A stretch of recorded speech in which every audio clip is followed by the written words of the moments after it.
Development of Personality by Carl Jung. Audiobook created by Lug.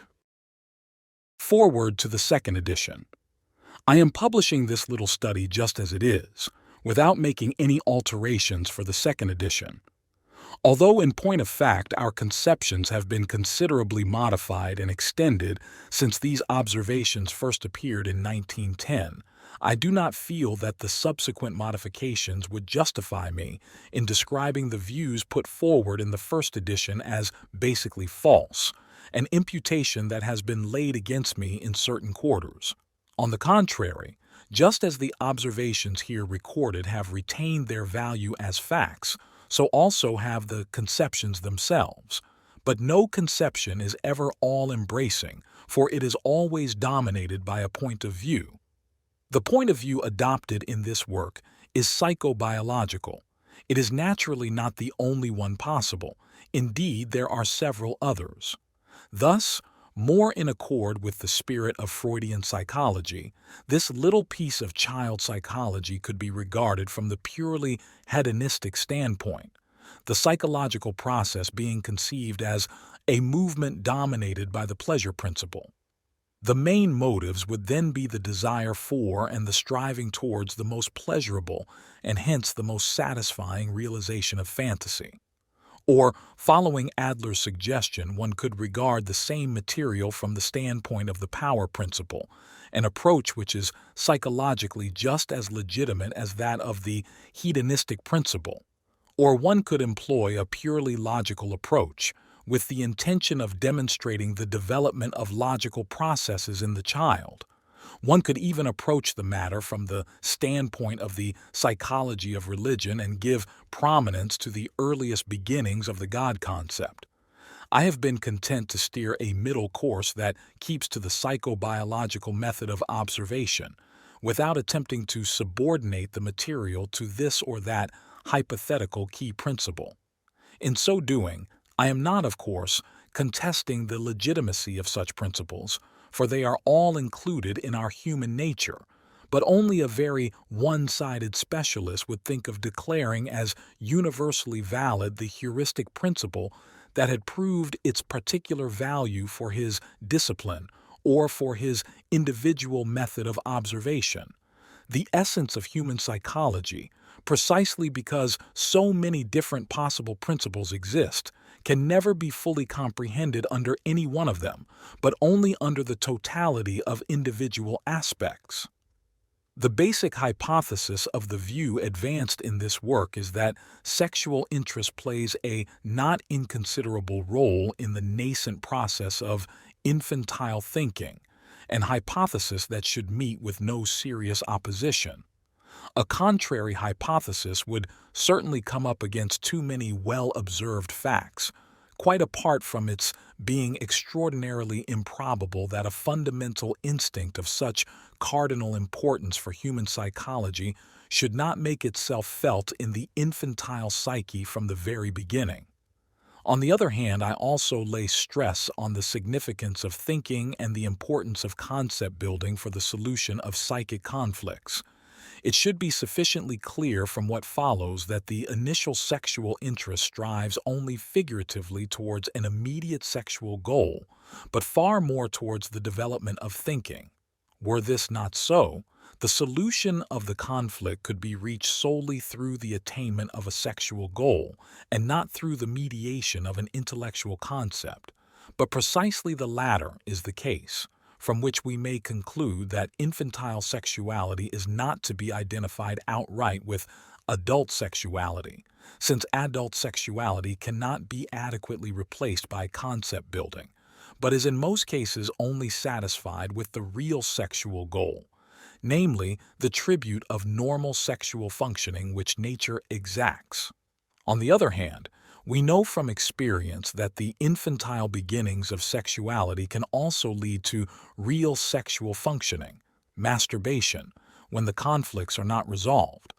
The building of concepts, however, opens out to the libido a channel that is capable of further development so that its continual active realization is assured.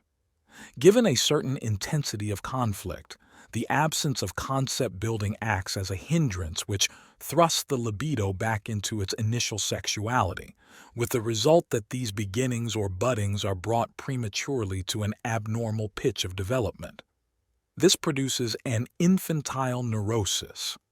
Gifted children in particular, whose mental demands begin to develop early on account of their intelligent disposition, run a serious risk of premature sexual realization through the suppression of what their parents and teachers would call an unsuitable curiosity. As these reflections show, I do not regard the thinking function as just a makeshift function of sexuality which sees itself hindered in its pleasurable realization and is therefore compelled to pass over into the thinking function. But while perceiving in infantile sexuality the beginnings of a future sexual function, I also discern there the seeds of higher spiritual functions. The fact that infantile conflicts can be resolved through concept building speaks in favor of this, and also the fact that even in adult life the vestiges of infantile sexuality are the seeds of vital spiritual functions. The fact that adult sexuality grows out of this polyvalent germinal disposition does not prove that infantile sexuality is sexuality, pure and simple. I therefore dispute the rightness of Freud's idea of the polymorphous perverse disposition of the child. It is simply a polyvalent disposition. If we proceeded according to the Freudian formula, we should have to speak in embryology of the ectoderm as the brain, because from it the brain is ultimately developed. But much also develops from it besides the brain, for instance the sense organs and other things. December 1915. Psychic conflicts in a child.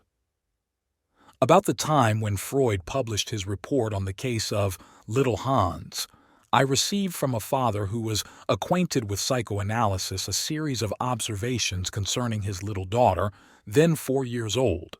These observations have so much that bears upon and supplements Freud's report on little Hans that I cannot refrain from making this material accessible to a wider public.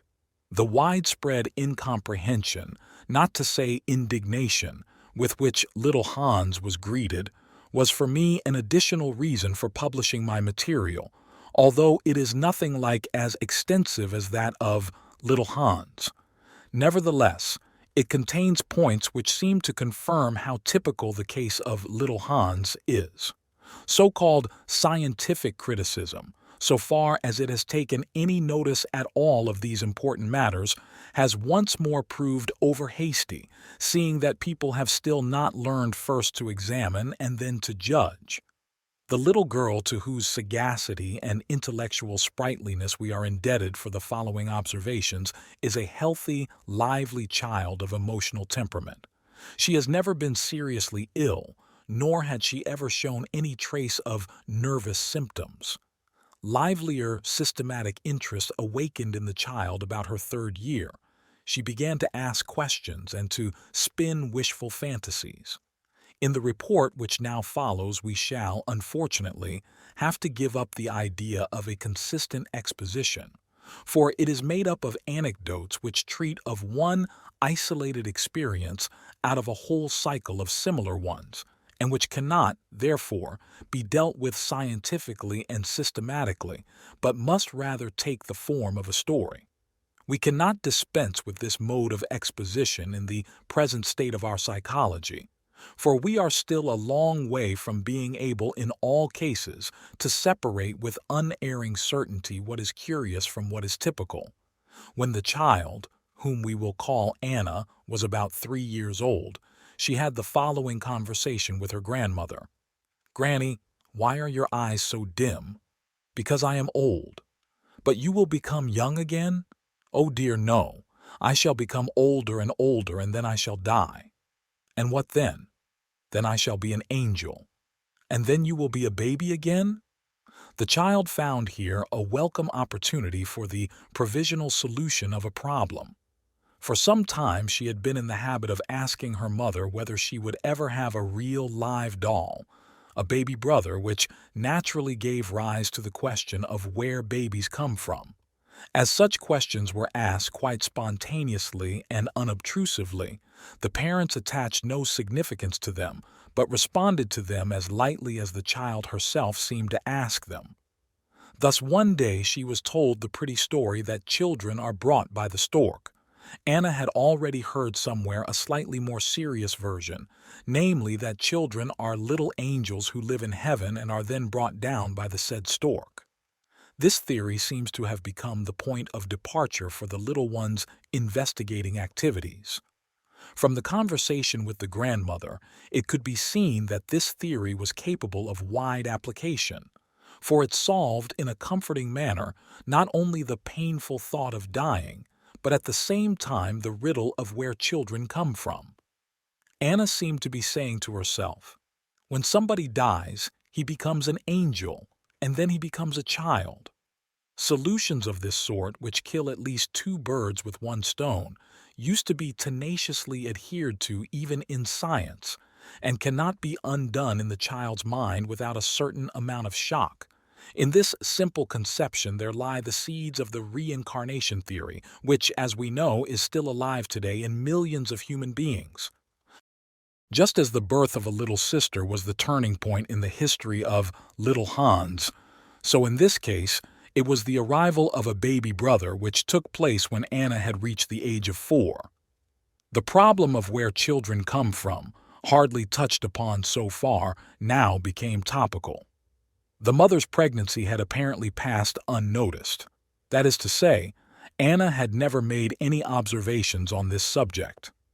On the evening before the birth, when labor pains were just beginning, the child found herself in her father's room. He took her on his knee and said, "Tell me, what would you say if you got a little brother tonight?"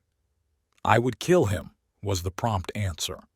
The expression kill looks very alarming, but in reality it is quite harmless, for kill and die in child language only mean to get rid of, either actively or passively, as has already been pointed out a number of times by Freud.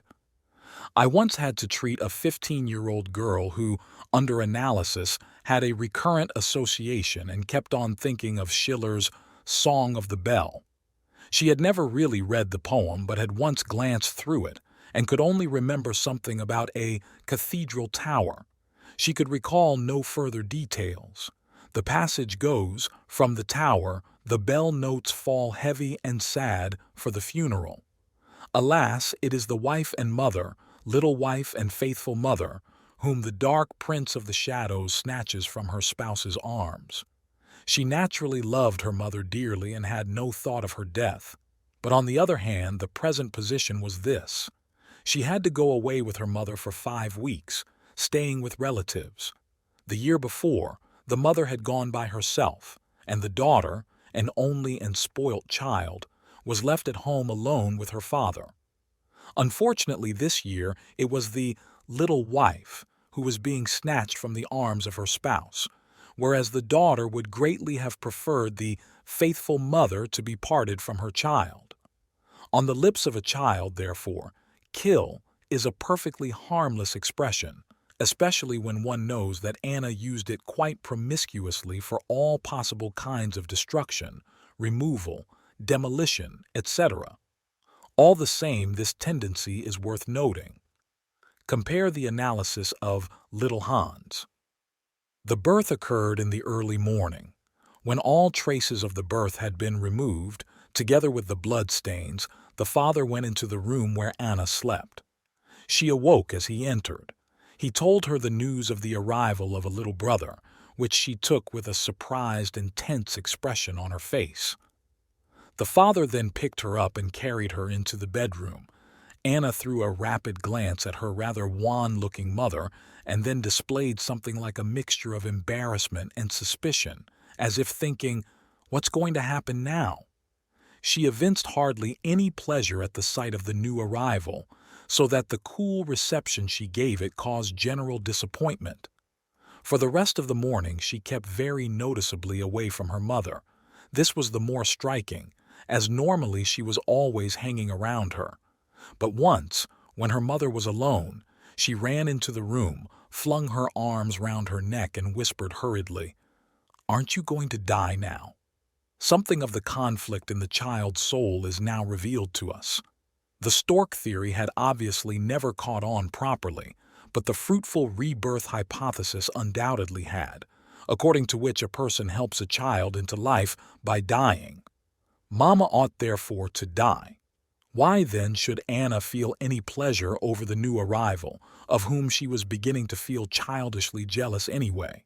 Hence, she had to assure herself at a favorable opportunity whether Mama was going to die or not.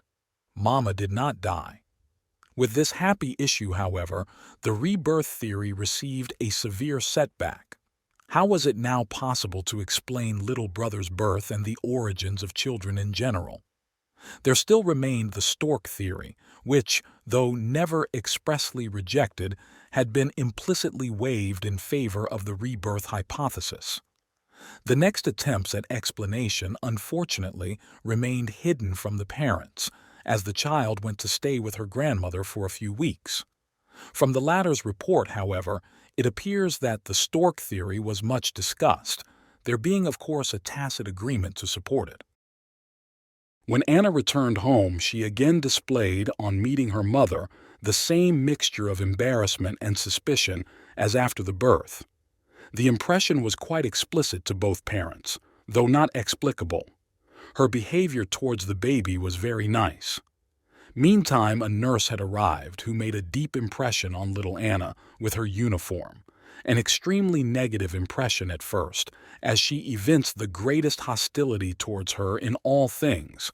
Thus nothing would induce her to let herself be undressed in the evenings and put to bed by this nurse. The reason for this resistance soon became clear in a stormy scene by the bedside of the little brother, when Anna shouted at the nurse, "That's not your little brother, he is mine." Gradually, however, she became reconciled to the nurse and began to play nurse herself. She had to have her white cap and apron, nursing her little brother and her dolls in turn. In contrast to her former mood, the present one was unmistakably elegiac and dreamy. She often sat for hours crouched under the table singing long stories to herself and making rhymes, partly incomprehensible, but consisting partly of wishful fantasies on the nurse theme, "I am a nurse of the Green Cross," and partly of distinctly painful feelings which were struggling for expression. Here we meet with an important new feature in the little one's life. Reveries, the first stirrings of poetry, moods of an elegiac strain, all of them things which are usually to be met with only at a later phase of life, at a time when the youth or maiden is preparing to sever the family tie, to step forth into life as an independent person, but is still inwardly held back by aching feelings of homesickness for the warmth of the family hearth. At such a time they begin weaving poetic fancies in order to compensate for what is lacking. To approximate the psychology of a 4-year-old to that of the boy or girl approaching puberty may at first sight seem paradoxical. The affinity lies, however, not in the age but in the mechanism. The elegiac reveries express the fact that part of the love which formerly belonged and should belong to a real object is now introverted, that is, it is turned inwards into the subject and there produces an increased fantasy activity. Whence comes this introversion? Is it a psychological manifestation peculiar to this period, or does it come from a conflict? On this point, the following episode is enlightening. Anna disobeyed her mother more and more often, saying insolently, "I shall go back to Granny. But I shall be sad if you leave me." "Ah, but you've got baby brother." The mother's reaction shows us what the child was really getting at with her threats to go away again.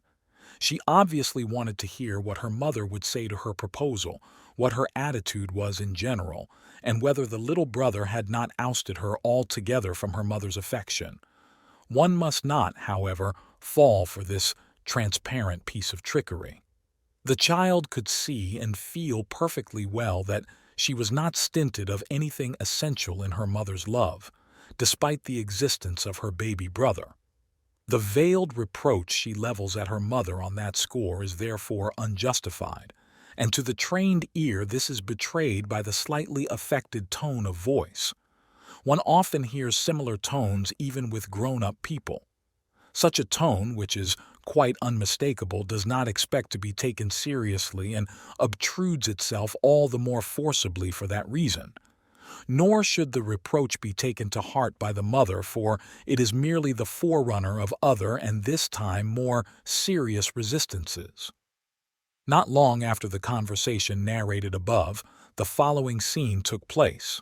Mother: "Come, we'll go into the garden." Anna: "You're lying to me. Watch out if you're not telling the truth." Mother: "What are you thinking of? Of course I'm telling the truth." Anna: "No, you are not telling the truth." Mother: "You'll soon see whether I'm telling the truth. We are going into the garden this minute." Anna: "Is that true? You're quite sure it's true? You're not lying?" Scenes of this kind were repeated a number of times, but this time the tone was more vehement and insistent, and also the accent on the word lie betrayed something special which the parents did not understand. Indeed, they attributed far too little significance at first to the child's spontaneous utterances. In this, they were only doing what all official education does. We do not usually listen to children at any stage of their careers. In all the essentials, we treat them as non-compos mentis, and in all the unessentials they are drilled to the perfection of automatons. Behind resistances there always lies a question, a conflict of which we hear soon enough at another time and on another occasion. But usually we forget to connect the thing heard with the resistances. Thus, on another occasion, Anna faced her mother with the awkward questions. "I want to be a nurse when I grow up." "That's what I wanted to be when I was a child." "Why aren't you a nurse then?" "Well, because I am a mother instead, and so I have children of my own to nurse." Anna, thoughtfully: "Shall I be a different woman from you?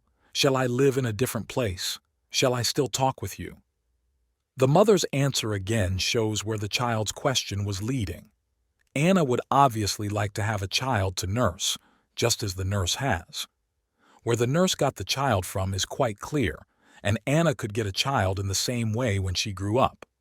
Why then wasn't Mama such a nurse? That is, how did she get the child if she didn't get it in the same way as the nurse? Anna could get a child just as the nurse had done, but how all that was going to be different in the future, or rather how she was going to be like her mother in the matter of getting children, was not so easy to see. Hence the thoughtful question, "Shall I be a different woman from you? Shall I be different in every way?" The stork theory is evidently no good, the dying theory no less so.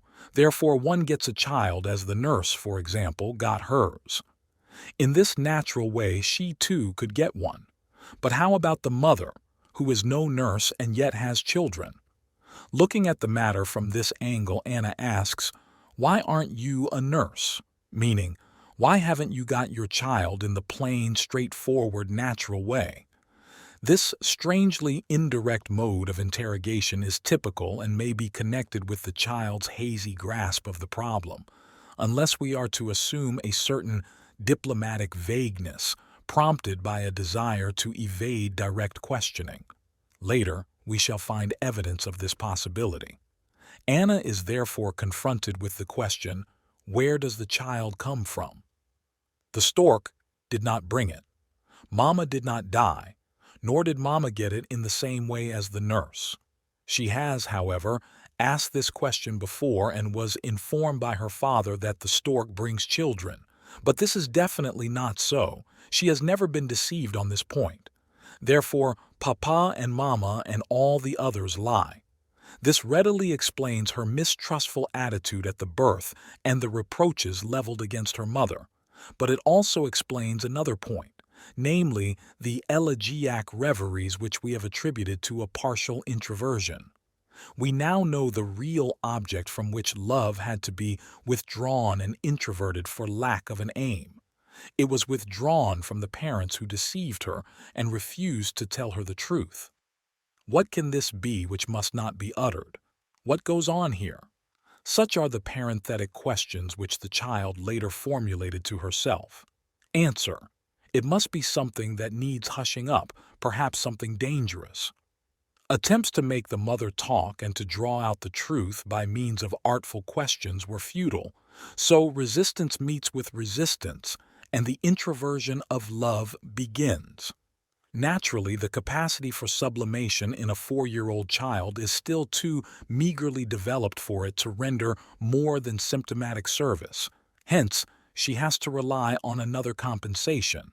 That is, she resorts to one of the already abandoned infantile devices for securing love by force, preferably that of crying and calling the mother at night. This had been diligently practiced and exploited during her first year. It now returns and, in keeping with her age, has become well motivated and equipped with recent impressions. We should mention that the Messina earthquake had just occurred, and this event was much discussed at table.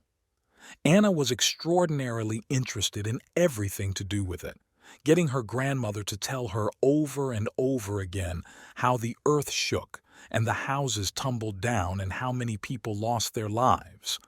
That was the beginning of her nocturnal fears. She could not be left alone. Her mother had to go to her and stay with her. Otherwise, she was afraid that the earthquake would come and the house fall in and kill her. By day 2, she was intensely occupied with such thoughts. When out walking with her mother, she would pester her with such questions as, "Will the house be standing when we get home?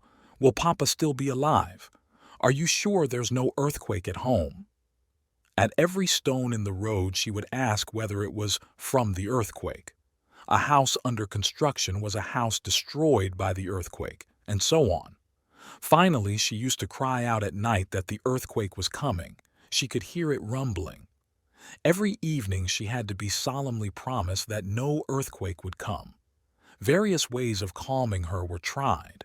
For instance, she was told that earthquakes only occur where there are volcanoes.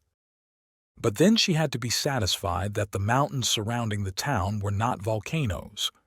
This reasoning gradually led the child to an intense and, at her age, unnatural craving for knowledge, until finally all the geological pictures and atlases had to be fetched from her father's library.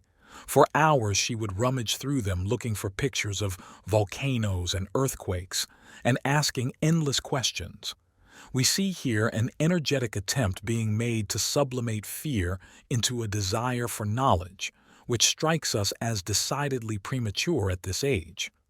But how many gifted children, suffering from exactly the same problem, do we not see being spoon-fed on this untimely sublimation, and by no means to their advantage?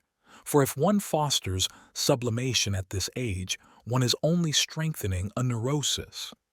The root of the child's desire for knowledge is fear, and the fear is the expression of converted libido, that is, of an introversion that has become neurotic and is neither necessary nor favorable to the development of the child at this age. Where this desire for knowledge is ultimately leading is made clear by a series of questions which arose almost daily. Why is Sophie, a younger sister, younger than I? Where was Freddie, her little brother, before?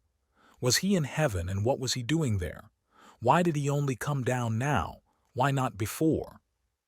Such being the state of affairs, the father decided that the mother ought to tell the child the truth about her little brother at the first favorable opportunity. This presented itself when, soon afterwards, Anna again inquired about the stork.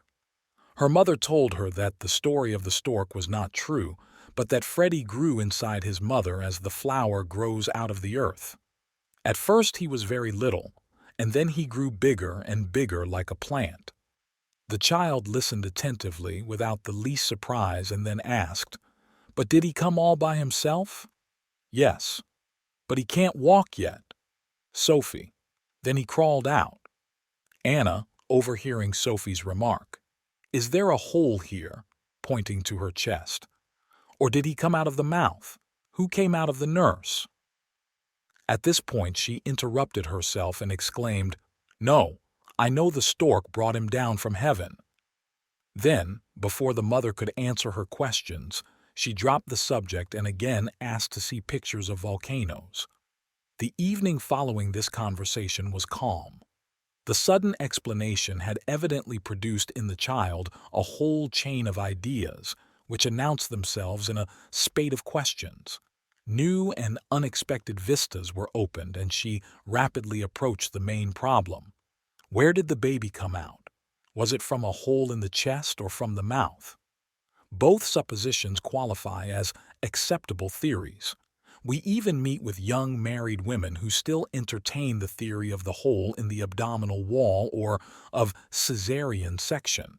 This is supposed to betray a very unusual degree of innocence.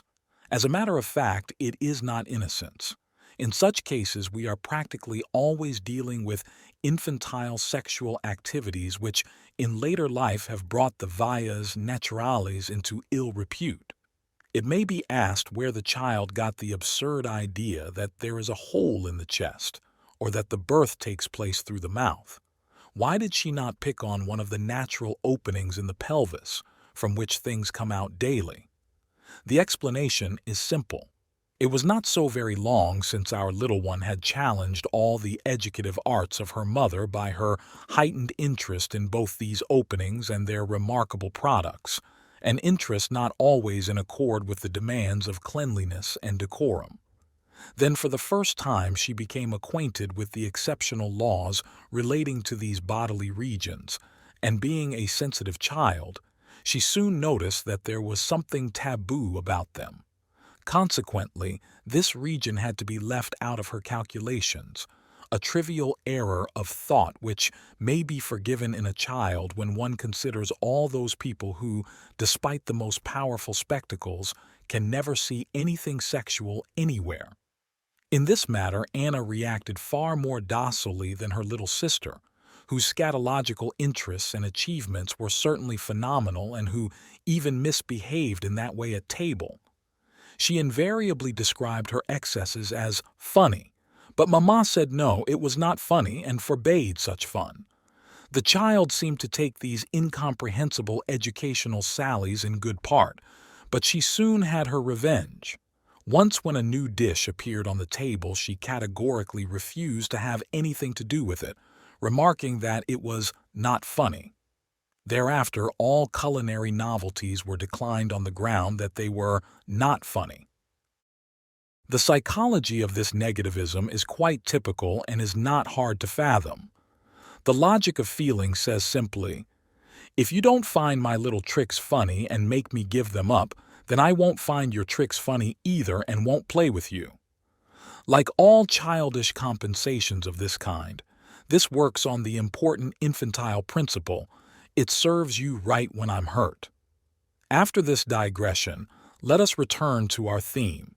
Anna had merely shown herself docile and had so adjusted herself to the cultural demands that she thought, or at least spoke, of the simplest things last. The incorrect theories that have been substituted for the correct ones sometimes persist for years, until brusque enlightenment comes from without. It is therefore no wonder that such theories, the formation of and adherence to which is favored even by parents and educationists, should later become determinants of important symptoms in a neurosis or of delusions in a psychosis, as I have shown in my Psychology of Dementia Praecox.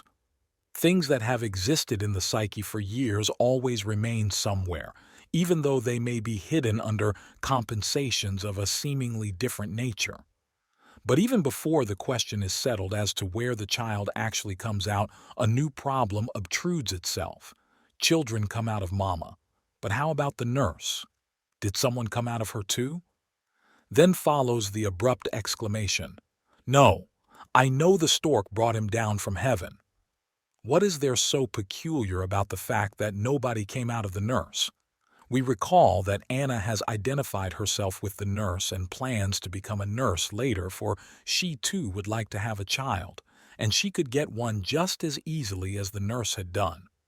But now, when it is known that little brother grew in mama, What is to be done?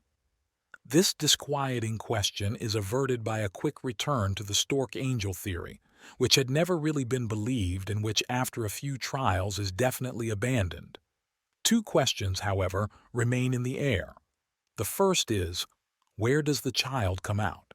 And the second, a considerably more difficult one. How is it that Mama has children while the nurse and the servants do not? Neither question is asked for the time being. The next day at lunch, Anna announced, apparently out of the blue, "My brother is in Italy and has a house made of cloth and glass and it doesn't fall down." Here, as always, it was impossible to ask for an explanation. The resistances were too great, and Anna would not have let herself be pinned down. This unique and rather officious announcement is very significant. For some 3 months, the children had been spinning a stereotype fantasy of a big brother who knew everything, could do everything, and had everything. He had been to all the places where they had not been, was allowed to do all the things they were not allowed to do, was the owner of enormous cows, horses, sheep, dogs, etc. Each of them had such a big brother. The source of this fantasy is not far to seek. Its model is the father, who seems to be rather like a brother to Mama. So the children too must have an equally powerful brother. This brother is very brave. He is at present in dangerous Italy and lives in an impossibly fragile house which does not fall down. For the child, this is an important wish fulfillment. The earthquake is no longer dangerous. In consequence, the fear and anxiety were banished and did not return. The fear of earthquakes now entirely disappeared. Instead of calling her father to her bedside every evening to conjure away the fear, she now became more affectionate and begged him to kiss her good night. In order to test this new state of affairs, the father showed her more pictures of volcanoes and earthquakes, but Anna remained indifferent and examined the pictures coldly. Dead people. I've seen all that before. Even the photograph of a volcanic eruption no longer held any attractions for her. Thus, all her scientific interest collapsed and vanished as suddenly as it had come. However, during the days that followed her enlightenment, Anna had more important matters to attend to, for she had her newly found knowledge to disseminate among her circle of acquaintances. She began by recounting, at great length, how Freddie had grown in Mama, and herself and her younger sister likewise, how Papa grew in his mother and Mama in her mother and the servants in their respective mothers. By dint of numerous questions, she also tested whether her knowledge was firmly founded in truth, for her suspicions had been aroused in no small degree, so that repeated corroboration was needed to dissipate all her misgivings. In between times, the children brought up the stork angel theory again, but in a less believing tone, and even lectured the dolls in a sing-song voice. The new knowledge, however, obviously held its ground, for the phobia did not return. Only once did her certainty threaten to go to pieces.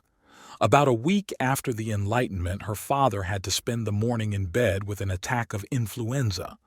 The children knew nothing of this, and Anna, coming into her parents' bedroom, saw the unexpected sight of her father lying in bed. She made an oddly surprised face, remained standing far away from the bed, and would not come nearer, evidently feeling shy and mistrustful again. Suddenly she burst out with the question, "Why are you in bed? Have you got a plant in your inside too?" Naturally, her father had to laugh, and assured her that children never grew in their fathers, that, as a matter of fact, men did not have children but only women, whereupon the child instantly became friendly again. But though the surface was calm, the problems went on working in the depths. A few days later, Anna again announced at lunch, "I had a dream last night about Noah's Ark." The father then asked her what she had dreamed, to which Anna only let out a stream of nonsense. In such cases, one must simply wait and pay attention. Sure enough, after a few minutes, Anna said to her grandmother, "I had a dream last night about Noah's Ark and there were lots of little animals in it." Another pause. Then she began the story for the third time. I had a dream last night about Noah's Ark, and there were lots of little animals in it, and underneath there was a lid which opened and all the little animals fell out.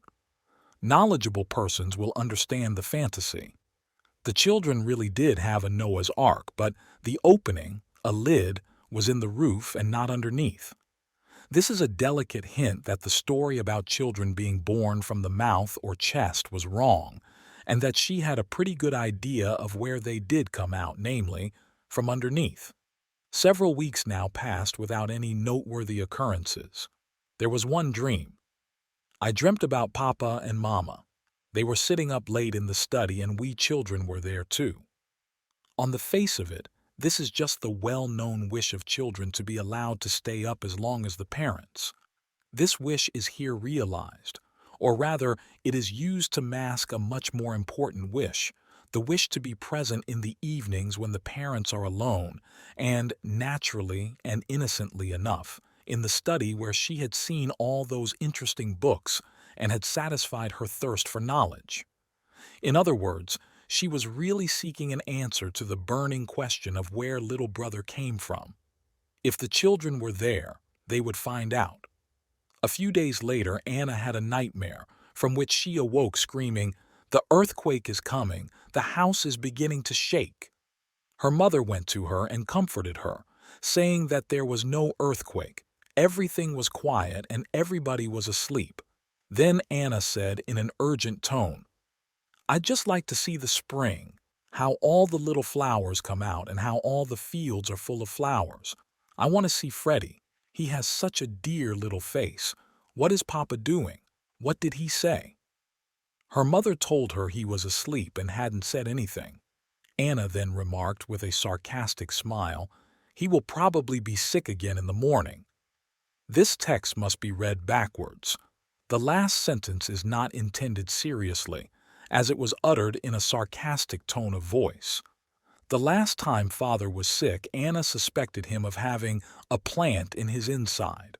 The sarcasm therefore means he will probably have a child in the morning. But this is not intended seriously, for Papa cannot have a child, only Mama has children. Perhaps she will have another tomorrow, but where from? What is Papa doing? Here we have an unmistakable formulation of the difficult problem. What does Papa do if he does not produce children? Anna would very much like to find the clue to all her problems. She would like to know how Freddie came into the world. She would like to see how the flowers come out of the earth in the spring.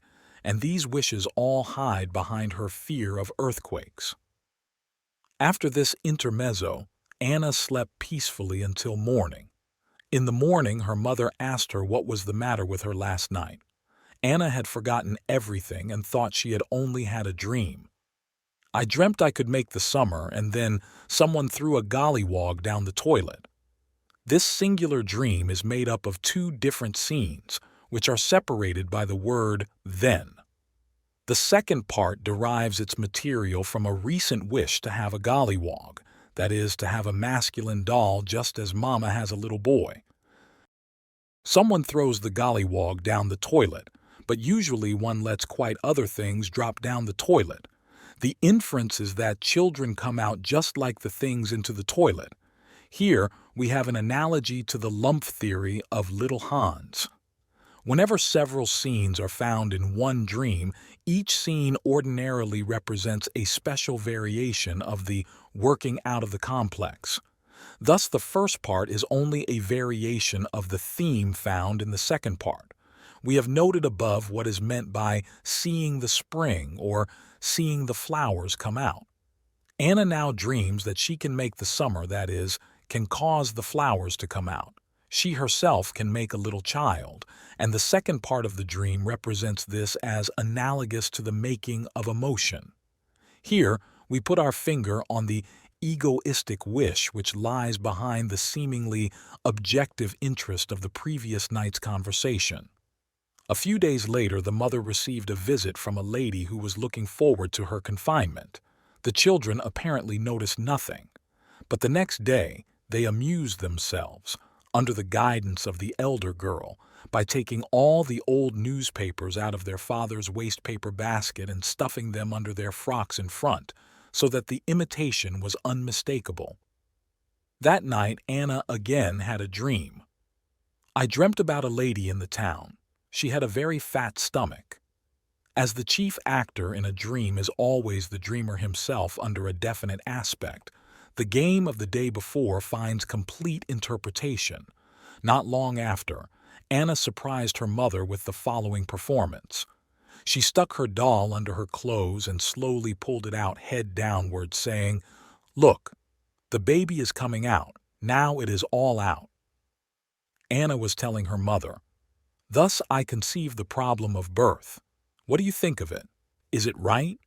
The game is really meant as a question, for, as we shall see later, this conception still had to be officially confirmed. Rumination on the problem by no means ended here, as is apparent from the ideas Anna conceived during the following weeks. Thus, she repeated the same game a few days later with her teddy bear, which had the function of a specially beloved doll. Another day, pointing to a rose, she said to her grandmother, "Look, the rose is getting a baby." As the grandmother did not quite take her meaning, the child pointed to the swollen calyx. "Don't you see? It's all fat here." One day she was quarreling with her younger sister when the latter exclaimed angrily, "I'll kill you." Whereupon Anna replied, "When I am dead you will be all alone, and then you'll have to pray to God for a live baby." And immediately the scene changed. Anna was the angel, and the younger sister had to kneel down before her and beg her to send a living child. In this way, Anna became the child-giving mother, once they had oranges for supper. Anna impatiently asked for one and said, "I'll take an orange and I'll swallow it all down into my stomach, and then I shall get a baby." This instantly reminds us of the fairy tales in which childless women finally make themselves pregnant by swallowing fruit, fish, and the like. Anna was here trying to solve the problem of how children actually get into the mother. In so doing, she takes up a position of inquiry which had never been formulated before so precisely. The solution follows in the form of an analogy, which is characteristic of the archaic thinking of the child. Thinking in analogies is also found in the adult, in the stratum lying immediately below consciousness. Dreams bring the analogies to the surface, as also does dementia precox. In German and numerous other foreign fairy tales, one frequently finds such childish comparisons. Fairy tales seem to be the myths of childhood, and they therefore contain, among other things, the mythology which children weave for themselves concerning sexual processes.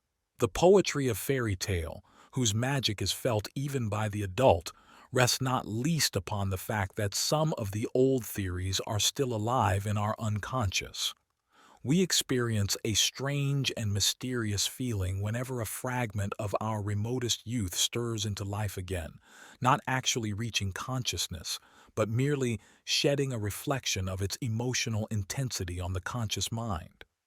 The problem of how the child gets into the mother is a difficult one to solve. As the only way of getting things into the body is through the mouth, it stands to reason that the mother ate something like a fruit, which then grew inside her.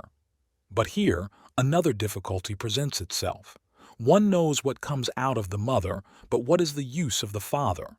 Now, it is an old rule of the mental economy to connect two unknowns and to use one to solve the other. Hence the conviction rapidly fastened on the child that the father is somehow involved in the whole business, particularly in view of the fact that the problem of where children come from still leaves the question open of how they get into the mother. What does the father do? This question occupied Anna to the exclusion of all else. One morning she ran into her parents' bedroom while they were still dressing, jumped into her father's bed, lay flat on her face and flailed with her legs, crying out, "Look, is that what Papa does?" Her parents laughed and did not answer, as it only dawned on them afterwards what this performance probably signified. The analogy with the horse of little Hans, which made such a commotion with its legs, is surprisingly close. Here, with this latest achievement, the matter seemed to rest. At any rate, the parents found no opportunity to make any pertinent observations. That the problem should come to a standstill at this point is not really surprising, for this is the most difficult part. The child knows nothing about sperms and nothing about coitus. There is but one possibility. The mother must eat something, for only in that way can anything get into the body. But what does the father do? The frequent comparisons with the nurse and other unmarried people were obviously to some purpose. Anna was bound to conclude that the existence of the father was in some way significant. But what on earth does he do? Anna and little Hans are agreed that it must have something to do with the legs. This standstill lasted about 5 months, during which time no phobias or any other signs of a working through of the complex appeared. Then came the first premonition of future events. Anna's family were at that time living in a country house near a lake, where the children could bathe with their mother. As Anna was afraid to go more than knee-deep into the water, her father once took her right in with him, which led to a great outburst of crying. That evening, when going to bed, Anna said to her mother, "Papa wanted to drown me, didn't he?" A few days later there was another outburst. She had continued to stand in the gardener's way until finally, for a joke, he picked her up and put her in a hole he had just dug. Anna started to cry miserably and declared afterwards that the man had tried to bury her. The upshot was that Anna woke up one night with fearful screams. Her mother went to her in the adjoining room and quieted her. Anna had dreamed that a train went by overhead and fell down. Here we have a parallel to the stagecoach story of little Hans. These incidents show clearly enough that fear was again in the air, that is, that there was some obstacle preventing the transference of love to the parents and that therefore a large part of it was converted into fear. This time the mistrust was directed not against the mother, but against the father, who she was sure must know the secret but would never let anything out. What could the father be doing or keeping up his sleeve? To the child, this secret appeared to be something very dangerous, so obviously she felt that the worst might be expected of the father.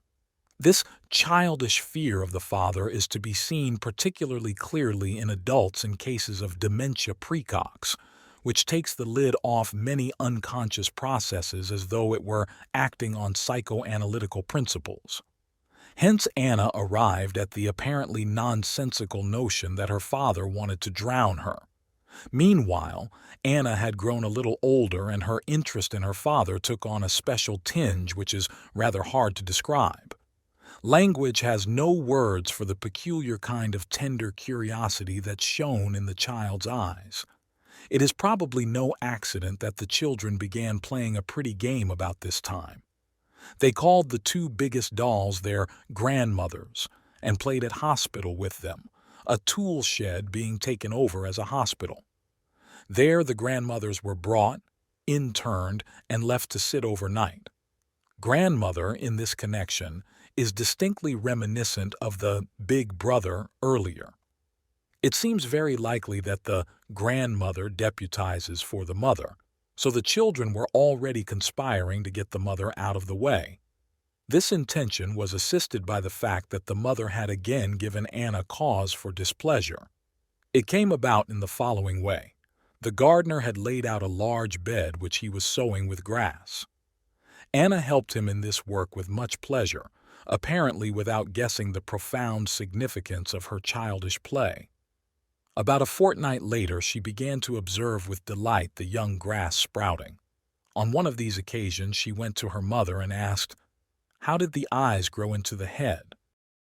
Her mother told her she didn't know, but Anna went on to ask whether God knew or her father, and why God and her father knew everything. The mother then referred her to her father, who might be able to tell her how the eyes grew into the head. Some days later there was a family gathering at tea. After the meal had broken up, the father remained at the table reading the paper, and Anna also stayed behind.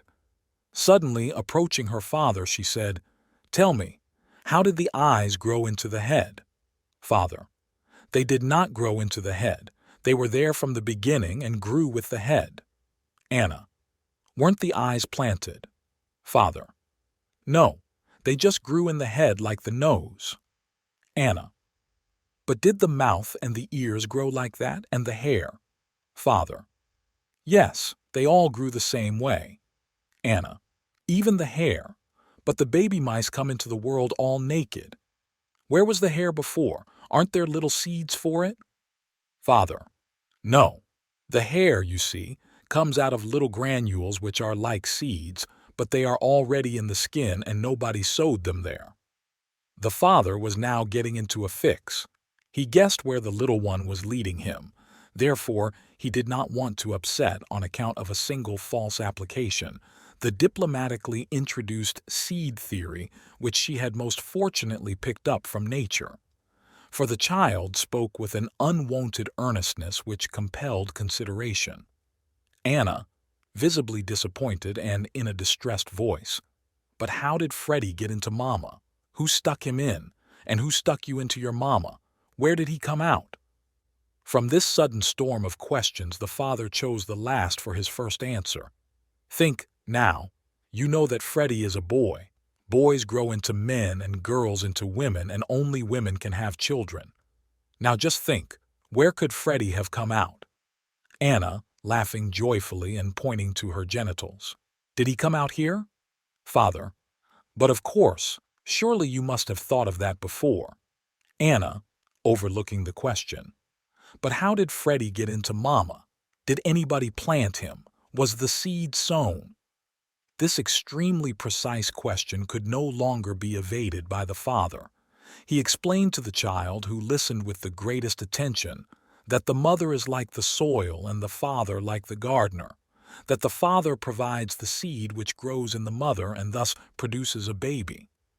This answer gave her extraordinary satisfaction. She immediately ran to her mother and said, "Papa has told me everything. Now I know it all." But what it was she knew, she never told to anyone. The new knowledge was, however, put into practice the following day. Anna went up to her mother and said brightly, "Just think, Mama, Papa told me that Freddie was a little angel and was brought down from heaven by the stork." Her mother was naturally astounded and said, "I am quite certain your father never told you anything of the sort." Whereupon the little one skipped away laughing. This was her revenge. Her mother evidently would not or could not tell her how the eyes grew into the head. She didn't even know how Freddie had got into her. Therefore she could easily be led up the garden path with that old story about the stork. She might believe it still. The child was now satisfied, for her knowledge had been enriched and a difficult problem solved. An even greater advantage, however, was the fact that she had won a more intimate relationship with her father, which did not prejudice her intellectual independence in the least. The father, of course, was left with an uneasy feeling, for he was not altogether happy about having passed on to a 4.5-year-old child a secret which other parents carefully guard. He was disquieted by the thought of what Anna might do with her knowledge. What if she was indiscreet and exploited it?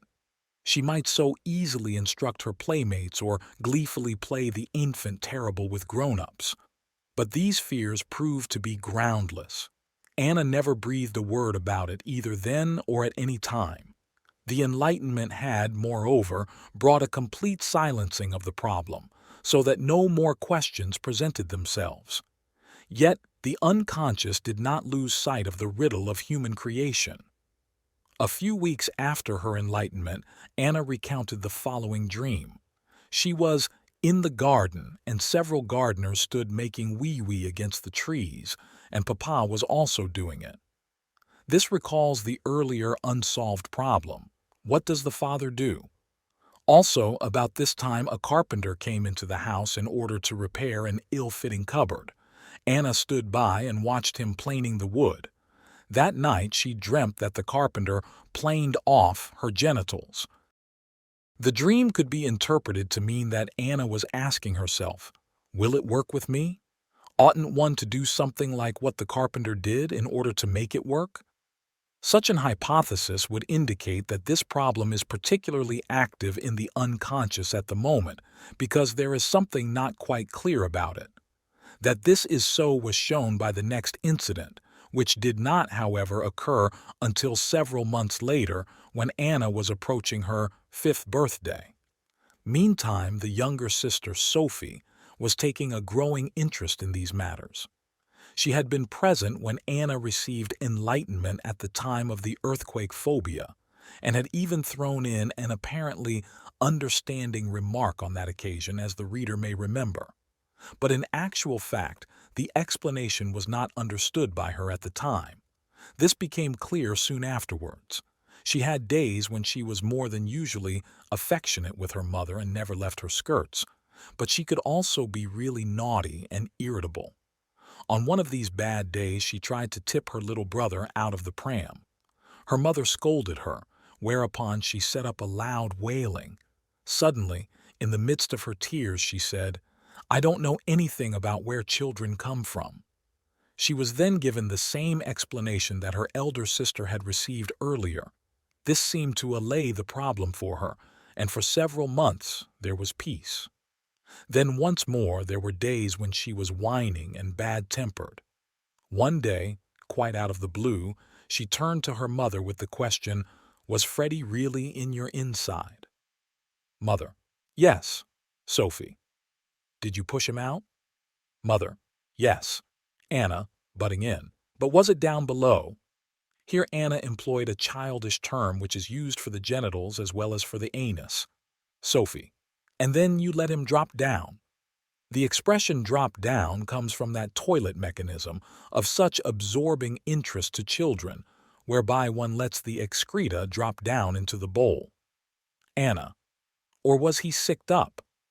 The evening before, Anna had been sick owing to a slightly upset stomach.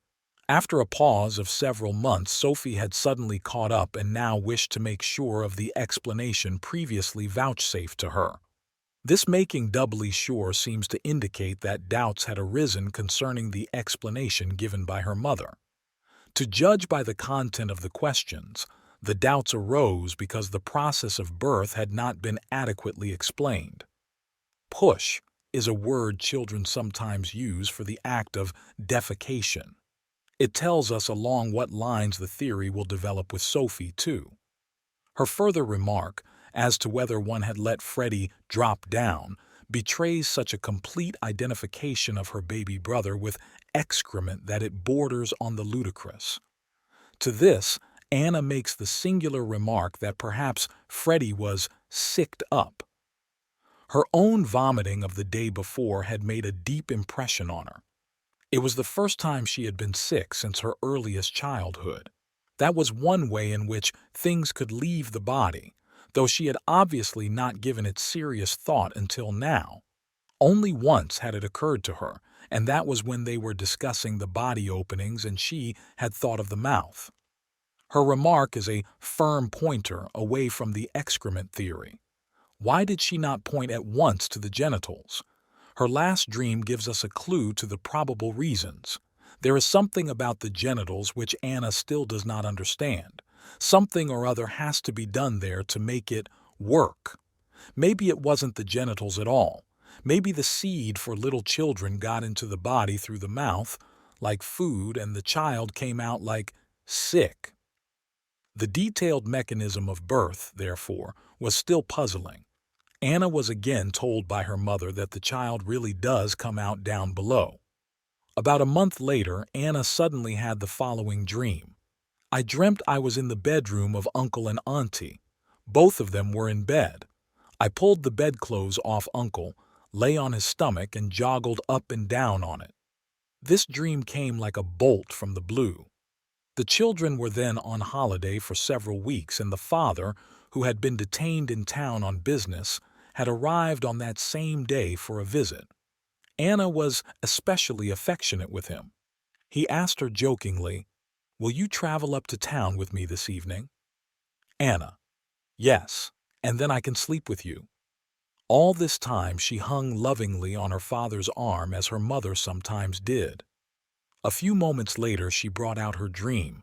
Some days previously she had been staying as a guest with the aunt mentioned in the dream. The dream, too, was some days old. She had looked forward particularly to that visit because she was certain she would meet two small cousins, boys, in whom she showed an unfeigned interest. Unfortunately, the cousins were not there, and Anna was very disappointed. There must have been something in her present situation that was related to the content of the dream for it to be remembered so suddenly. The relation between the manifest content and the conversation with her father is clear enough. The uncle was a decrepit old gentleman and only known to the child from a few rare encounters. In the dream, he is patently a substitute for her father. The dream itself creates a substitute for the disappointment of the day before. She is in bed with her father. Here we have the tertium comparationis with the present, hence the sudden remembrance of the dream. The dream recapitulates a game which Anna often played in her father's empty bed, the game of joggling about and kicking with her legs on the mattress. From this game stemmed the question, "Is this what Papa does?" Her immediate disappointment is that her father answered her question with the words, "You can sleep by yourself in the next room." Then follows the remembrance of the same dream which has already consoled her for a previous erotic disappointment with the cousins. At the same time, the dream is essentially an illustration of the theory that it takes place in bed, and by means of the aforementioned rhythmical movements. Whether the remark that she lay on her uncle's stomach had anything to do with her being sick cannot be proved. Such is the extent of our observations up to the present. Anna is now a little over 5 years old and already in possession, as we have seen, of a number of the most important sexual facts. Any adverse effect of this knowledge upon her morals and character has yet to be observed. Of the favorable therapeutic effect we have spoken already. It is also quite clear from the report that the younger sister is in need of a special explanation for herself, as and when the problem arises for her. If the time is not ripe, no amount of enlightenment, it would seem, is of the slightest use. I am no apostle of sex education for school children, or indeed of any standardized mechanical explanations. I am therefore not in a position to offer any positive and uniformly valid advice. I can only draw one conclusion from the material here recorded, which is that we should try to see children as they really are, and not as we would wish them, that in educating them, we should follow the natural path of development and eschew dead prescriptions. Supplement. As already mentioned in the foreword, our views have undergone a considerable change since this paper was first published. There is, in the observations, one point in particular which has not been sufficiently appreciated, namely the fact that again and again, despite the enlightenment they received, the children exhibited a distinct preference for some fantastic explanation. Since the first appearance of the present work, this tendency, contrary to my expectations, has increased. The children continue to favor a fantastic theory. In this matter I have before me a number of incontestable observations, some of them concerning the children of other parents. The 4-year-old daughter of one of my friends, for instance, who does not hold with useless secrecy in education, was allowed last year to help her mother decorate the Christmas tree. But this year the child told her mother, "It wasn't right last year. This time I'll not look and you will lock the door with the key." As a result of this and similar observations, I have been left wondering whether the fantastic or mythological explanation preferred by the child might not, for that very reason, be more suitable than a scientific one, which, although factually correct, threatens to clamp down the latch on fantasy for good. In the present instance, the latch could be unclamped again, but only because the fantasy brushed science aside. Did their enlightenment harm the children? Nothing of the sort was observed. They developed healthily and normally. The problems they broached apparently sank right into the background, presumably as a result of the manifold external interests arising out of school life and the like. The fantasy activity was not harmed in the least, nor did it pursue paths that could be described as in any way abnormal. Occasional remarks or observations of a delicate nature were made openly and without secrecy. I have therefore come to hold the view that the earlier free discussions took the wind out of the children's imagination and thus prevented any secretive fantasy from developing which would have cast a sidelong glance at these things, and would, in consequence, have been nothing but an obstacle to the free development of thinking.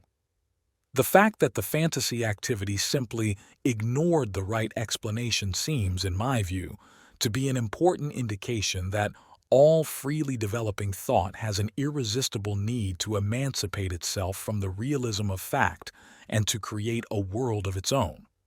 Consequently, however little advisable it is to give children false explanations which would only sow the seeds of mistrust, it is, so it seems to me, no less inadvisable to insist on the acceptance of the right explanation.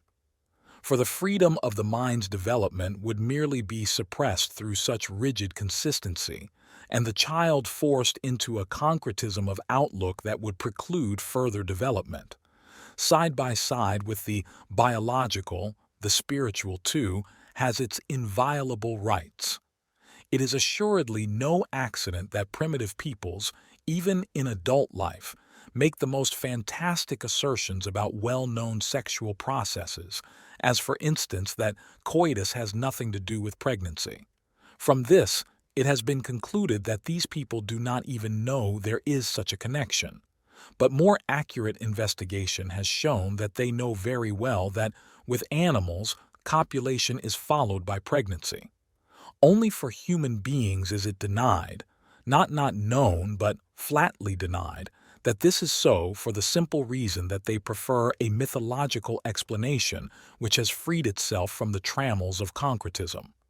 It is not hard to see that in these facts so frequently observed among primitives, there lie the beginnings of abstraction, which is so very important for culture. We have every reason to suppose that this is also true of the psychology of the child.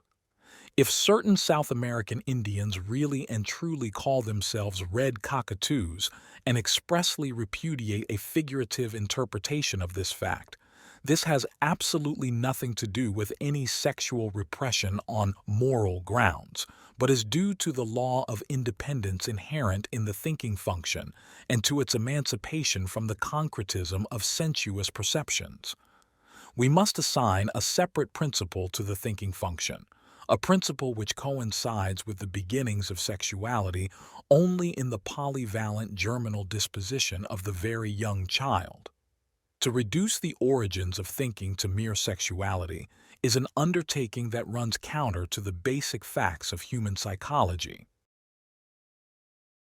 Introduction to WICKES'S ANALYSE der KINDERSEELE. What this book provides is not theory, but experience. That is just what gives it its special value for anyone really interested in child psychology.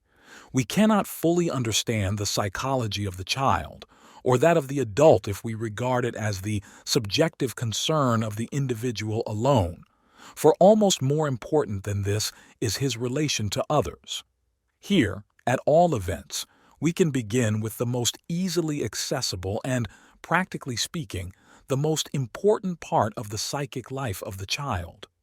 Children are so deeply involved in the psychological attitude of their parents that it is no wonder that most of the nervous disturbances in childhood can be traced back to a disturbed psychic atmosphere in the home.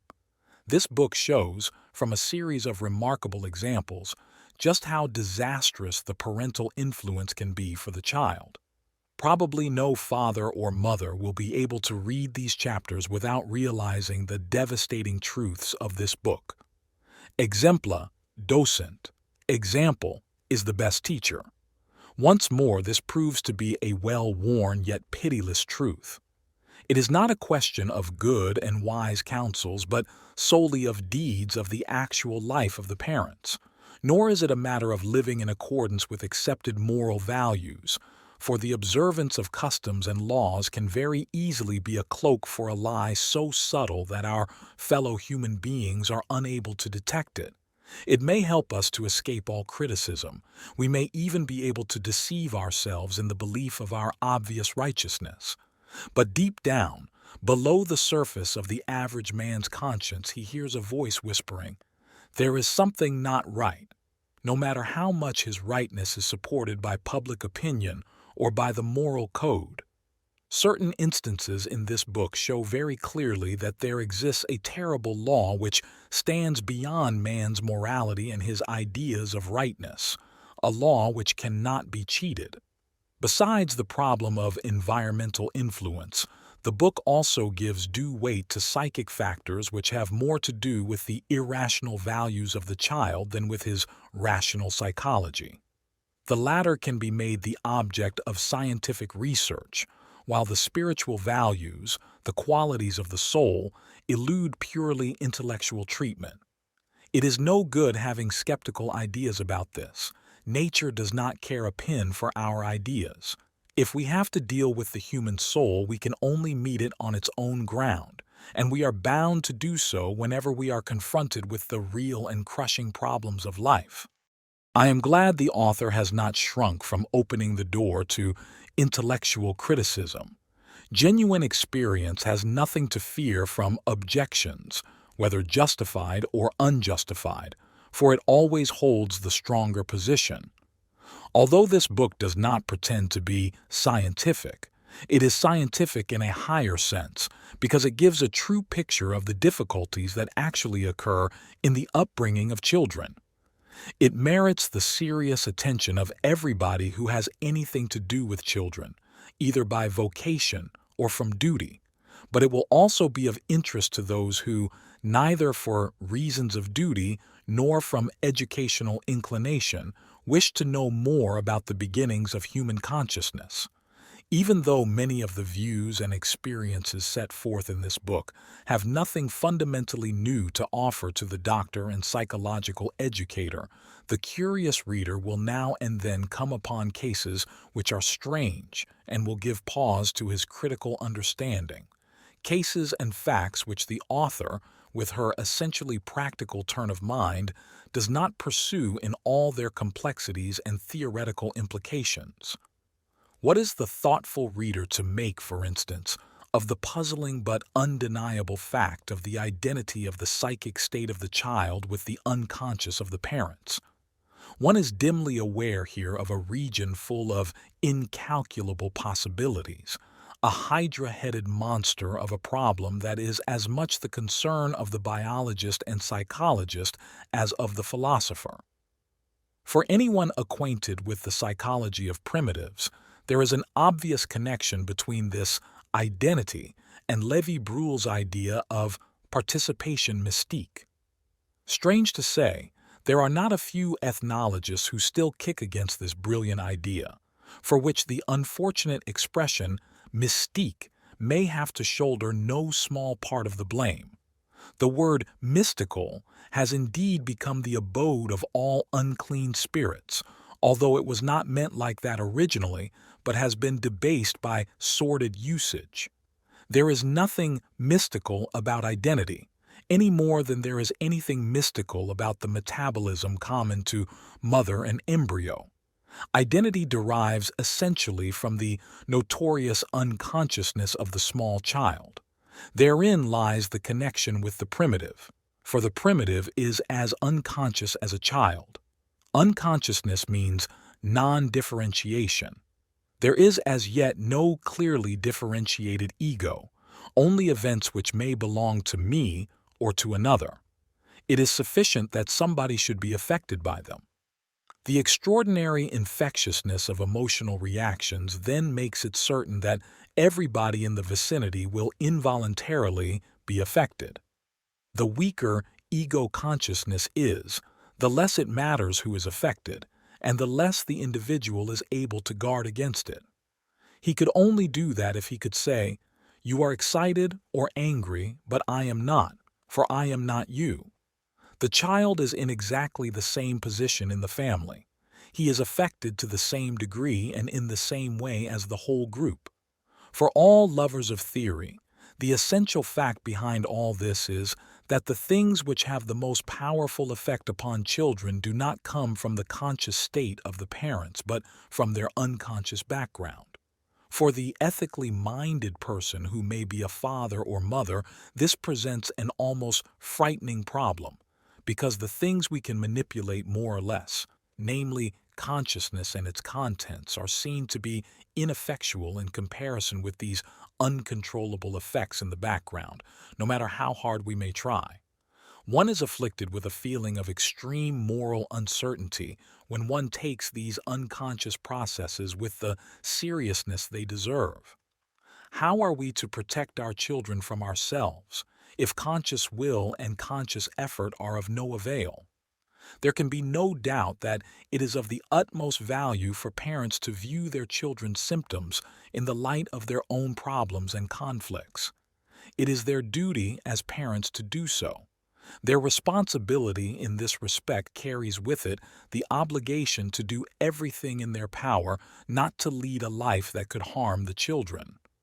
Generally, far too little stress is laid upon how important the conduct of the parents is for the child, because it is not words that count, but deeds.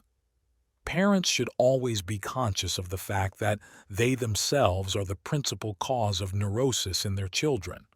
We must not, however, exaggerate the importance of unconscious effects, even though the mind's love of causes finds dangerous satisfaction in doing precisely this.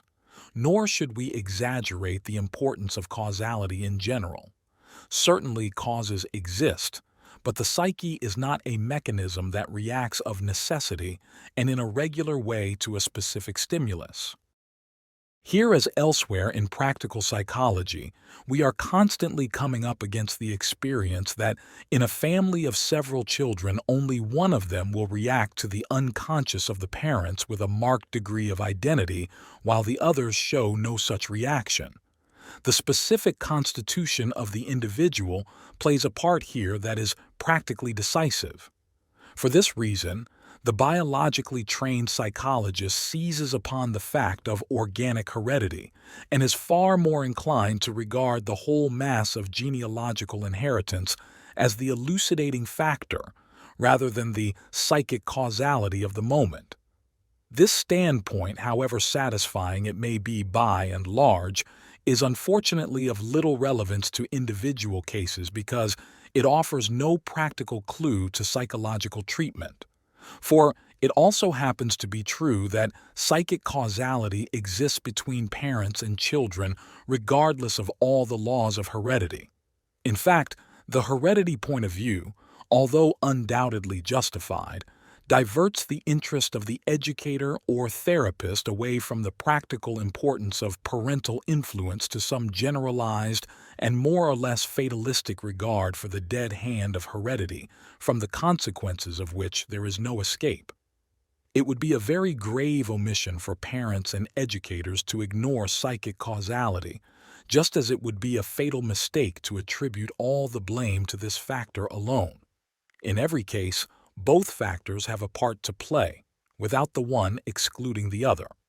What usually has the strongest psychic effect on the child is the life which the parents, and ancestors too, for we are dealing here with the age-old psychological phenomenon of original sin, have not lived. This statement would be rather too perfunctory and superficial if we did not add by way of qualification.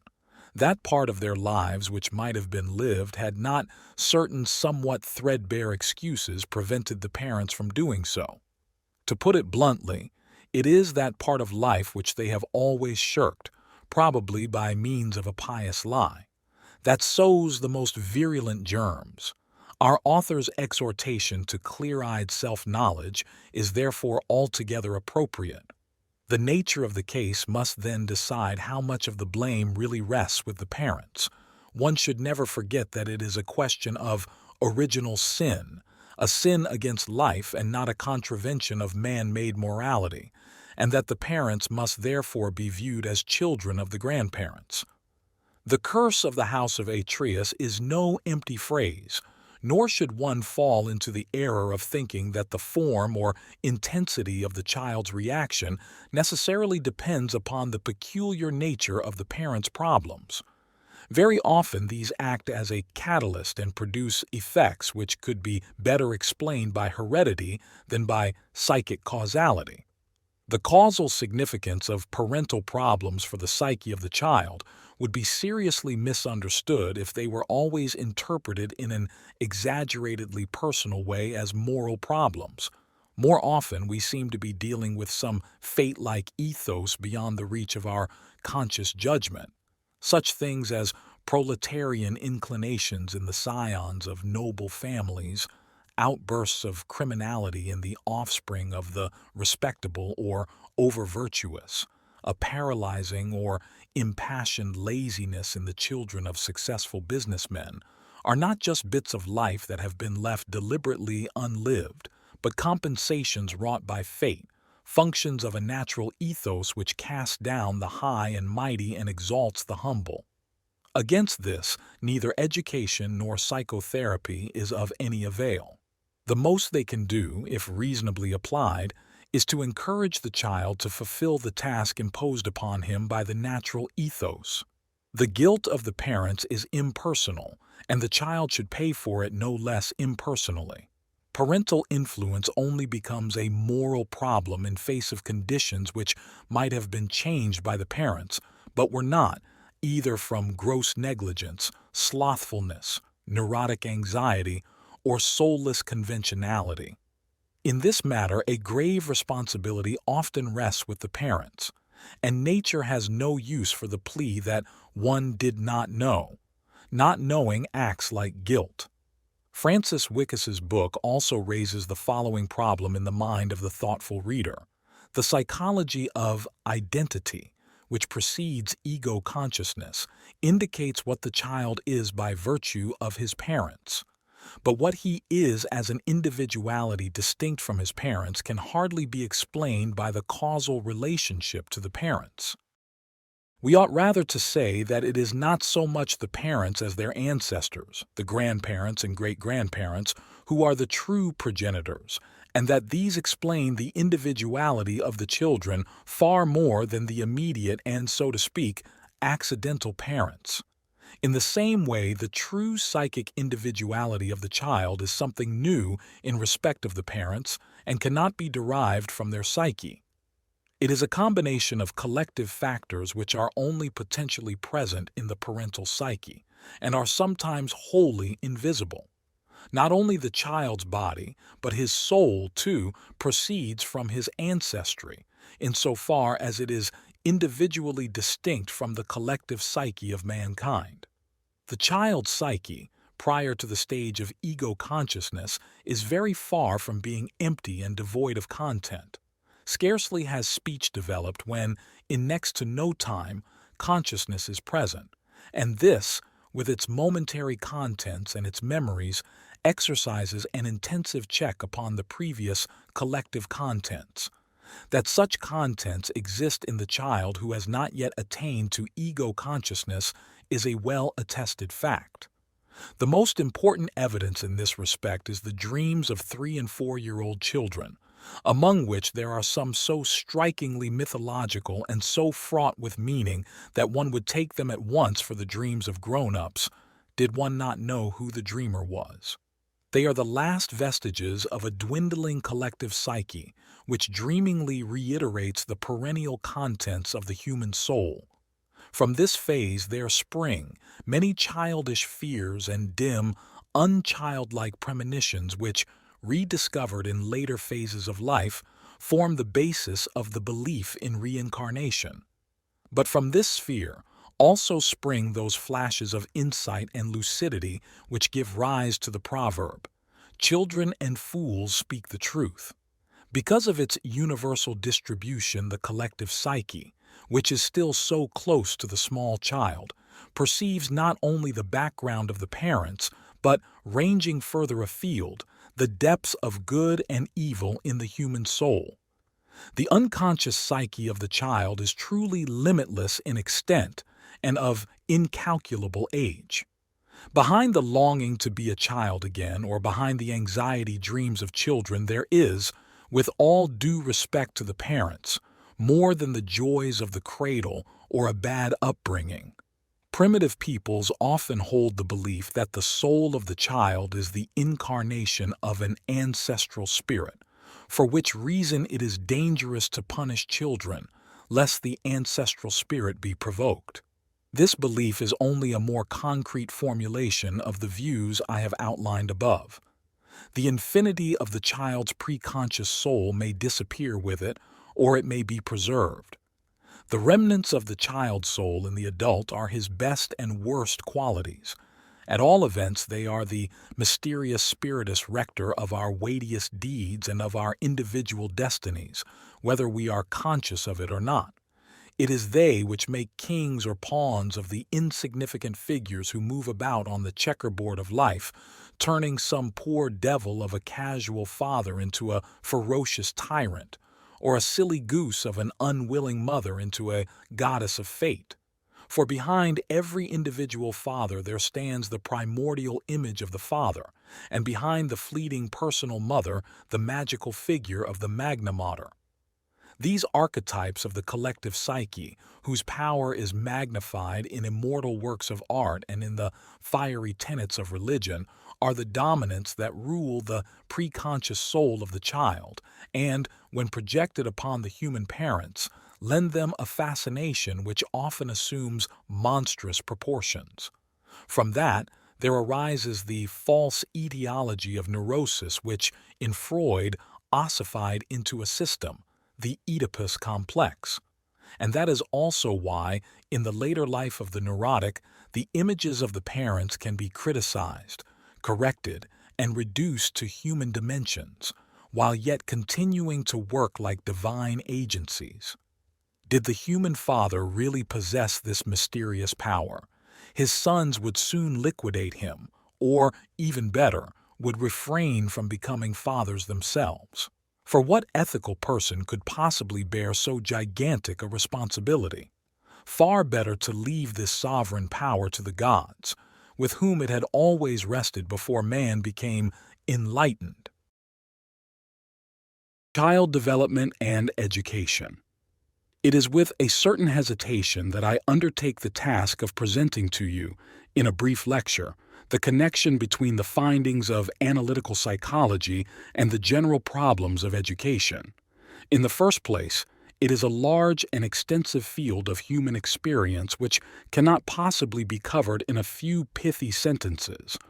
Furthermore, analytical psychology deals with a method and a system of thought, neither of which can be assumed to be generally known. Hence, their applicability to educational problems is not easily demonstrated. An historical introduction to the way in which this youngest of the psychological sciences has developed is almost indispensable, for it enables us to understand many things which, if we met them today for the first time, would be most difficult to grasp. Developing out of therapeutic experiences with hypnotism, psychoanalysis, as Freud termed it, became a specific medical technique for investigating the causes of functional or non-organic nervous disorders. It was primarily concerned with the sexual origins of these disorders, and its value as a method of therapy was based on the assumption that a permanent curative effect would result from bringing the sexual causes to consciousness.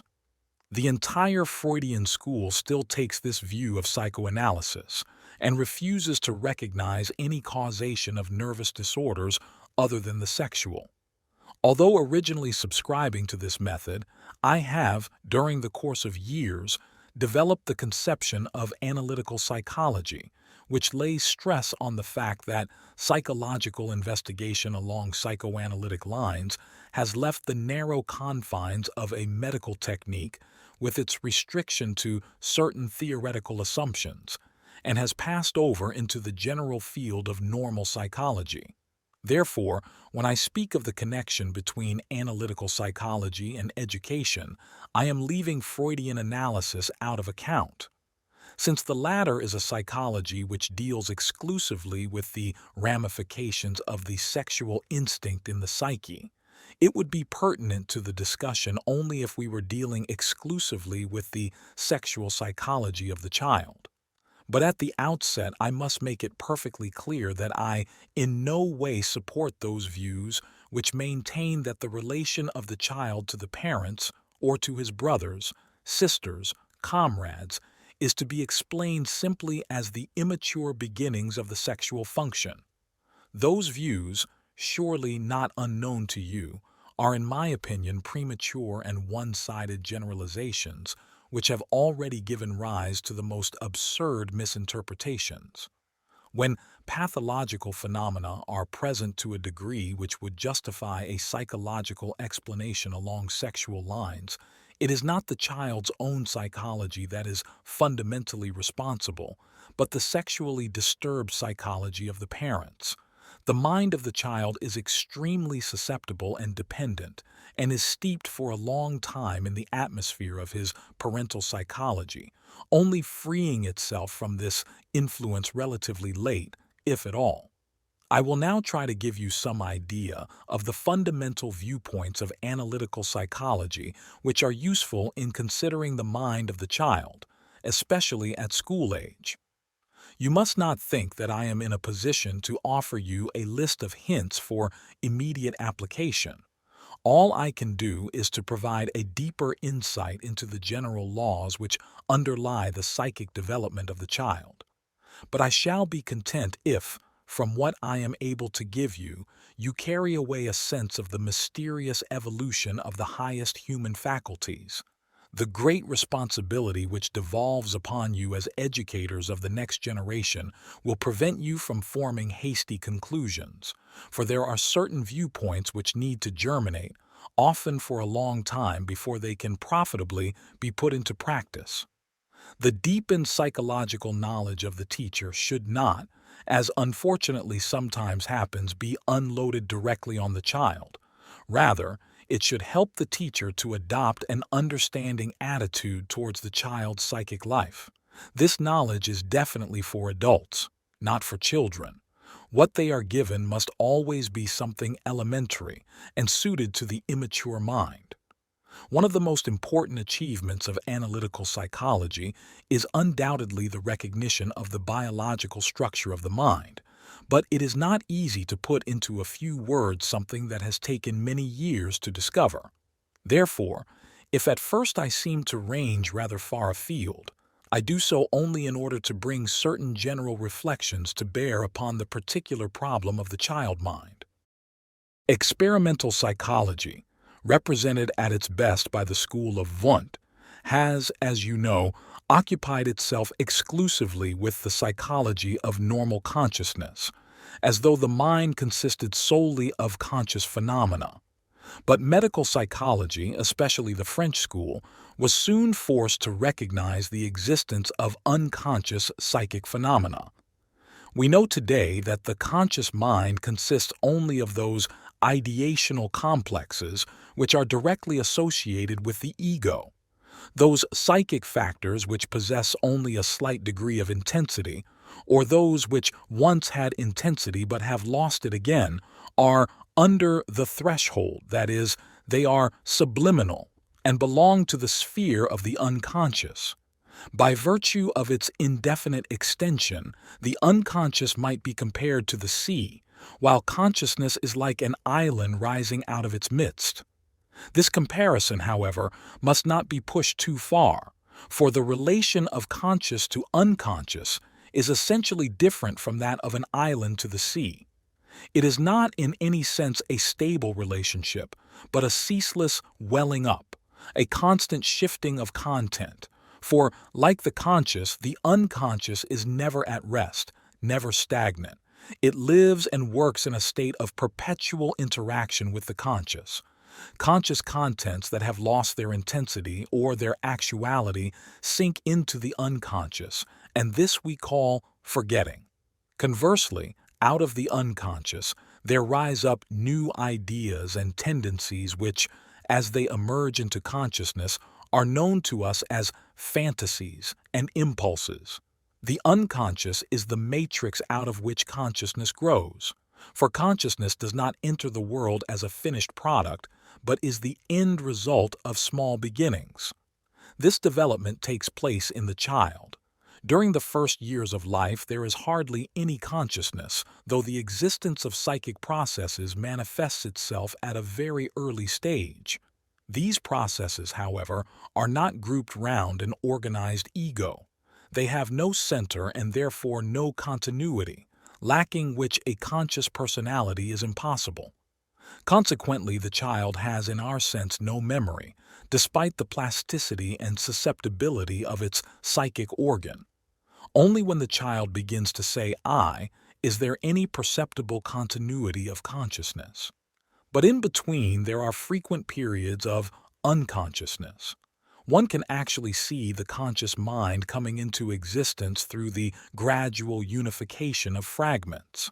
This process continues throughout life, but from puberty onwards it becomes slower and fewer fragments of the unconscious are added to consciousness. The greatest and most extensive development takes place during the period between birth and the end of psychic puberty, a period that may normally extend, for a man of our climate and race, to the 25th year. In the case of a woman, it usually ends when she is about 19 or 20. This development establishes a firm connection between the ego and the previously unconscious psychic processes, thus separating them from their source in the unconscious. In this way, the conscious rises out of the unconscious like an island newly risen from the sea. We reinforce this process in children by education and culture. School is in fact a means of strengthening in a purposeful way the integration of consciousness. Now, if we were to ask what would happen if there were no schools and children were left entirely to themselves, we should have to answer that they would remain largely unconscious. What kind of a state would this be? It would be a primitive state, and when such children came of age, they would, despite their native intelligence, still remain primitive. Savages, in fact, rather like a tribe of intelligent Negroes or Bushmen. They would not necessarily be stupid, but merely intelligent by instinct. They would be ignorant and therefore unconscious of themselves and the world.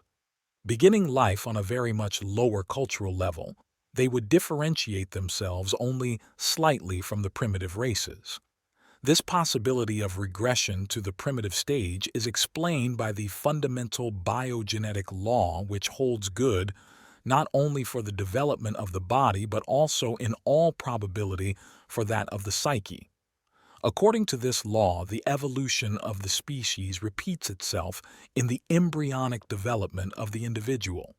Thus, to a certain degree, man in his embryonic life passes through the anatomical forms of primeval times.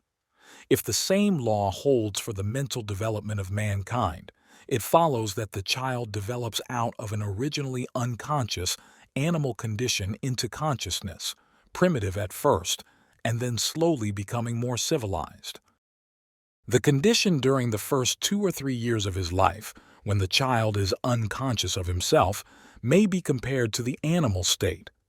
Just as the child in embryo is practically nothing but a part of the mother's body and wholly dependent on her, so in early infancy the psyche is to a large extent part of the maternal psyche, and will soon become part of the paternal psyche as well. The prime psychological condition is one of fusion with the psychology of the parents, an individual psychology being only potentially present. Hence, it is that the nervous and psychic disorders of children right up to school age depend very largely on disturbances in the psychic world of the parents.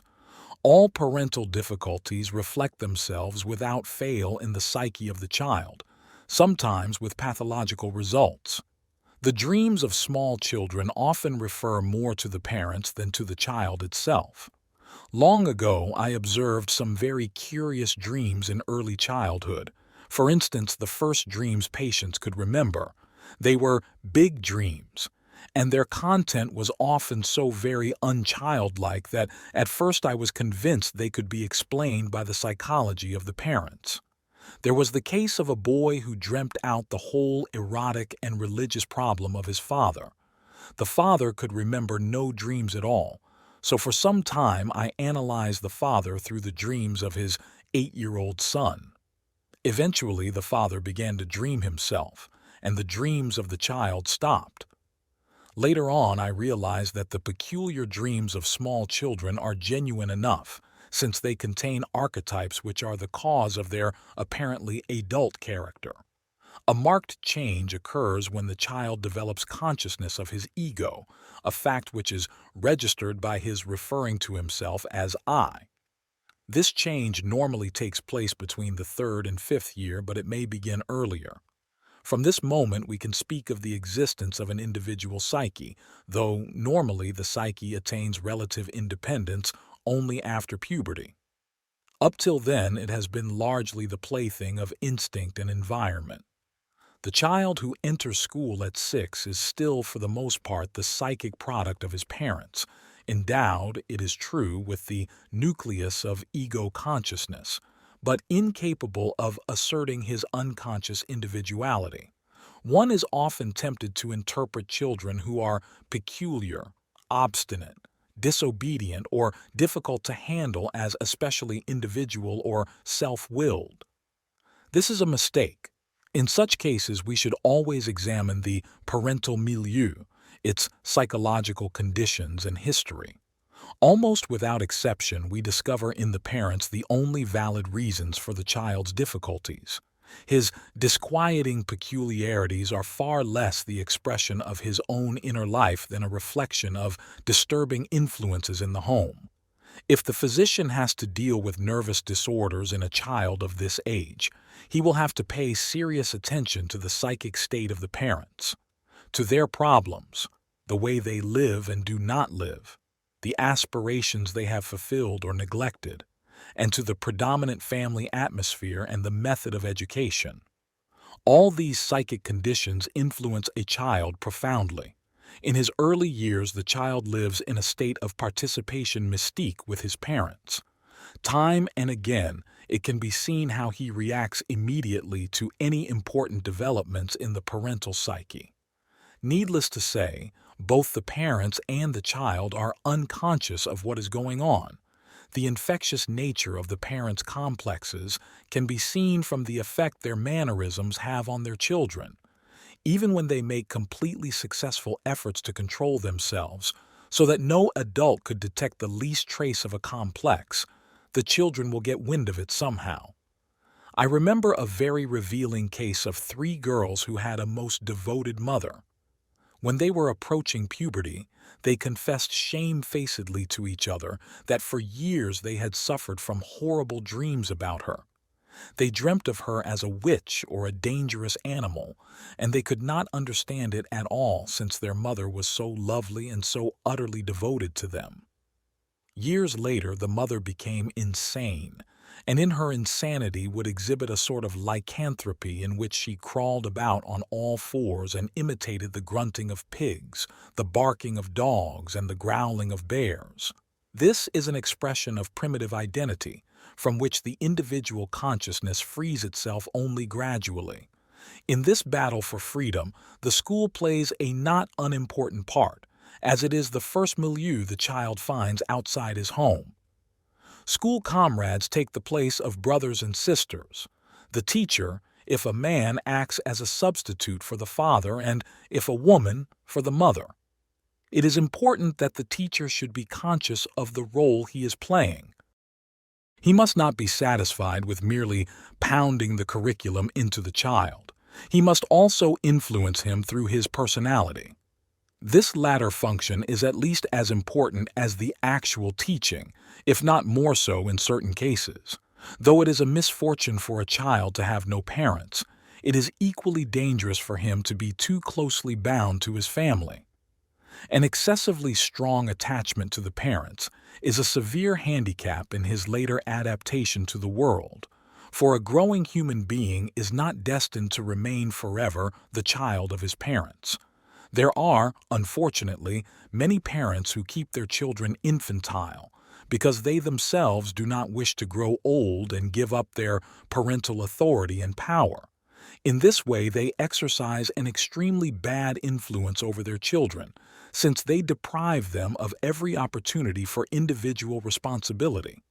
These disastrous methods of upbringing result either in dependent personalities or in men and women who can achieve their independence only by furtive means. There are other parents, again, who, on account of their own weaknesses, are not in a position to meet the child with the authority it needs if it is to take its proper place in the world. The teacher, as a personality, is then faced with the delicate task of avoiding repressive authority, while at the same time exercising that just degree of authority which is appropriate to the adult in his dealings with children. This attitude cannot be produced artificially. It can only come about in a natural way when the teacher does his duty as a man and a citizen. He must be an upright and healthy man himself, for good example still remains the best pedagogic method. But it is also true that the very best method avails nothing if its practitioner does not hold his position on his personal merits. It would be different if the only thing that mattered in school life were the methodical teaching of the curriculum, but that is at most only half the meaning of school. The other half is the real psychological education made possible through the personality of the teacher. This education means guiding the child into the larger world and widening the scope of parental training. For however careful the latter is, it can never avoid a certain one-sidedness, as the milieu always remains the same. School, on the other hand, is the first impact of the greater world which the child has to meet, and it ought to help him to free himself progressively from the parental environment. The child naturally brings to the teacher the kind of adaptation he has learned from his father. He projects the father image upon him, with the added tendency to assimilate the personality of the teacher to the father image. It is therefore necessary for the teacher to adopt the personal approach, or at any rate to leave the door open for such a contact. If the personal relationship of child to teacher is a good one, it matters very little whether the method of teaching is the most up-to-date. Success does not depend on the method, any more than it is the exclusive aim of school life to stuff the children's heads with knowledge, but rather to make them real men and women. We need not concern ourselves so much with the amount of specific information a child takes away with him from school. The thing of vital importance is that the school should succeed in freeing the young man from unconscious identity with his family and should make him properly conscious of himself. Without this consciousness, he will never know what he really wants, but will always remain dependent and imitative, with the feeling of being misunderstood and suppressed. In what I have just said, I have tried to give you a general picture of the child psyche from the standpoint of analytical psychology. But so far, I have remained only on the surface. We can go very much deeper if we apply the methods of investigation used in analytical psychology. The practical application of these would be out of the question for the ordinary teacher, and an amateurish or half-serious use of them is to be severely discouraged, although some knowledge of them on the part of the teacher is certainly desirable. It is by no means desirable, however, that he should apply them directly to the education of the children. It is his own education that needs them, and this will eventually read down to the good of his pupils. You may perhaps be surprised to hear me speak of the education of the educator, but I must tell you that I am far from thinking that a man's education is completed when he leaves school, even if he has achieved the university grade. There should be not only continuation courses for young people, but continuation schools for adults. At present, we educate people only up to the point where they can earn a living and marry. Then education ceases altogether, as though a complete mental outfit had been acquired. The solution of all the remaining complicated problems of life is left to the discretion and ignorance of the individual. Innumerable ill-advised and unhappy marriages, innumerable professional disappointments are due solely to this lack of adult education. Vast numbers of men and women thus spend their entire lives in complete ignorance of the most important things. Many childish vices are believed to be ineradicable, largely because they are often found in adults whose education is supposed to be finished and who are therefore thought to be long past the educable period. There was never a greater mistake. The adult is educable and can respond gratefully to the art of individual education, but naturally his education cannot be conducted along the lines suitable to the child. He has lost the extraordinary plasticity of the child's mind and has acquired a will of his own, personal convictions, and a more or less definite consciousness of himself, so that he is far less amenable to systematic influence. To this must be added the fact that the child, in his psychic development, passes through the ancestral stages and is only educated up to the modern level of culture and consciousness. The adult, however, stands firmly on this level and feels himself to be the upholder of contemporary culture. He therefore has little inclination to submit to a teacher like a child. As a matter of fact, it is important that he should not submit. Otherwise, he might easily slip back into a childish state of dependence. The educational method, then, that will best meet the needs of the adult must be indirect rather than direct. That is to say, it must put him in possession of such psychological knowledge as will permit him to educate himself. Such an effort could not and should not be expected from a child, but we can expect it from an adult, especially if he is a teacher. The teacher must not be a merely passive upholder of culture. He must actively promote that culture through his own self-education. His culture must never remain at a standstill. Otherwise, he will start correcting in the children those faults which he has neglected in himself. This is manifestly the antithesis of education.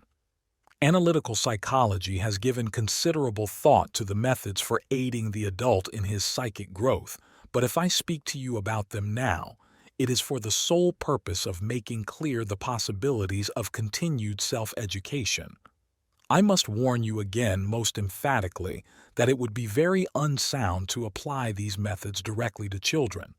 The indispensable basis of self-education is self-knowledge. We gain self-knowledge partly from a critical survey and judgment of our own actions, and partly from the criticism of others. Self-criticism, however, is all too prone to personal prejudice, while criticism from others is liable to err or to be otherwise displeasing to us. At all events, the self-knowledge accruing to us from these two sources is incomplete and confused like all human judgments, which are seldom free from the falsifications of desire and fear. But is there not some objective critique which will tell us what we really are, somewhat after the fashion, say, of a thermometer, which confronts the fever patient with the indisputable fact that he has a temperature of exactly 103. 1.0. Where our bodies are concerned, we do not deny the existence of objective criteria. If, for example, we are convinced that we can eat strawberries like everybody else without ill effects, and the body nevertheless reacts with a violent rash, this is objective proof that despite our idea to the contrary, we are allergic to strawberries. But when it comes to psychology, it seems to us that everything is voluntary and subject to our choice. This universal prejudice arises from our tendency to identify the whole psyche with the conscious phase of it. There are, however, many extremely important psychic processes which are unconscious or only indirectly conscious. Of the unconscious we can know nothing directly, but indirectly we can perceive the effects that come into consciousness.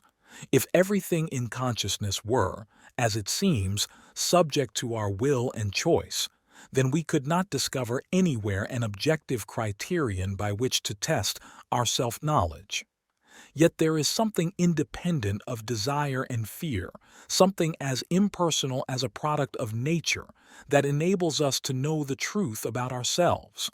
This objective statement is to be found in a product of psychic activity, which is the very last thing we would credit with such a meaning, namely, the dream. What are dreams?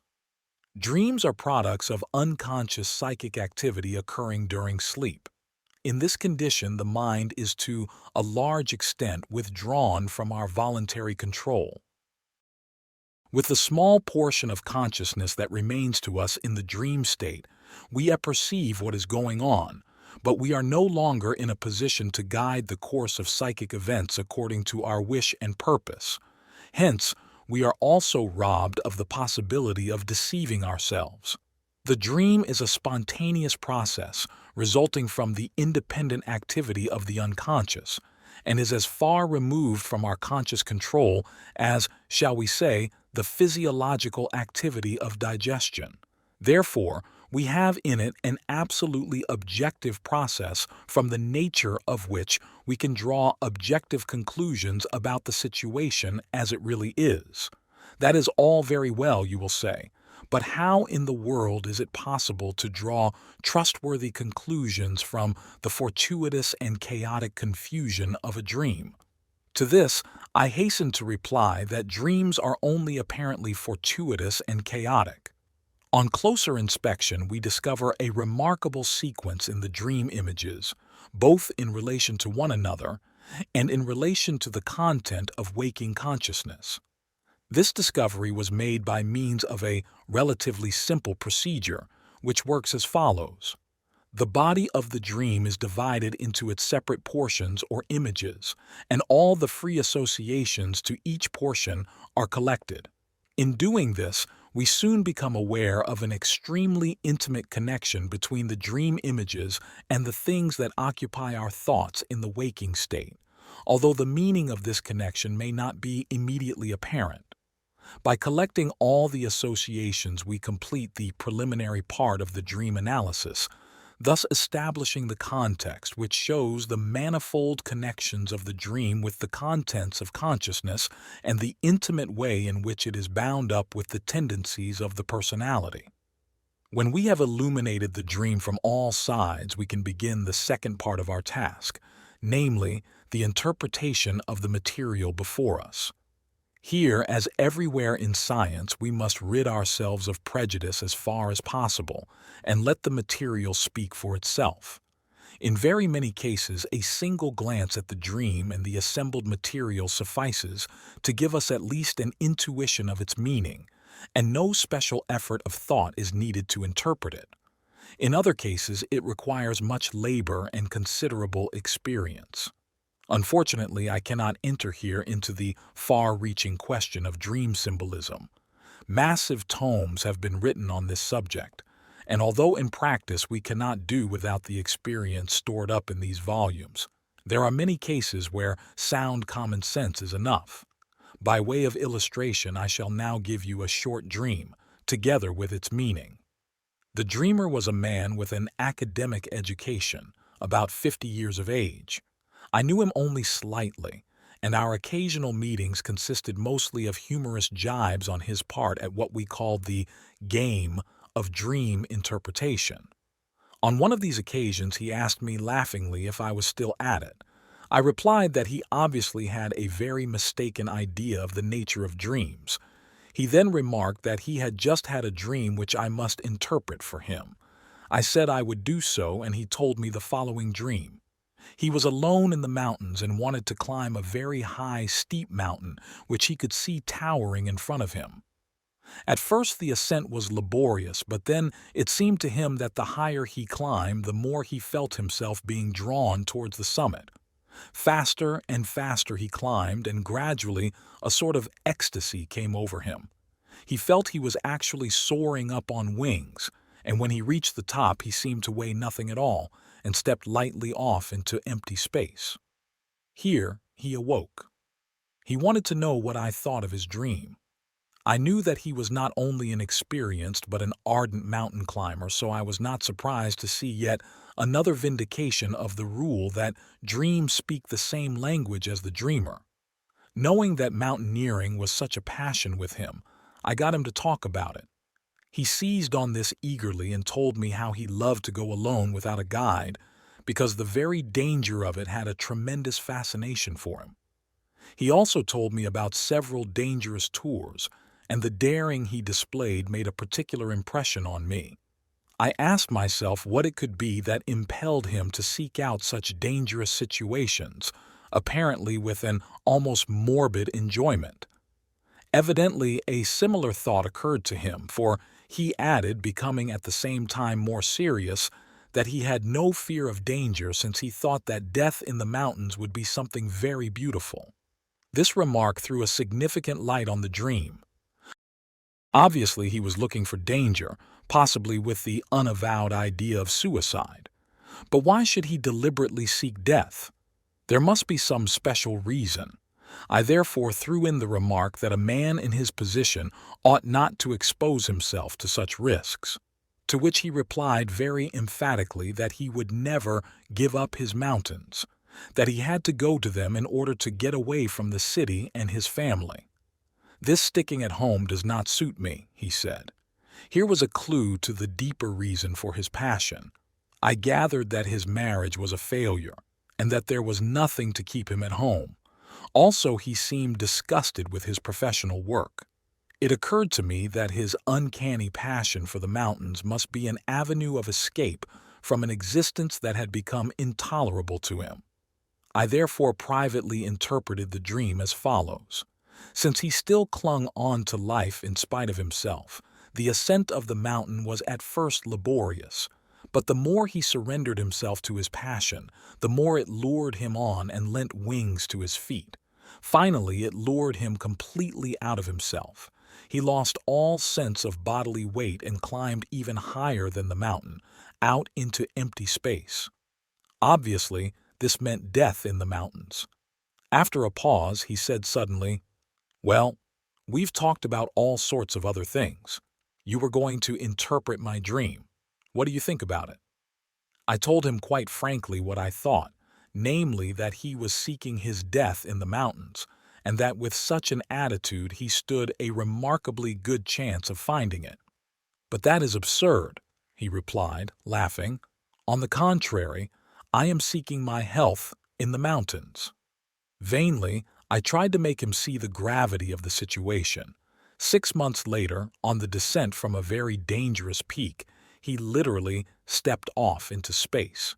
He fell on the head of a companion who was standing on a ledge below him, and both were killed. From this dream we can observe the general function of dreams.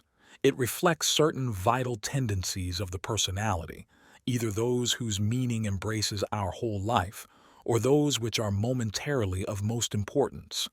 The dream presents an objective statement of these tendencies, a statement unconcerned with our conscious wishes and beliefs. After this, you will probably agree with me that a dream may, in certain circumstances, be of inestimable value for conscious life, even when it is not, as here, a matter of life and death. How much of moral and practical value this dreamer would have gained if only he had known of his dangerous lack of restraint. That is why, as physicians of the soul, we have to turn to the ancient art of dream interpretation. We have to educate adults who are no longer willing, like children, to be guided by authority. We have to do with men and women whose way of life is so individual that no counselor, however wise, could prescribe the way that is uniquely right for them. Therefore, we have to teach them to listen to their own natures, so that they can understand from within themselves what is happening.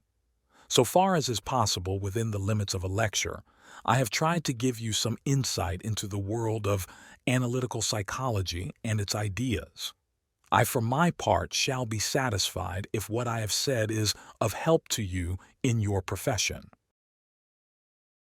Analytical Psychology and Education. Lecture 1. Psychology is one of the youngest sciences. The word psychology has been in use for a long time, but formerly it was only the title of a certain chapter in philosophy. That chapter in which the philosopher more or less laid down the law as to what the human soul had to be, according to the premises of his own particular philosophy. I remember, as a young student, that I used to enjoy the privilege of hearing from one professor how little was known about the real nature of psychic processes, and from another exactly what the psyche had to be as a logical necessity. If one studies the origins of modern empirical psychology, one is profoundly impressed by the fight which the earliest investigators had to wage against the firmly entrenched scholastic way of thinking. Philosophic thought, powerfully influenced by theology, queen of sciences, had a decidedly deductive tendency, and over it there reigned a mass of naive, idealistic preconceptions which were bound sooner or later to lead to a reaction. This reaction took the form of the materialism of the 19th century, from whose outlook we are not yet completely freed even today. The success of the empirical method is so undeniable that the splendor of its victory has even begotten a materialistic philosophy, which in reality is more a psychological reaction than a justifiable scientific theory. The materialistic outlook is an exaggerated reaction against the medieval idealism and has nothing to do with the empirical method as such. Thus, modern empirical psychology was cradled in an atmosphere of rank materialism. It was first and foremost a physiological psychology, thoroughly empirical in its experimental basis, viewing the psychic process exclusively from outside and mainly with an eye to its physiological manifestations. Such a state of affairs was fairly satisfactory so long as psychology was a department of philosophy or of the natural sciences. So long as it was restricted to the laboratory, psychology could remain purely experimental and could regard the psychic process entirely from outside. Instead of the old dogmatic psychology, we now had a philosophical psychology no less academic in its origins. However, the peace of the academic laboratory was soon to be disturbed by the demands of those who needed psychology for practical purposes. These intruders were the doctors. The neurologist as well as the psychiatrist has to concern himself with psychic disorders, and therefore feels the urgent need of a psychology that can be practically applied. Quite independently of the developments of academic psychology, medical men had already discovered a means of access to the human mind and to the psychological treatment of its disorders. This was hypnotism, which grew out of what had been called mesmerism in the latter part of the 18th century and animal magnetism at the beginning of the 19th. The development of hypnotism led, via Charcot, Liabeau, and Bernheim, to the kind of medical psychology represented by Pierre Janet. Another of Charcot's pupils, Freud, in Vienna, used the hypnotic method at first very much in the same way as Janet, but he soon struck out on a different path. Whereas Janet remained for the most part descriptive, Freud penetrated further and more deeply into matters which, to the medical science of those days, hardly seemed worth investigating, namely the morbid fantasies of the patient and their activity in the realm of the unconscious mind. It would be unjust to imply that Janet overlooked this. Indeed, the contrary is the case. It is his great merit to have pointed out the existence and the importance of unconscious processes in the psychological structure of nervous and mental disorders. Freud's particular merit lies not in the actual discovery of unconscious activity, but in unveiling the real nature of this activity, and above all in working out a practical method for exploring the unconscious. Independently of Freud, I too had approached the problem of a practical psychology firstly from the side of experimental psychopathology, employing chiefly the association method, and then from the study of the personality. As Freud made the hitherto neglected morbid fantasies of the patient his special field of research, so I directed my attention more particularly to the reasons why people made certain mistakes in the course of the association experiment. Like the fantasies of hysterics, the disturbances in the association experiment were regarded as valueless and meaningless, a purely fortuitous phenomenon, in a word, as so much materia vilis. I discovered, however, that these disturbances were due to the operation of unconscious processes which I called feeling-toned complexes. After having, so to speak, put my finger on the same psychological mechanisms as Freud, it was natural that I should become his pupil and collaborator over a period of many years. But while I always recognized the truth of his conclusion so far as the facts were concerned, I could not conceal my doubts as to the validity of his theories. His regrettable dogmatism was the main reason why I felt obliged to part company from him. My scientific conscience would not allow me to lend support to an almost fanatical dogma based on a one-sided interpretation of the facts. Freud's achievement is by no means inconsiderable, but while he shares with others the discovery of the unconscious in relation to the etiology and structure of neuroses and psychoses, his great and unique merit, to my mind, lies in his discovery of a method for exploring the unconscious, and more particularly, dreams. He was the first to make the bold attempt to throw open the secret doors of the dream. The discovery that dreams have a meaning, and that there is a way to an understanding of them, is perhaps the most significant and most valuable part of this remarkable edifice called psychoanalysis. I do not wish to belittle Freud's achievement, but I feel I must be fair to all those who have wrestled with the great problems of medical psychology, and who, through their labors, have laid the foundations without which neither Freud nor myself would have been able to accomplish our tasks. Thus, Pierre Janet, Auguste Forel, Theodore Flournoy, Morton Prince, Eugen Bleuler deserve gratitude and remembrance whenever we speak of the first steps of medical psychology. Freud's work has shown that the functional neuroses are causally based on unconscious contents whose nature, when understood, allows us to see how the disease came about. The value of this discovery is as great as the discovery of the specific cause of tuberculosis and other infectious diseases. Moreover, quite apart from the therapeutic importance of analytical psychology, the psychology of the normal has been tremendously enriched, for the understanding of dreams has opened up an almost limitless vista, showing how consciousness develops out of the remotest and darkest depths of the unconscious, while the practical application of the analytical method has enabled us to distinguish typical functions and attitudes in the behavior of normal individuals. Insofar as psychoanalysis is a branch of medical psychology, it concerns itself solely with abnormal cases and should therefore be reserved for the physician. But dream psychology, studied for the light it throws upon normal human behavior, will be of ever-increasing interest to thoughtful people generally, and especially to those with educational inclinations. It is in fact highly desirable that the educator, if he wishes really to understand the mentality of his pupils, should pay attention to the findings of analytical psychology. That, however, presupposes some knowledge of psychopathology, for the abnormal child is far harder to understand than the normal. Abnormality and disease are not far apart, and just as one expects some knowledge of the physical ailments of children from the all-round educated teacher, so one might expect from him a little knowledge of their psychic ailments. There are 5 main groups of psychic disturbances in children.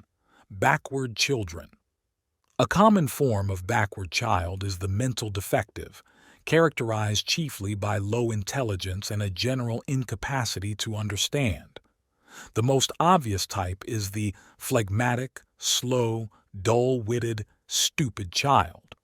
Among these cases may be found children who, for all their poverty of intellect, are distinguished by a certain richness of heart, and who are capable of loyalty, affection, devotion, reliability, and self-sacrifice. The less obvious and rarer type is the excitable, easily irritated child, whose mental incapacity is no less indubitable than that of the defective, but is often markedly one-sided. From these congenital and practically incurable, though not ineducable, types we must distinguish the child with arrested mental development. His development is very slow, at times almost imperceptible, and it often needs the expert diagnosis of a skilled psychiatrist to decide whether it is a case of mental defect or not. Such children frequently have the emotional reactions of imbeciles. I was once consulted about a boy of 6 years old who suffered from violent fits of rage, during which he used to smash his toys and threaten his parents and his nurse in quite a dangerous way. In addition, he refused to speak, as his parents put it. He was a little fellow, well-fed, but terribly suspicious, malevolent, obstinate, and altogether negative. It was perfectly obvious that he was an imbecile and simply could not speak. He had never learnt how to do so, but his imbecility was not bad enough to account entirely for his inability to speak. His general behavior pointed to a neurosis. Whenever a young child exhibits the symptoms of a neurosis, one should not waste too much time examining his unconscious. One should begin one's investigations elsewhere, starting with the mother, for almost invariably the parents are either the direct cause of the child's neurosis or at least the most important element in it. Thus, I found that the child was the only boy among 7 girls. The mother was an ambitious, self-willed woman who took it as an insult when I told her that her son was not normal. She had deliberately repressed all knowledge of the boy's infirmity. He simply had to be intelligent, and if he was stupid, it was all due to his evil will and malicious obstinacy. Naturally, the boy learnt far less than he would have done had he been lucky enough to possess a reasonable mother. In fact, he learnt nothing at all. What is more, he duly became the very things his mother's own ambition drove him to, namely malicious and self-willed. Totally misunderstood, and therefore isolated within himself, he developed his fits of rage out of sheer despair. I know of another boy, of 14, in much the same family circumstances. He killed his stepfather with an axe during a paroxysm of rage. He too had been pushed too far. Arrested mental development is found not infrequently in first children, or in children whose parents are estranged through psychic incompatibilities. It may also result from the mother's illness during pregnancy, or from prolonged labor, or from deformation of the skull and hemorrhage during delivery. If such children are not ruined by educational forcing, they normally attain a relative mental maturity in the course of time, though it may be later than with ordinary children. The second group comprises psychopathic children. In cases of moral insanity, the disorder is either congenital or due to organic injury of parts of the brain by wounding or disease. Such cases are incurable. Occasionally, they become criminals and they have in them the seeds of habitual criminality. From this group, one must carefully distinguish the child with arrested moral development, the morbidly autoerotic type. These cases often display an alarming amount of egotism and premature sexual activity. In addition, they are untruthful and unreliable, and almost completely lacking in human feeling and love. As a rule, they are illegitimate or adopted children who have unfortunately never been warmed and nourished by the psychic atmosphere of a real father and mother. They suffer from an almost organic lack of something that every child needs as a vital necessity, namely the psychically nourishing care of parents and especially of a mother. As a result, illegitimate children in particular are always exposed to psychic danger, and it is the moral sphere that suffers first and foremost. Many children can adapt to foster parents, but not all, and those who cannot develop an extremely self-centered and ruthlessly egotistical attitude for the unconscious purpose of getting for themselves what the real parents have failed to give them. Such cases are not always incurable. I once saw a boy who violated his 4-year-old sister when he was 5, tried to kill his father when he was 9, but at the age of 18 was developing into satisfactory normality, despite a diagnosis of incurable moral insanity. If the unbridled licentiousness to which such cases are sometimes prone is coupled with a good intelligence, and if there is no irreparable break with society, these patients can give up their criminal tendencies by using their heads.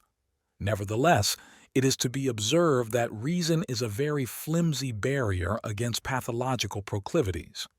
The third group consists of epileptic children. These cases are unfortunately not uncommon. It is easy enough to recognize a true epileptic attack, but what is called petit mal is an exceedingly obscure and complicated condition. Here there are no obvious attacks, only very peculiar and often hardly perceptible alterations of consciousness, which nevertheless pass over into the severe mental disorder of the epileptic with his irritability, ferocity, greediness, his sticky sentimentality, his morbid passion for justice, his egotism, and his narrow range of interests. It is of course impossible to enumerate here all the manifold forms of epilepsy, but in order to illustrate its symptomatology, I will mention the case of a small boy who began to behave strangely when he was about 7 years old. The first thing to be noticed was that he used to disappear abruptly and was then found hiding in the cellar or in a dark corner of the attic. It was impossible to get him to explain why he ran away so suddenly and hid himself. Sometimes he would leave off playing and bury his face in his mother's skirts. At first these things happened so rarely that no attention was paid to his odd behavior, but when he began to do the same thing at school, suddenly leaving his desk and running to the teacher, his family became alarmed. Nobody, however, had thought of the possibility of a serious disease.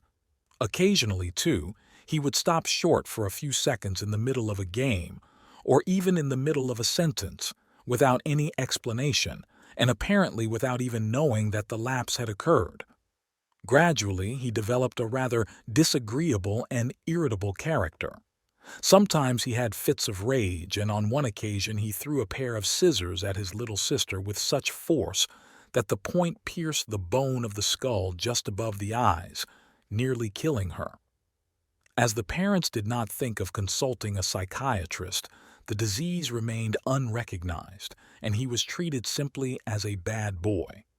At the age of 12, he had his first observed epileptic fit, and only then was his disease understood. Despite great difficulties, I was able to find out from the boy that when he was about 6, he began to be seized with terror of some unknown being. When he was alone, he had the feeling that someone unseen was present. Later he came to see a short man with a beard, a man he had never seen before, but whose features he could describe in great detail. This man suddenly appeared before him and frightened him so much that he ran away and hid himself. It was difficult to discover why the man was so terrifying. The boy was obviously upset about something, which he treated as a dreadful secret. It took me hours to win his confidence, but eventually he confessed. This man tried to make me take something terrible from him. I can't tell you what it was frightful. He came nearer and nearer and kept on insisting that I must take it, but I was so frightened that I always ran away and did not take it. As he said this, he turned pale and began to tremble with fear. When at last I succeeded in calming him down, he said, "This man tried to make me take a sin." "But what sort of a sin?" I asked. The boy stood up, looked suspiciously all round him, and then whispered, "It was murder." When he was 8 years old, he had, as I mentioned above, made a violent attack on his sister. Later, the attacks of fear continued, but the vision changed. The terrible man did not return, but in his stead there appeared the figure of a nun, a sort of nurse. At first her face was veiled, but later it was unveiled, revealing a most terrifying expression, a pale, death-like face. Between the ages of 9 and 12 he was haunted by this figure. The fits of rage, despite his growing irritability, ceased, but the manifest epileptic attacks began to appear instead. Clearly, the vision of the nun signified the changing of the incompatible criminal tendency symbolized by the bearded man into obvious disease. Sometimes such cases are still mainly functional and not yet organic, so that it is possible to do something for them with psychotherapy. That is why I have mentioned this case in some detail. It may give some idea of what goes on in the child's mind behind the scenes. The fourth group comprises the various forms of psychosis. Although such cases are not common among children, one can find at least the first stages of that pathological mental development which later, after puberty, leads to schizophrenia in all its manifold forms. As a rule, these children behave in a strange and even bizarre way. They are incomprehensible, often quite unget-it-able, hypersensitive, shut in, emotionally abnormal, being either torpid or liable to explode over the most trifling causes. I once had to examine a boy of 14 in whom sexual activity had begun suddenly and somewhat prematurely in a rather disquieting way, so that it disturbed his sleep and upset his general health. The trouble began when the boy went to a dance, and a certain girl refused to dance with him. He went away in high dudgeon. When he got home, he tried to learn his school lessons, but found it was impossible because of a mounting and indescribable emotion compounded of fear, rage, and despair, which took hold of him more and more until at last he rushed out into the garden and rolled on the ground in an almost unconscious condition. After a couple of hours, the emotion passed and the sexual trouble began. There were several cases of schizophrenia in this boy's family. This is a typical pathological emotion characteristic of children with a bad family inheritance. The fifth group consists of neurotic children. It is, of course, quite beyond the scope of a single lecture to describe all the symptoms and forms of a childhood neurosis. Anything may be found, ranging from abnormally naughty behavior to definitely hysterical attacks and states. The trouble can be apparently physical, for instance, hysterical fever or abnormally low temperature, convulsions, paralysis, pain, digestive disturbances, etc. Or it can be mental and moral, taking the form of excitement or depression, lying, sexual perversion, stealing, and so forth. I remember the case of a little girl of 4 who had suffered from the most chronic constipation since the first year of her life. She had already undergone every imaginable and unimaginable kind of physical treatment. All were useless because the doctors overlooked the one important factor in the child's life, namely her mother. As soon as I saw the mother, I realized that she was the real cause, and so I suggested treating her and advised her at the same time to give up the child. Another person took the mother's place, and the next day the trouble was gone and did not return, as I was able to follow up the case for many years afterward.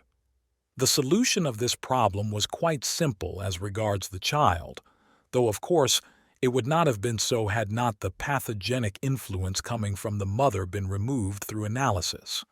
The little girl was a youngest child, the regular pet of a neurotic mother. The latter projected all her phobias onto the child and surrounded her with so much anxious care that she was never free from tension, and such a state is notoriously unfavorable to the peristaltic function. It is my conviction that it is absolutely essential for any teacher who wishes to apply the principles of analytical psychology to have a first-hand knowledge of the psychopathology of childhood and its attendant dangers. Unfortunately, there are certain books on psychoanalysis which give the impression that it is all very simple and that success can be had for the asking. No competent psychiatrist could endorse such superficial notions, and no warning can be too emphatic against unskilled and frivolous attempts to analyze children. There is no doubt that it is of the greatest value to the educator to know what modern psychology has contributed to the understanding of the child mind. But anyone who wishes to apply analytical methods to children must have thorough knowledge of the pathological conditions he will be called upon to deal with. I must confess that I do not see how anyone, except a responsible physician, can dare to analyze children without special knowledge and medical advice. To analyze children is a most difficult and delicate task. The conditions under which we have to work are altogether different from those governing the analysis of grown-ups. The child has a special psychology. Just as its body during the embryonic period is part of the mother's body, so its mind is for many years part of the parent's mental atmosphere. That explains why so many neuroses of children are more symptoms of the mental condition of the parents than a genuine illness of the child. Only a very little of the child's psychic life is its own. For the most part, it is still dependent on that of the parents. Such dependence is normal, and to disturb it is injurious to the natural growth of the child's mind. It is therefore understandable that premature and indelicate enlightenment on the facts of sex can have a disastrous effect on his relations with his parents, and such an effect is almost inevitable if you base your analysis on the dogma that the relations between parents and children are necessarily sexual. It is no less unjustifiable to give the so-called Oedipus complex the status of a prime cause. The Oedipus complex is a symptom. Just as any strong attachment to a person or a thing may be described as a marriage, and just as the primitive mind can express almost anything by using a sexual metaphor, so the regressive tendency of a child may be described in sexual terms as an incestuous longing for the mother. But it is no more than a figurative way of speaking. The word incest has a definite meaning and designates a definite thing, and as a general rule can only be applied to an adult who is psychologically incapable of linking his sexuality to its proper object. To apply the same term to the difficulties in the development of a child's consciousness is highly misleading. This is not to say that sexual precocity does not exist, but such cases are distinctly exceptional and abnormal, and there is nothing to justify the doctor in extending the concepts of pathology to the sphere of the normal. Just as it is hardly permissible to call blushing a skin disease or joy a fit of madness, so cruelty is not necessarily sadism, pleasure is not necessarily lust, and firmness is not necessarily sexual repression. In studying the history of the human mind, one is impressed again and again by the fact that its growth keeps pace with a widening range of consciousness, and that each step forward is an extremely painful and laborious achievement. One could almost say that nothing is more hateful to man than to give up the smallest particle of unconsciousness. He has a profound fear of the unknown. Ask anybody who has ever tried to introduce new ideas. If even the allegedly mature man is afraid of the unknown, why shouldn't the child hesitate also? The horror novi is one of the most striking qualities of primitive man. This is a natural enough obstacle, as obstacles go, but excessive attachment to the parents is unnatural and pathological because a too great fear of the unknown is itself pathological. Hence one should avoid the one-sided conclusion that hesitation in advancing is necessarily due to sexual dependence on the parents. Often it may be simply a reculer pour mieux sauter. Even in cases where children do exhibit sexual symptoms, where, in other words, the incestuous tendency is perfectly obvious, I should recommend a careful examination of the parent's psyche. One finds astonishing things, such as a father unconsciously in love with his own daughter, a mother who is unconsciously flirting with her son, imputing under the cover of unconsciousness their own adult emotions to their children who, again unconsciously, act the parts allotted to them. Children will not, of course, play these strange and unnatural roles unless unconsciously forced into them by their parents' attitude. I will now describe one such case. There was a family of 4 children, 2 daughters and 2 sons. All 4 were neurotic. The girls had shown neurotic symptoms since before puberty. I shall avoid unnecessary details, sketching the fate of the family only in broad outline. The elder daughter, when she was 20, fell in love with an eminently suitable young man of good family and a university education. The marriage, however, was put off for one reason or another, and, as though hypnotized, she started an affair with one of her father's office employees. She seemed to love her fiancé very much, but was so prudish with him that she never allowed him even to kiss her, while she went very far with the other man without the slightest hesitation. She was excessively naive and childish, and totally unconscious at first of what she was doing. Then, to her unspeakable horror, the full consciousness of it came over her. She broke down completely, and for years she suffered from hysteria. She severed her connection with the employee and also with her fiancé without explaining her conduct to anyone. The second daughter got married, apparently with no difficulties, but to a man below her mental level. She was frigid and remained childless.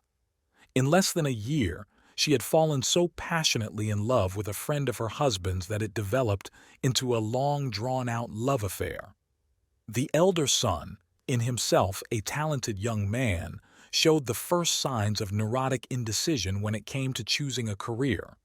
Eventually, he decided to study chemistry, but he had no sooner begun than he was overwhelmed with such a homesickness that he left the university and went straight home to mother.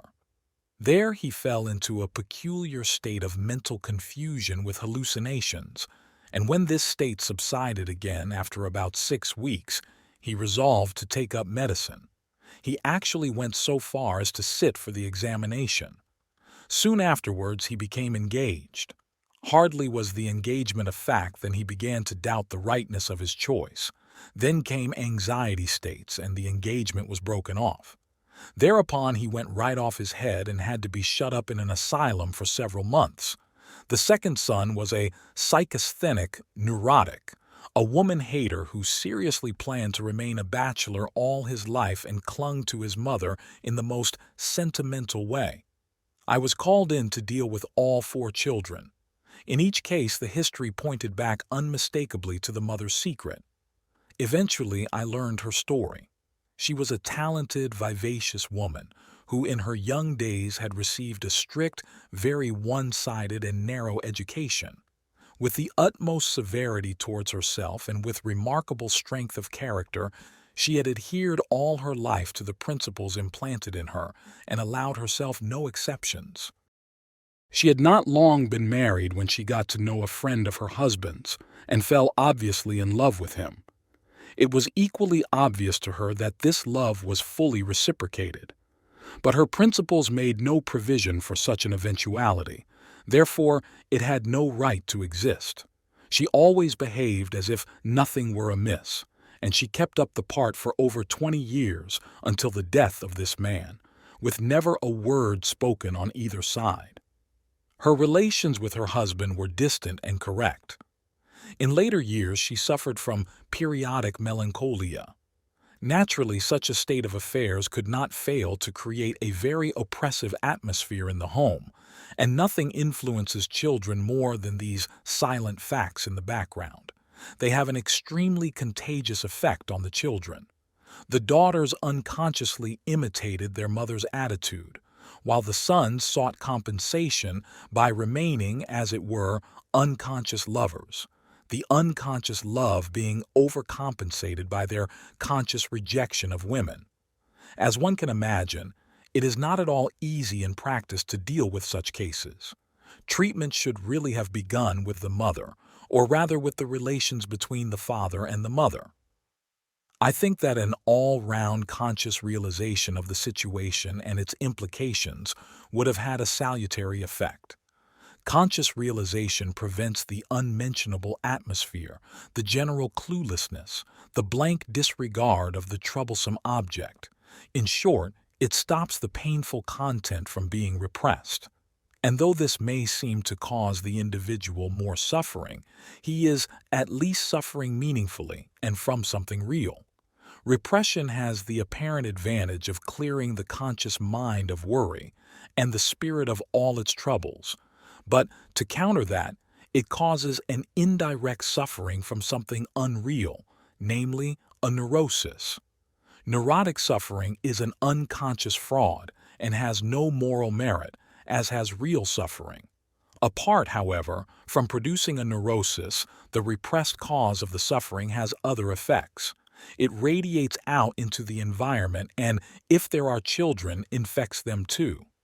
In this way, neurotic states are often passed on from generation to generation, like the curse of Atreus. The children are infected indirectly through the attitude they instinctively adopt towards their parents' state of mind. Either they fight against it with unspoken protest, though occasionally the protest is vociferous, or else they succumb to a paralyzing and compulsive imitation. In both cases, they are obliged to do, to feel, and to live not as they want, but as their parents want.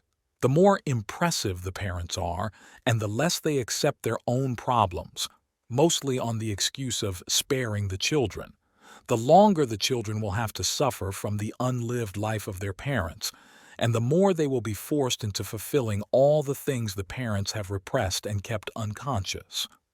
It is not a question of the parents having to be perfect in order to have no deleterious effects on their children. If they really were perfect, it would be a positive catastrophe, for the children would then have no alternative but moral inferiority, unless of course they chose to fight the parents with their own weapons, that is, copy them. But this trick only postpones the final reckoning till the third generation. The repressed problems and the suffering thus fraudulently avoided secrete an insidious poison which seeps into the soul of the child through the thickest walls of silence and through the whited sepulchres of deceit, complacency, and evasion. The child is helplessly exposed to the psychic influence of the parents and is bound to copy their self-deception, their insincerity, hypocrisy, cowardice, self-righteousness, and selfish regard for their own comfort, just as wax takes up the imprint of the seal. The only thing that can save the child from unnatural injury is the efforts of the parents not to shirk the psychic difficulties of life by deceitful maneuvers or by remaining artificially unconscious, but rather to accept them as tasks, to be as honest with themselves as possible, and to shed a beam of light into the darkest corners of their souls. If they can confess to an understanding ear, so much the better. If for certain reasons they cannot, that is admittedly an aggravation but not a disadvantage. On the contrary, it is often an advantage, for they are then forced to cope unaided with the thing that is most difficult for them. Public confession, as in the Salvation Army or the Oxford Group, is extremely effective for simple souls who can unbosom themselves ex profundis. But such souls are not exactly at home in a fashionable drawing room, nor are such confessions to be heard there, however indiscreet. Confession, as we know, can also be used for self-deception. The more intelligent and cultured a man is, the more subtly he can humbug himself. No moderately intelligent person should believe himself either a saint or a sinner. Both would be a conscious lie. Rather, he should keep shamefacedly silent about his moral qualities, ever mindful of his abysmal sinfulness on the one hand, and of his meritoriously humble insight into this desolate state of affairs on the other. All that the younger Blumhardt remarked to an acquaintance of mine, on his making an agonizingly contrite confession of sin, was, "Do you think God is interested in your miserable muck?" Blumhardt had evidently noted the trick that makes drawing-room confession so attractive. It is not, let me repeat, a question of the parents committing no faults, that would be humanly impossible, but of their recognizing them for what they are. It is not life that must be checked, but unconsciousness. Above all, the unconsciousness of the educator. But that means our own unconsciousness, because each one of us is, for better or worse, the educator of his fellow man. For so morally bound up with one another are we human beings that a leader leads the led, and the led mislead the leader. Lecture 2. Scientific psychology, to begin with, was either physiological psychology or a rather unorganized accumulation of observations and experiments dealing with isolated facts and functions. Freud's hypothesis, though certainly one-sided, gave it a liberating push towards a psychology of psychic complexities. His work is really a psychology of the ramifications of the sexual instinct in the human psyche. But despite the undeniable importance of sex, one should not suppose that sex is everything. Such a broad hypothesis is like wearing colored spectacles. It obliterates the finer shades so that everything is seen under the same lurid hue. It is therefore significant that Freud's first pupil, Alfred Adler, framed an entirely different hypothesis of equally broad applicability. The Freudians usually fail to mention Adler's merits, as they make a fanatical creed of their sex hypothesis. But fanaticism is always a compensation for hidden doubt. Religious persecutions occur only where heresy is a menace. There is no instinct in man that is not balanced by another instinct. Sex would be absolutely unchecked in man were there not a balancing factor in the form of an equally important instinct destined to counteract an unbridled and therefore destructive functioning of the sexual instinct. The structure of the psyche is not unipolar. Just as sex is a force that sways man with its compelling impulses, so there is a natural force of self-assertion in him which enables him to resist emotional explosions. Even among primitives we find the severest restrictions imposed not only on sex, but on other instincts too, without there being any need of the Ten Commandments or of the precepts of the Catechism. All restrictions on the blind operation of sex derive from the instinct of self-preservation, which is what Adler's self-assertion amounts to in practice. Unfortunately, Adler in his turn goes too far and, by almost entirely neglecting the Freudian point of view, falls into the same error of one-sidedness and exaggeration. His psychology is the psychology of all the self-assertive tendencies in the human psyche. I admit that a one-sided truth has the advantage of simplicity, but whether it is an adequate hypothesis is another matter. We ought to be able to see that there is much in the psyche that depends on sex, sometimes indeed everything, but that at other times very little depends on sex and nearly everything on the instinct of self-preservation, or the power instinct as Adler called it. Both Freud and Adler make the mistake of assuming the continuous operation of one and the same instinct, as though it were a chemical component that was always present in the same quantity, like the two hydrogen atoms in water. If that were the case, man would be mainly sexual, according to Freud, and mainly self-assertive, according to Adler. But he cannot be both at the same time. Everyone knows that the instincts vary in intensity. Sometimes sex predominates, sometimes self-assertion or some other instinct. That is the simple fact which both investigators have overlooked.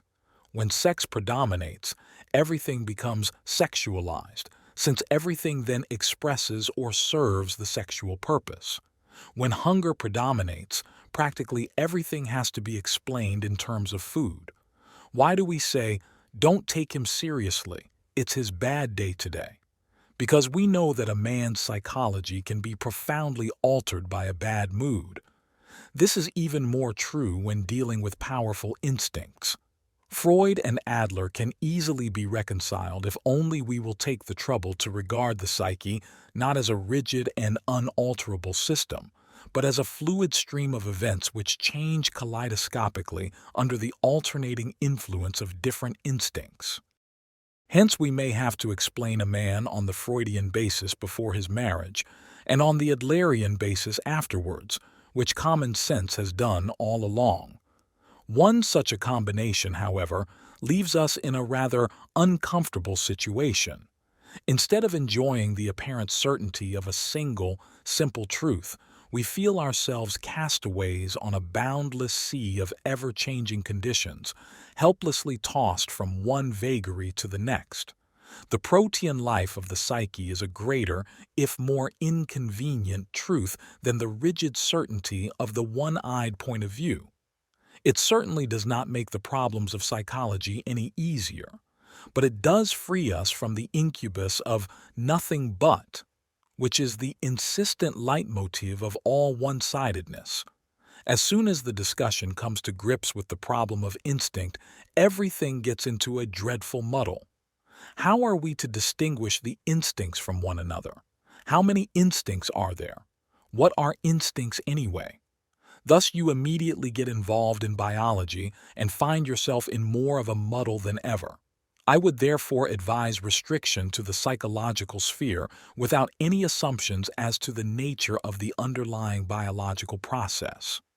The day may come when the biologist, and maybe even the physiologist, will be able to reach out his hand to the psychologist at the point where they meet after tunneling from opposite sides through the mountain of the unknown. In the meantime, we must learn to be a little more modest in the face of the psychological facts. Instead of knowing so exactly that certain things are nothing but sex or nothing but the will to power, we should take them more at their face value. Consider religious experience, for instance. Can science be so sure that there is no such thing as a religious instinct? Can we really suppose that the religious phenomenon is nothing but a secondary function based on the repression of sex? Can anyone show us those normal peoples or races who are free from such silly repressions?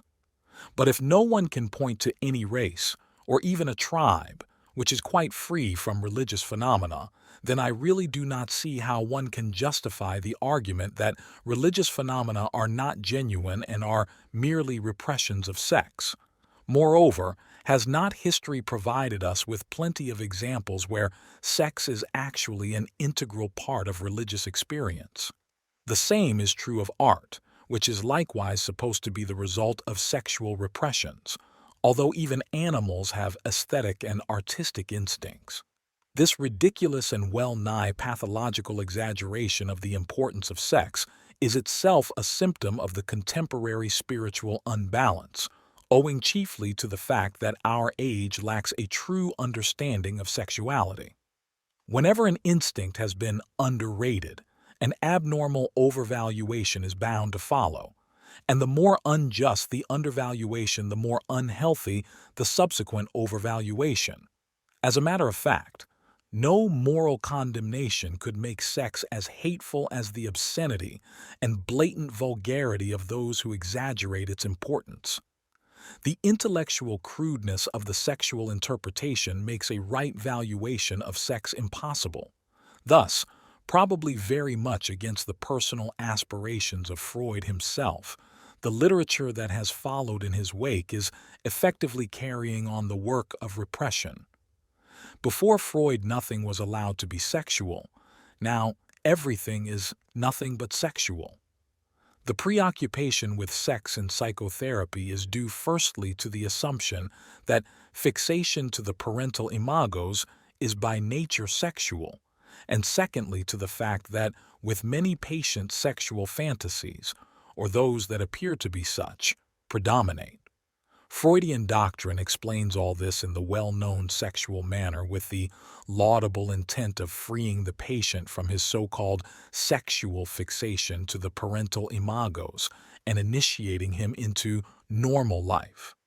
It speaks, plainly enough, the same language as the patient, and in suitable cases, this is of course a distinct advantage, though it becomes a disadvantage as time goes on because the sexual terminology and ideology bind the problem down to the very level on which it has shown itself to be insoluble.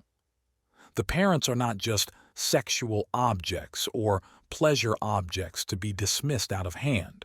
They are, or they represent, vital forces which accompany the child on the winding path of destiny in the form of favorable or dangerous factors, from whose influence even the adult can escape only in limited degree, analysis or no analysis. Father and mother are, whether we know it or not, replaced by something analogous to them, if, that is to say, we succeed in detaching ourselves from them at all. The detachment is possible only if we can step on to the next level. For example, the place of the father is now taken by the doctor, a phenomenon which Freud called the transference.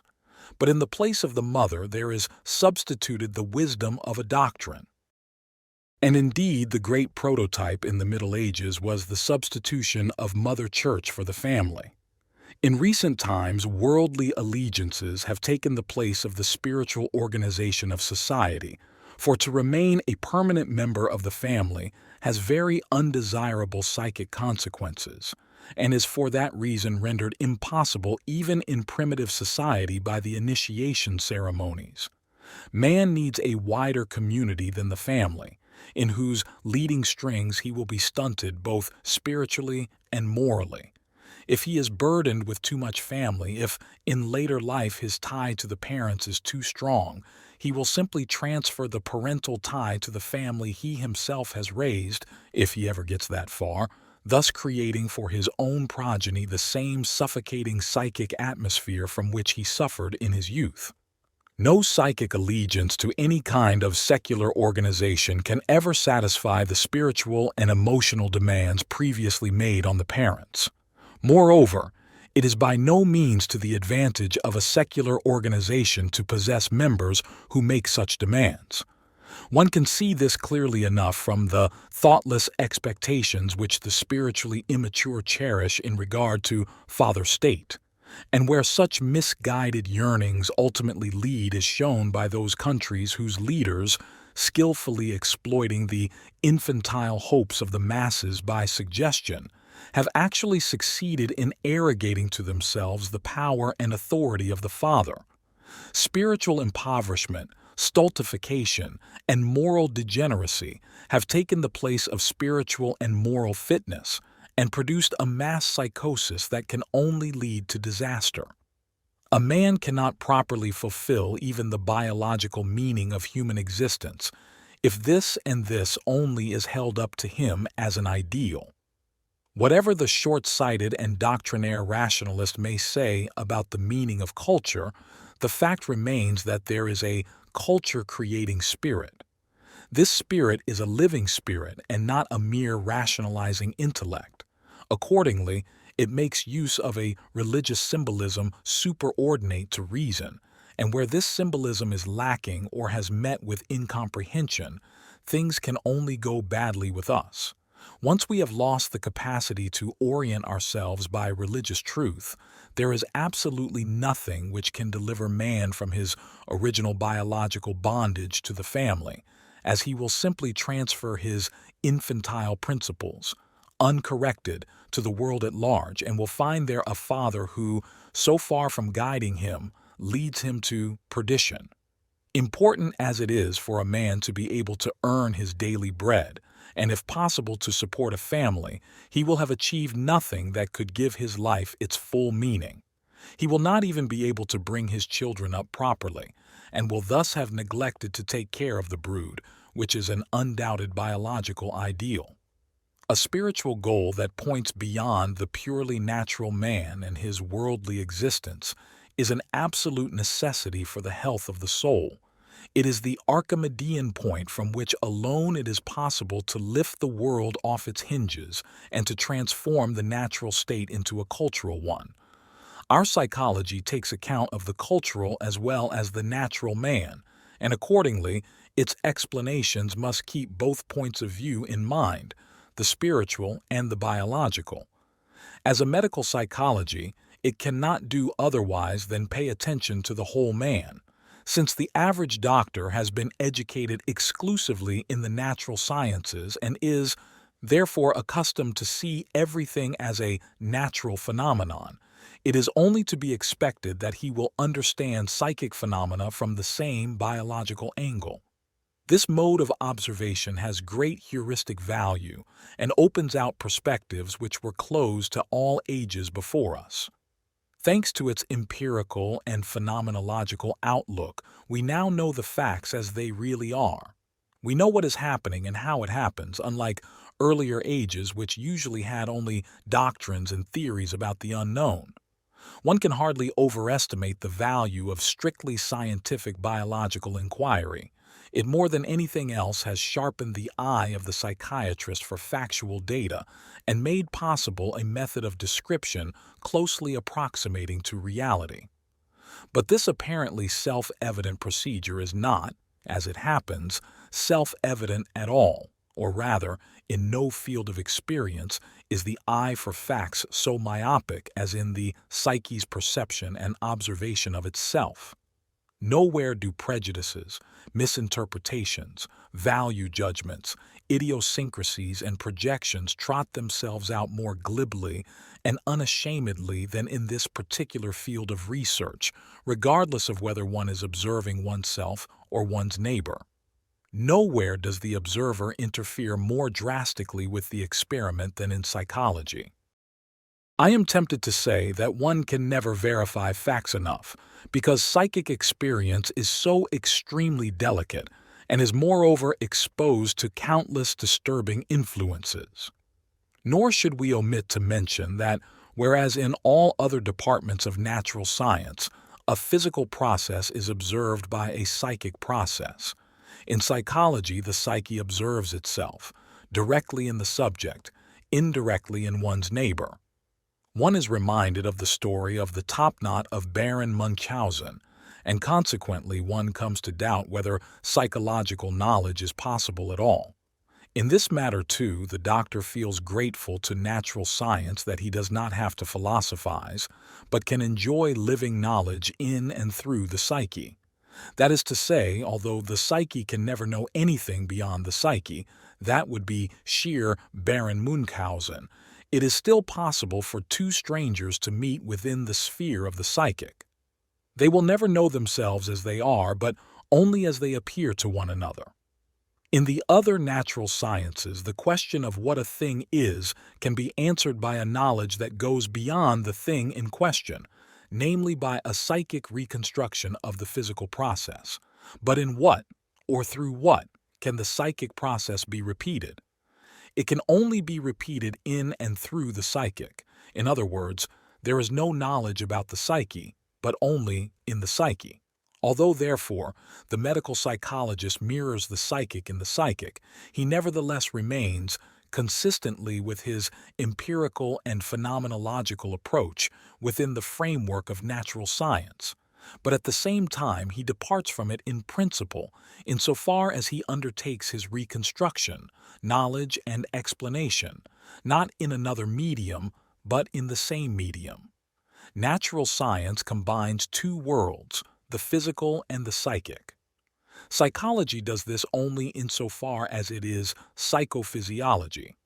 As pure psychology, its principle of explanation is ignotum per ignatius, for it can reconstruct the observed process only in the same medium from which that process is itself constituted.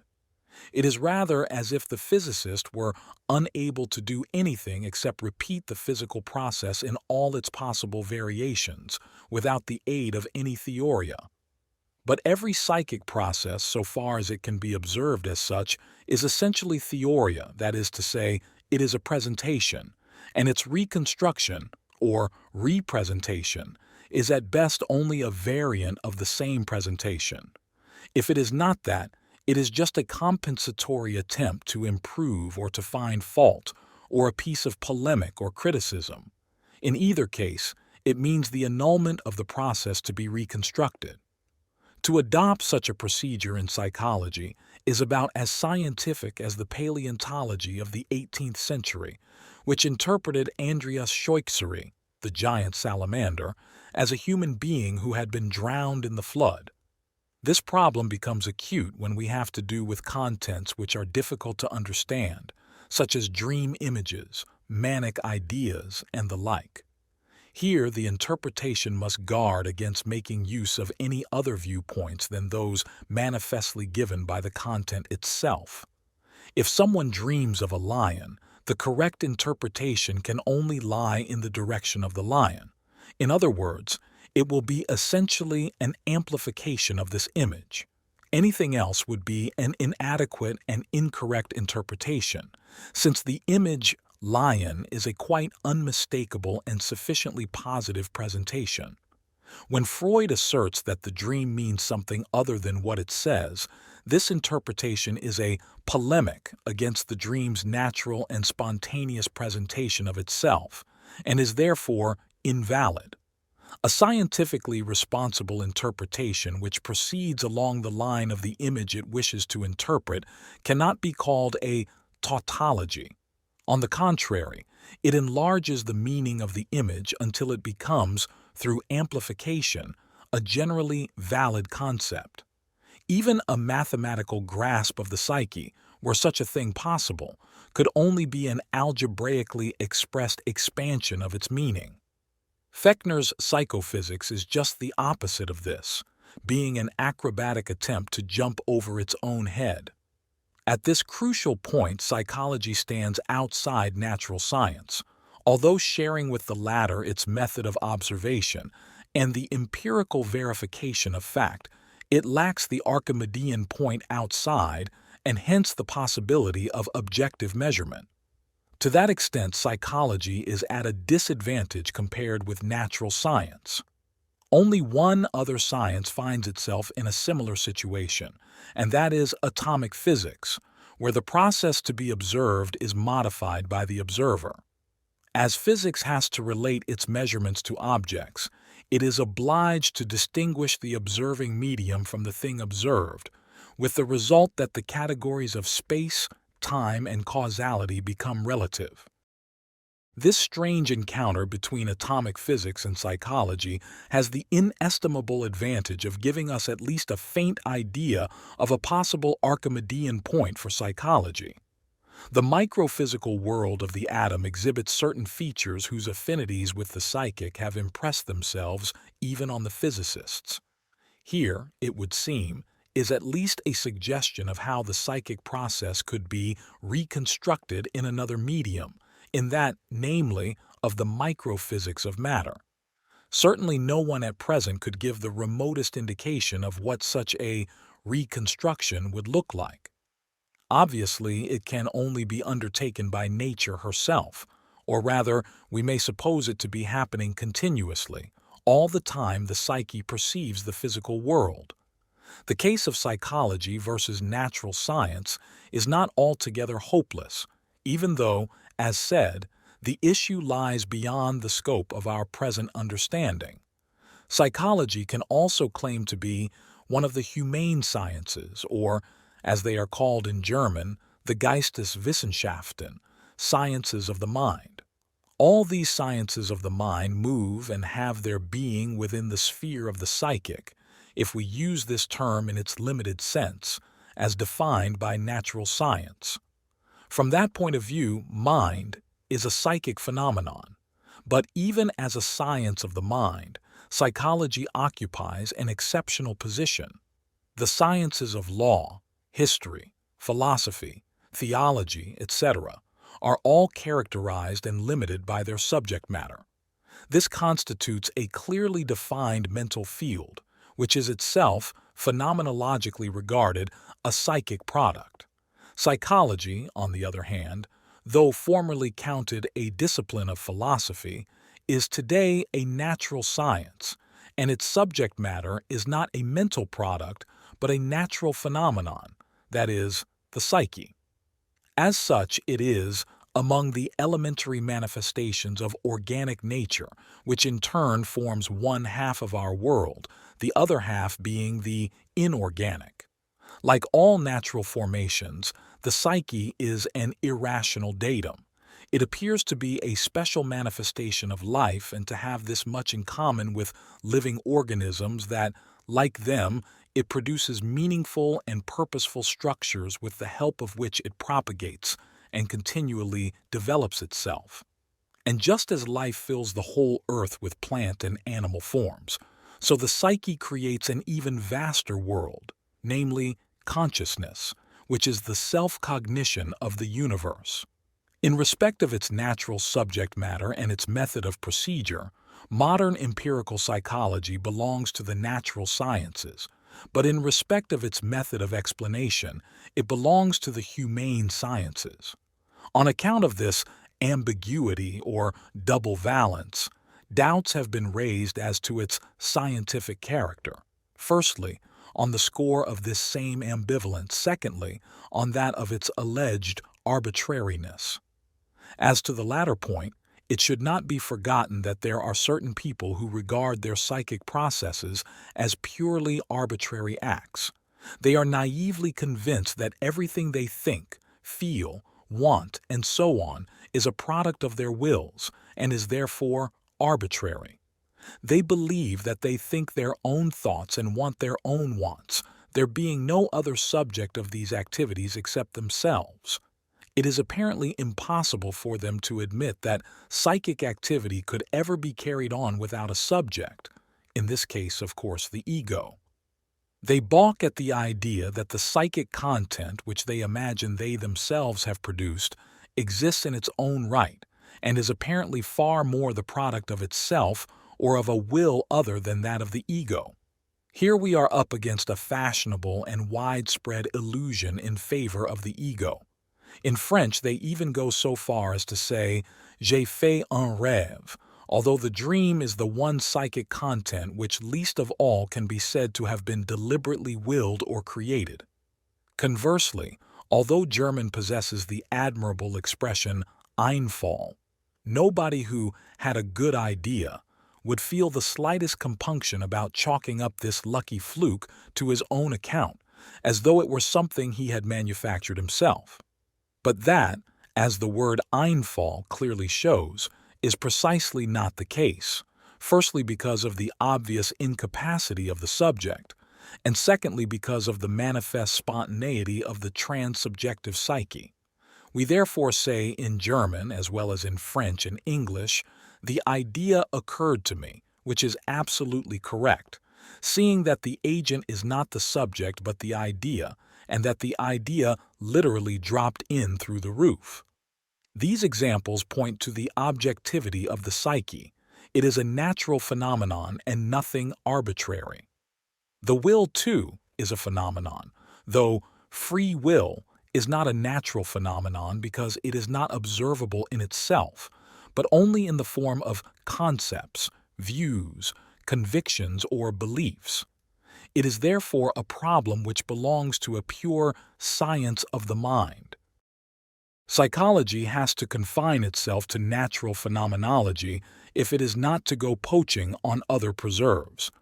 But the verification of the psyche's phenomenology is no simple matter, as we can see from this popular illusion concerning the arbitrariness of psychic processes.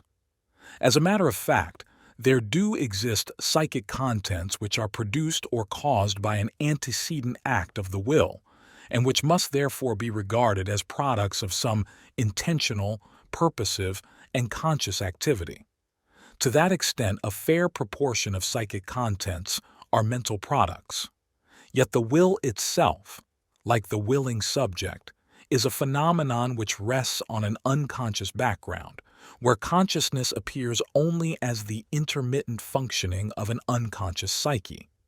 The ego, the subject of consciousness, comes into existence as a complex quantity which is constituted partly by the inherited disposition, character constituents, and partly by unconsciously acquired impressions and their attendant phenomena.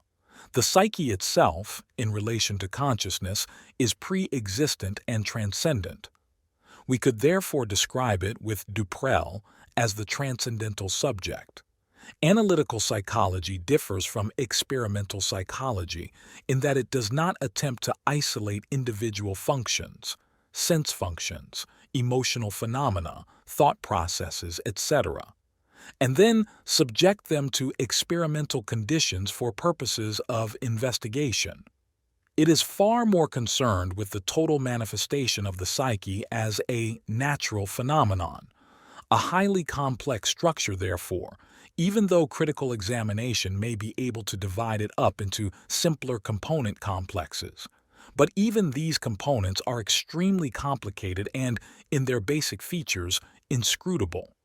The boldness of our psychology in daring to operate with such unknowns would be presumptuous indeed, were it not that a higher necessity absolutely requires its existence and affords it help. We doctors are forced, for the sake of our patients, to treat obscure complaints which are hard or impossible to understand, sometimes with inadequate and therapeutically doubtful means, and to summon up the necessary courage and the right feeling of responsibility. We have, for professional reasons, to tackle the darkest and most desperate problems of the soul, conscious all the time of the possible consequences of a false step. The difference between this and all earlier psychologies is that analytical psychology does not hesitate to tackle even the most difficult and complicated processes. Another difference lies in our method of procedure. We have no laboratory equipped with elaborate apparatus. Our laboratory is the world. Our tests are concerned with the actual day-to-day happenings of human life, and the test subjects are our patients, relatives, friends, and last but not least, ourselves. Fate itself plays the role of experimenter. There are no needle pricks, artificial shocks, surprise lights, and all the paraphernalia of laboratory experiment. It is the hopes and fears, the pains and joys, the mistakes and achievements of real life that provide us with our material. Our aim is the best possible understanding of life as we find it in the human soul. What we learn through understanding will not, I sincerely hope, petrify into intellectual theory, but will become an instrument which, through practical application, will improve in quality until it can serve its purpose as perfectly as possible. Its main purpose is the better adaptation of human behavior, and adaptation in two directions. Illness is faulty adaptation. The human being must be adapted on two fronts. Firstly, to external life, profession, family, society, and secondly, to the vital demands of his own nature. Neglect of the one or the other imperative leads to illness. Although it is true that anyone whose unadaptedness reaches a certain point will eventually fall ill and will therefore also be a failure in life, yet not everybody is ill merely because he cannot meet the demands of the outside world, but rather because he does not know how to use his external adaptedness for the good of his most personal and intimate life, and how to bring it to the right pitch of development.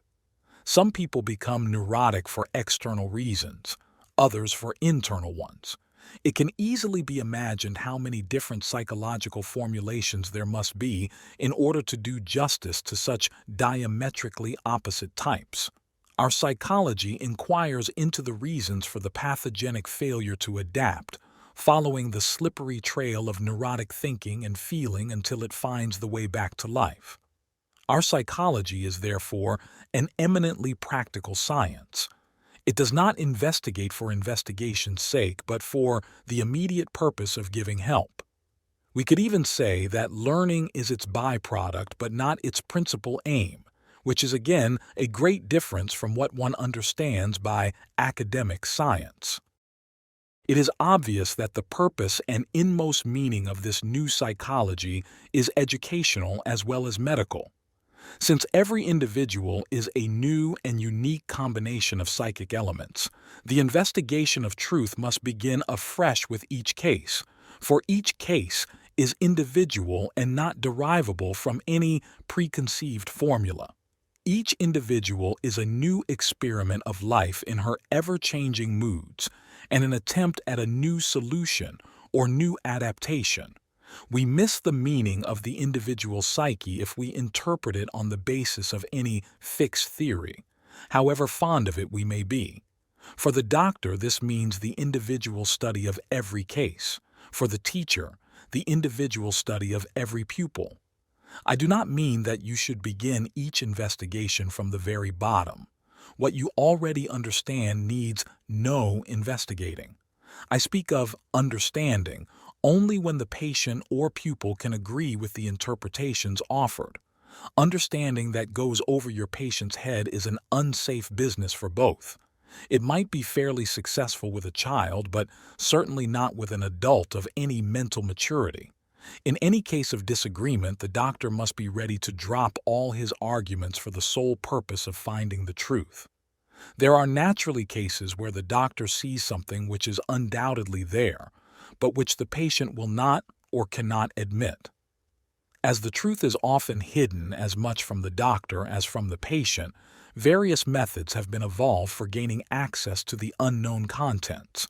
I purposely say unknown and not repressed, because I think it altogether wrong to assume that whenever a content is unknown, it is necessarily repressed. The doctor who really thinks that way gives the appearance of knowing everything beforehand. Such a pretense stymies the patient and will most likely make it impossible for him to confess the truth.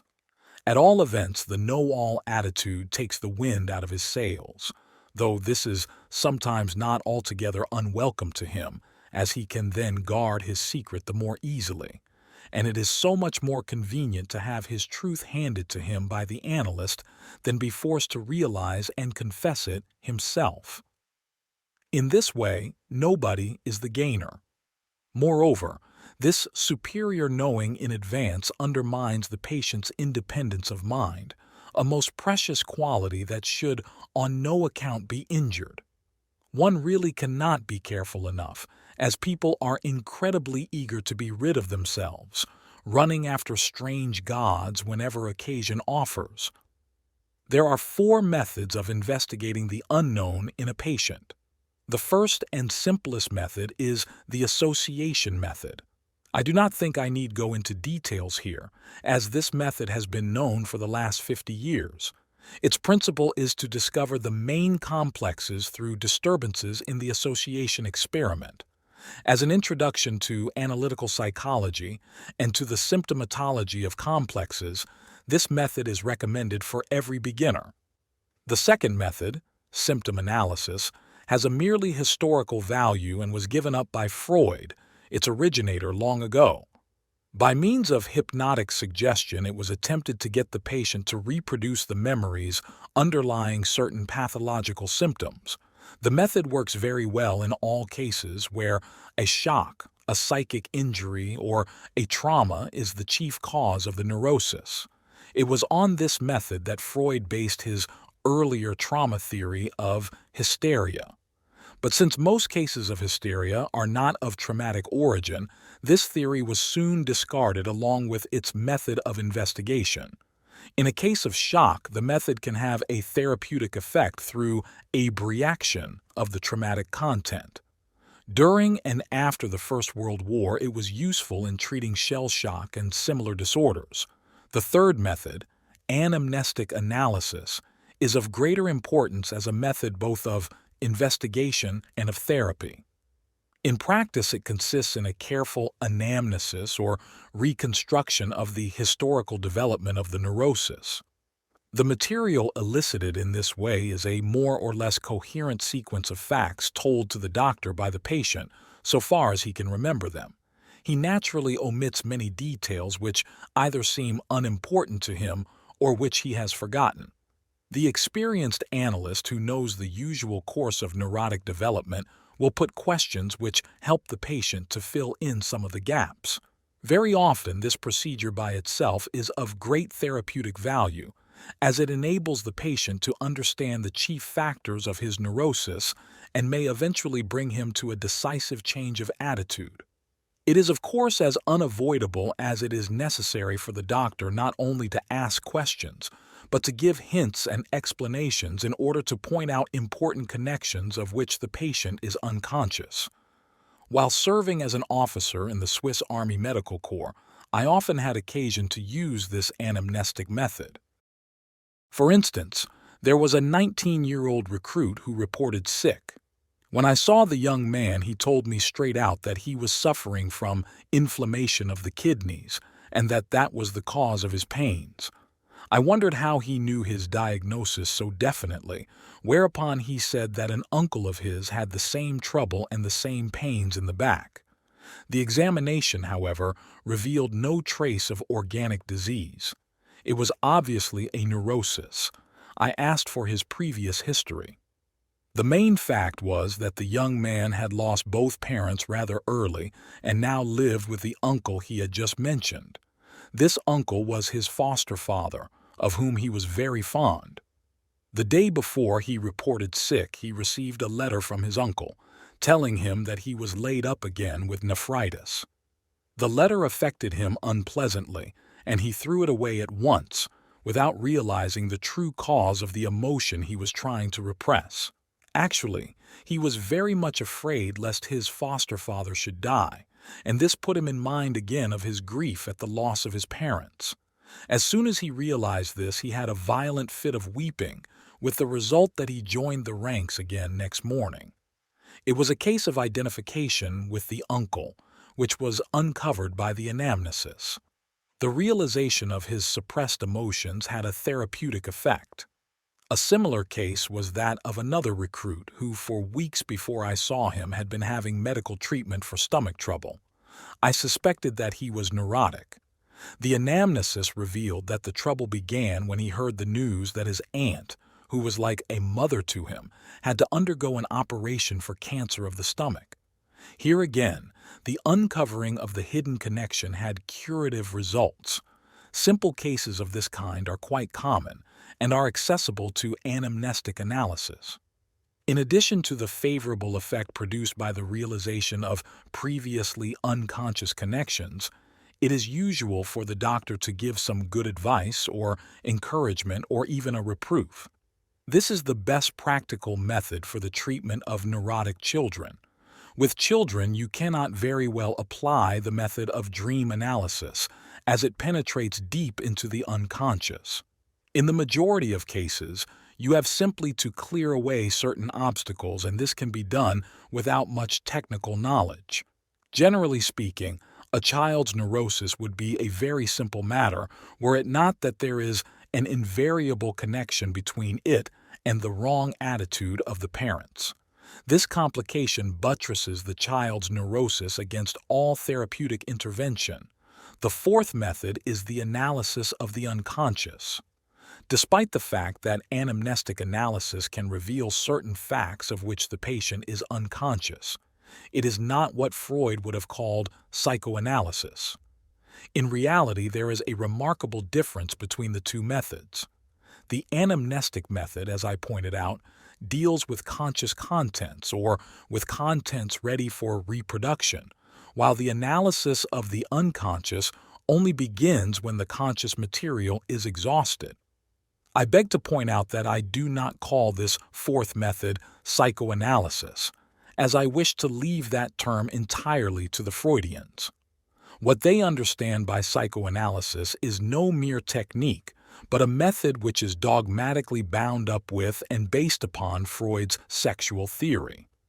When Freud publicly declared that psychoanalysis and his sexual theory were indissolubly wedded, I was obliged to strike out on a different path, as I was unable to endorse his one-sided views.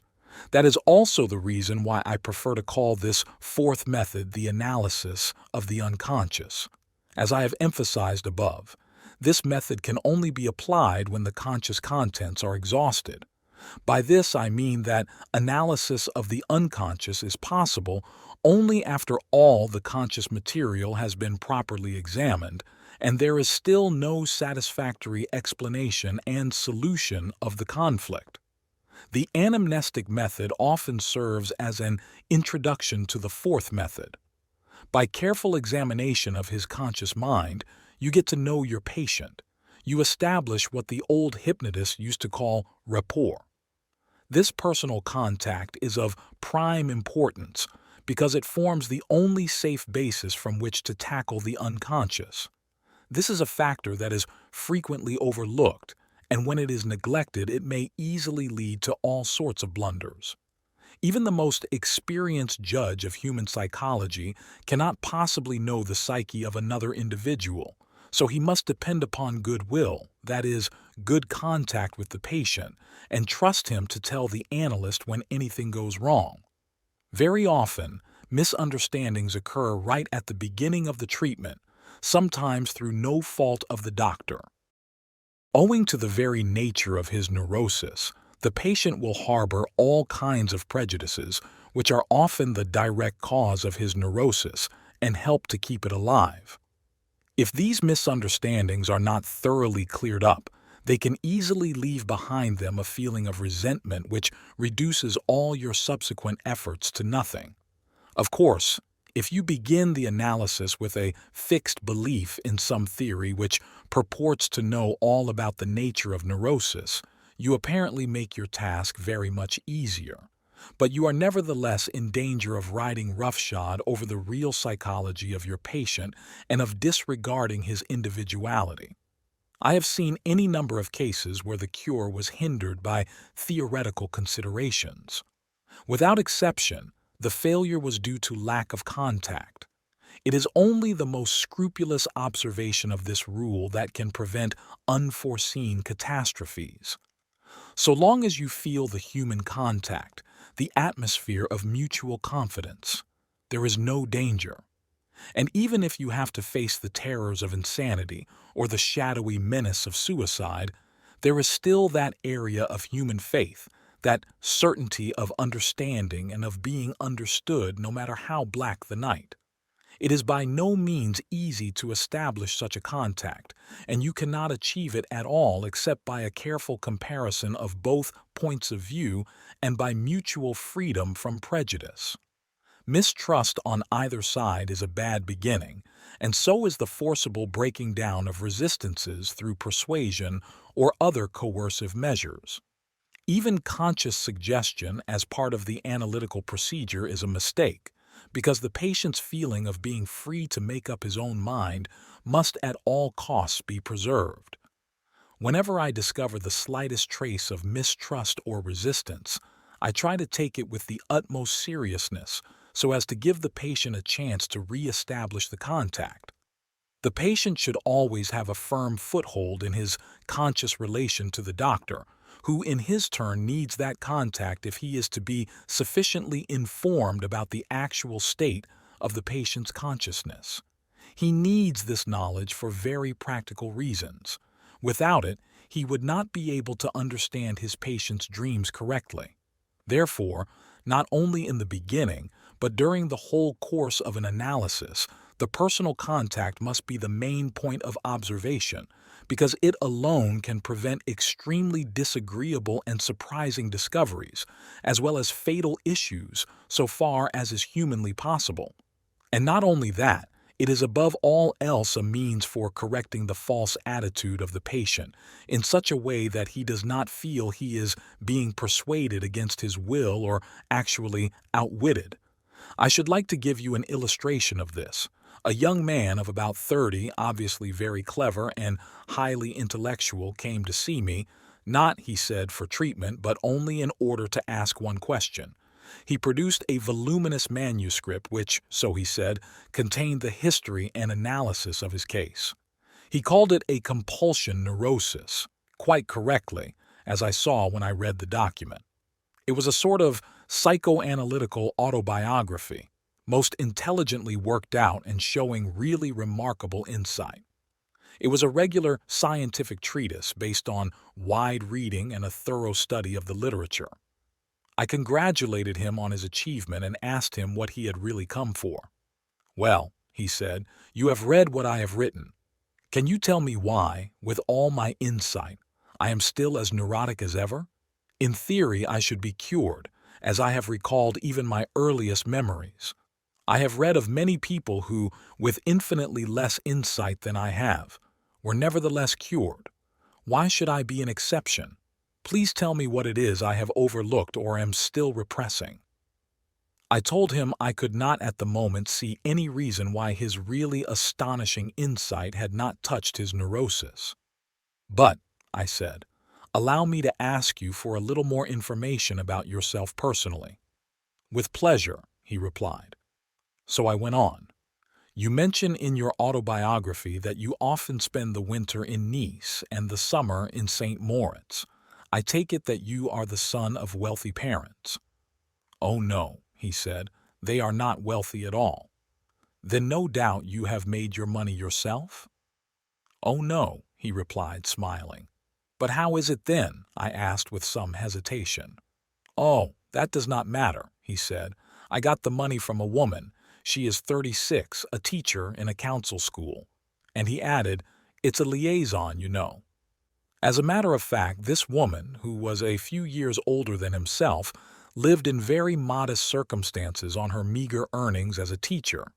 She saved the money by stinting herself, naturally in the hope of a later marriage, which this delightful gentleman was not even remotely contemplating. "Don't you think," I asked, "that the fact that you are financially supported by this poor woman might be one of the chief reasons why you are not yet cured?" But he laughed at what he called my absurd moral innuendo, which according to him had nothing to do with the scientific structure of his neurosis. "Moreover," he said, "I have discussed this point with her, and we are both agreed that it is of no importance." "So you think that by the mere fact of having discussed this situation you have talked the other fact, the fact of your being supported by a poor woman, out of existence? Do you imagine you have any lawful right to the money jingling in your pockets?" Whereupon he rose and indignantly left the room, muttering something about moral prejudices. He was one of the many who believe that morals have nothing to do with neurosis, and that sinning on purpose is not sinning at all, because it can be intellectualized out of existence. Obviously, I had to tell this young gentleman what I thought of him. If we could have reached agreement on this point, treatment would have been possible. But if we had begun our work by ignoring the impossible basis of his life, it would have been useless. With views like his, only a criminal can adapt to life. But this patient was not really a criminal, only a so-called intellectual who believed so much in the power of reason that he even thought he could unthink a wrong he had committed. I believe firmly in the power and dignity of the intellect, but only if it does not violate the feeling values. These are not just infantile resistances. This example shows what a decisive factor the personal contact is. When the anamnestic stage of analysis is over, that is, when all the conscious material, recollections, questions, doubts, conscious resistances, etc., has been sufficiently dealt with, one can then proceed to the analysis of the unconscious. With this, one enters a new sphere. From now on, we are concerned with the living psychic process itself, namely, with dreams.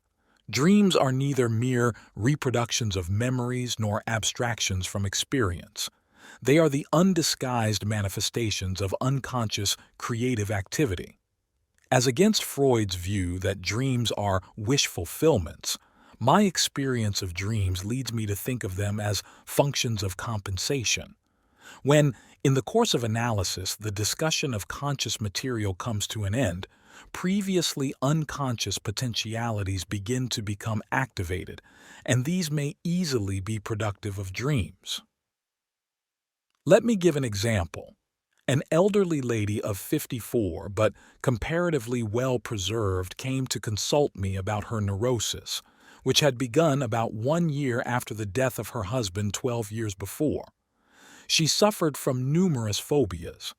Naturally, she had a long story to unfold, of which I will only mention the fact that, after the death of her husband, she lived by herself in her beautiful country house. Her only daughter was married and lived abroad.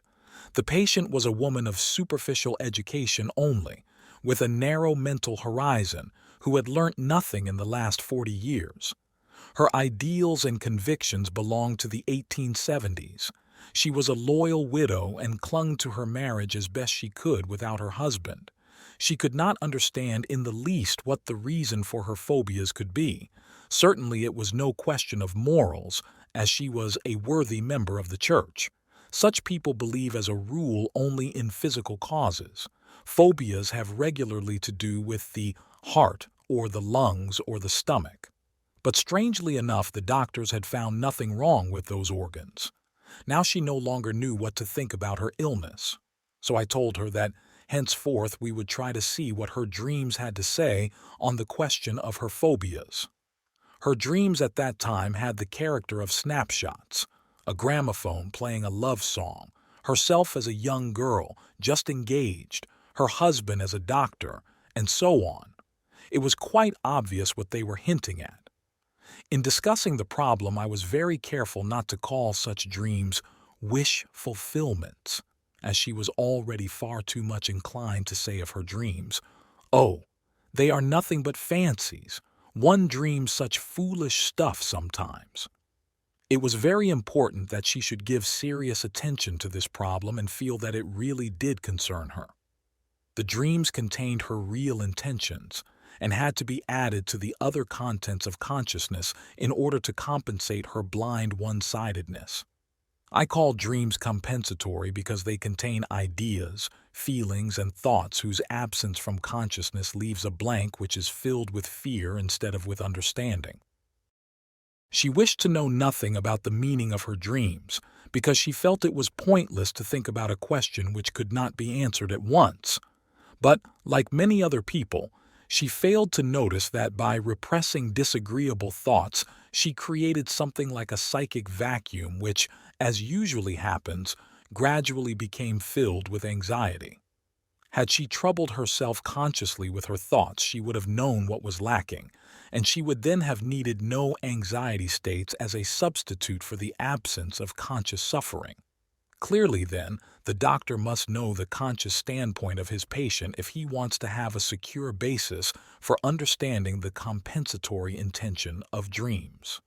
Experience tells us that the meaning and content of dreams are closely related to the conscious attitude. Recurrent dreams correspond to equally recurrent conscious attitudes. In the case just given, it is easy to see what the dreams meant. But suppose a young girl, newly engaged, had such dreams.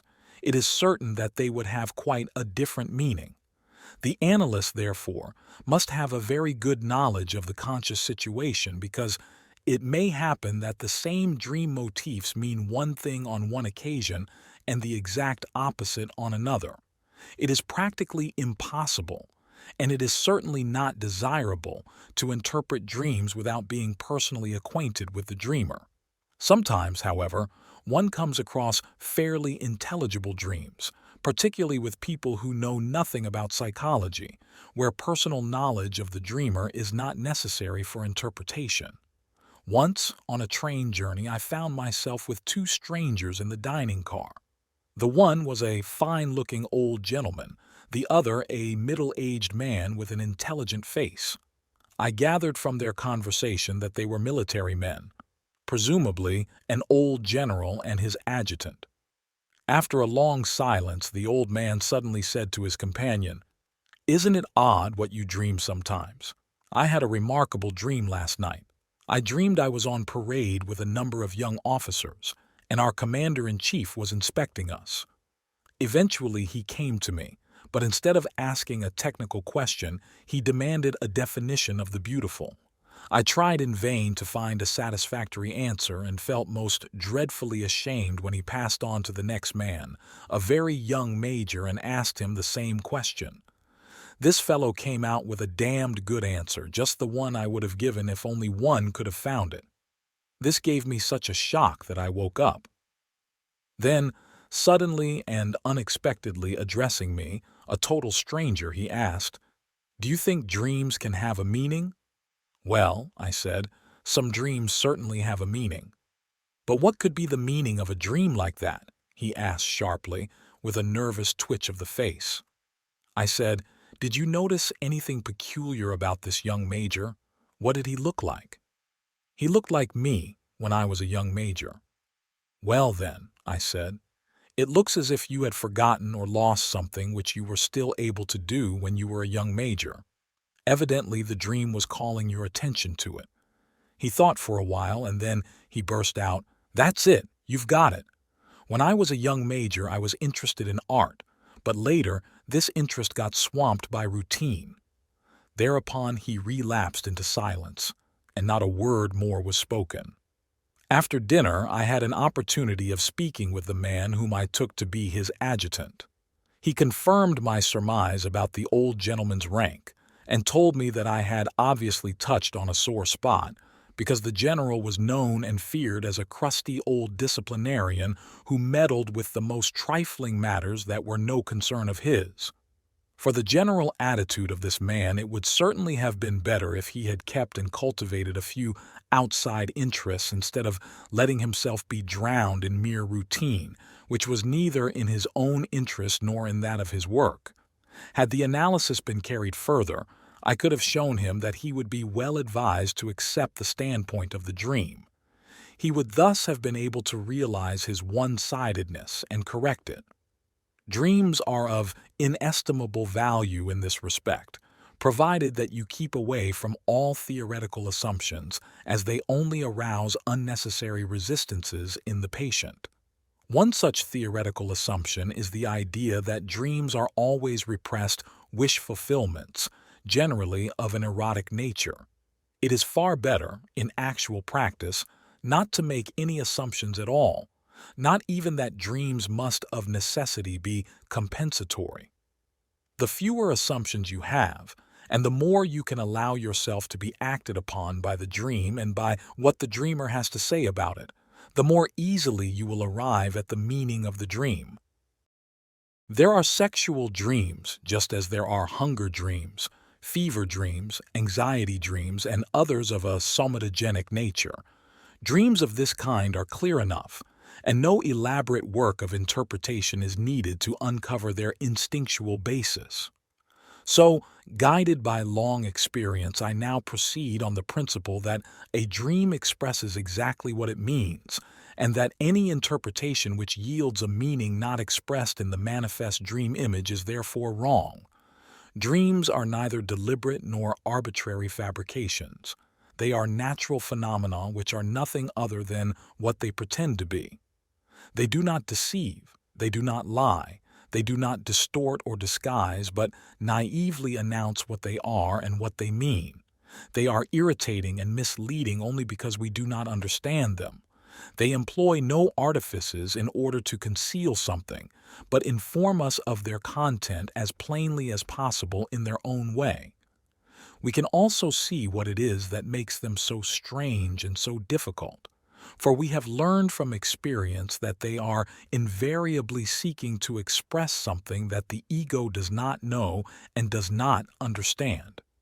Their inability to express themselves more plainly corresponds to the inability or unwillingness of the conscious mind to understand the point in question.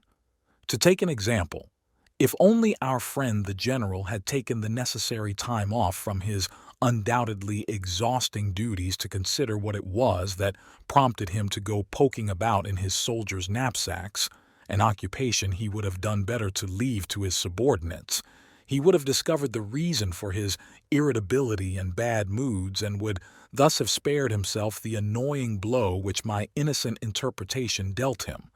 He could, with a little reflection, have understood the dream himself, for it was as simple and clear as could be wished. But it had the nasty quality of touching him on his blind spot. Indeed, it is this blind spot that spoke in the dream. There is no denying that dreams often confront the psychologist with difficult problems, so difficult indeed that many psychologists prefer to ignore them and to echo the lay prejudice that dreams are nonsense. But just as a mineralogist would be ill-advised to throw away his specimens because they are only worthless pebbles, so the psychologist and doctor denies himself the profoundest insight into the psychic life of his clients if he is prejudiced and ignorant enough to gloss over the utterances of the unconscious, not to speak of solving the scientific task which dreams impose on the investigator.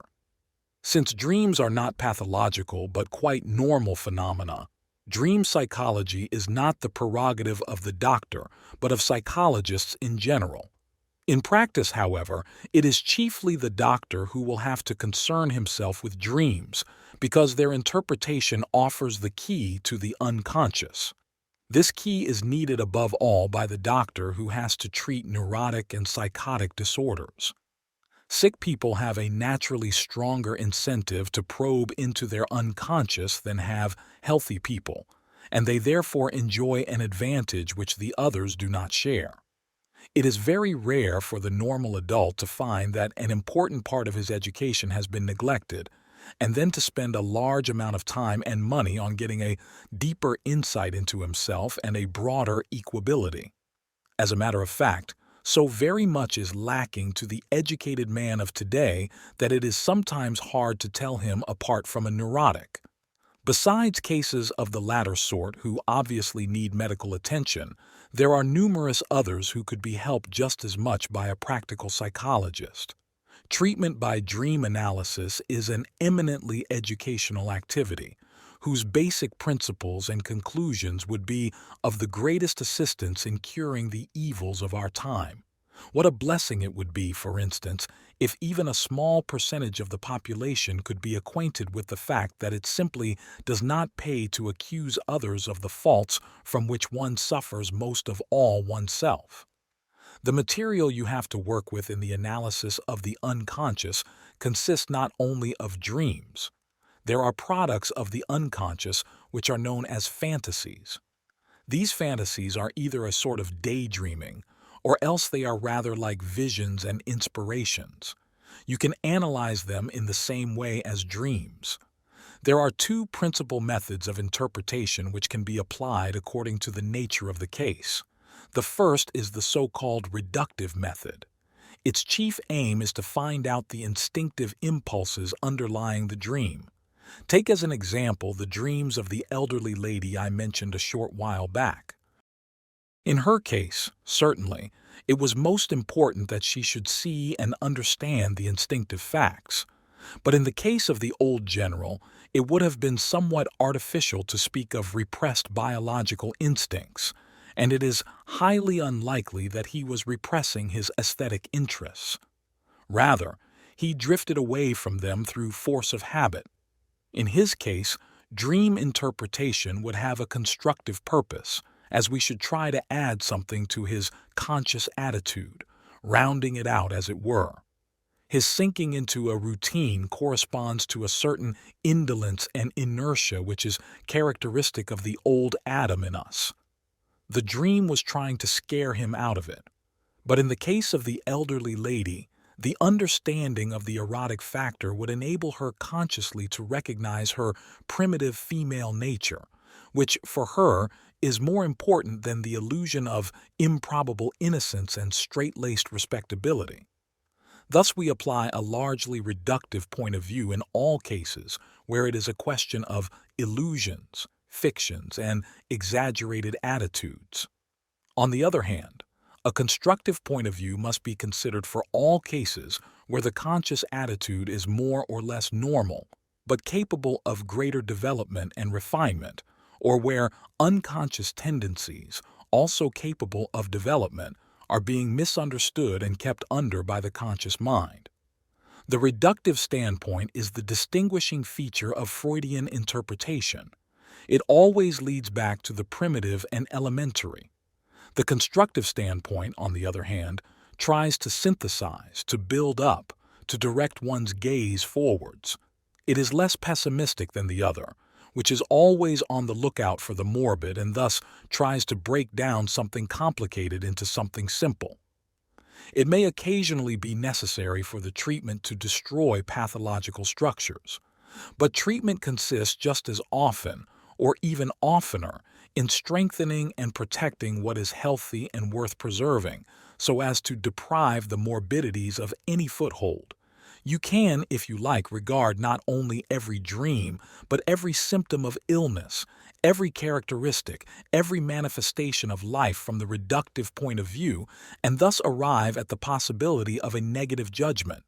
If you go far enough back in your investigations, then we are all descended from thieves and murderers, and it is easy to show how all humility is rooted in spiritual pride and every virtue in its corresponding vice. Which point of view he shall decide to adopt in any given case must be left to the insight and experience of the analyst.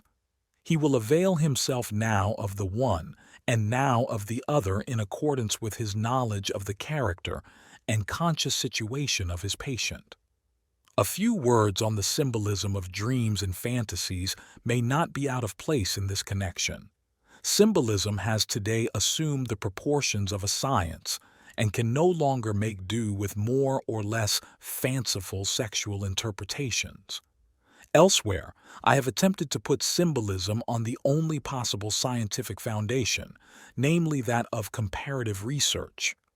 This method seems to have yielded extremely significant results. Dream symbolism has first of all a personal character which can be elucidated by the dreamer's associations. An interpretation that goes over the dreamer's head is not to be recommended, though it is perfectly possible in the case of certain symbolisms. In order to establish the exact meaning which a dream has for the dreamer personally, the dreamer's collaboration is absolutely essential. Dream images are many-faceted, and one can never be sure that they have the same meaning in another dream or in another dreamer. A relative constancy of meaning is exhibited only by the so-called archetypal images. For the practical work of dream analysis, one needs a special knack and intuitive understanding on the one hand, and a considerable knowledge of the history of symbols on the other. As in all practical work with psychology, mere intellect is not enough. One also needs feeling, because otherwise the exceedingly important feeling values of the dream are neglected. Without these, dream analysis is impossible. As the dream is dreamed by the whole man, it follows that anyone who tries to interpret the dream must be engaged as a whole man too. Ars totum requiret hominem, says an old alchemist. Understanding and knowledge there must be, but they should not set themselves up above the heart, which in its turn must not give way to sentiment. All in all, dream interpretation is an art, like diagnosis, surgery, and therapeutics in general, difficult but capable of being learned by those whose gift and destiny it is. Lecture 3. Through the analysis and interpretation of dreams, we try to understand the tendencies of the unconscious. When I say tendencies of the unconscious, it sounds very like a personification, as though the unconscious were a conscious being with a will of its own. But from the scientific standpoint, it is simply a quality of certain psychic phenomena. One cannot even say that there is a definite class of psychic phenomena which regularly and under all circumstances have the quality of being unconscious. Anything may be or become unconscious. Anything you forget or anything from which you divert your attention until it is forgotten falls into the unconscious.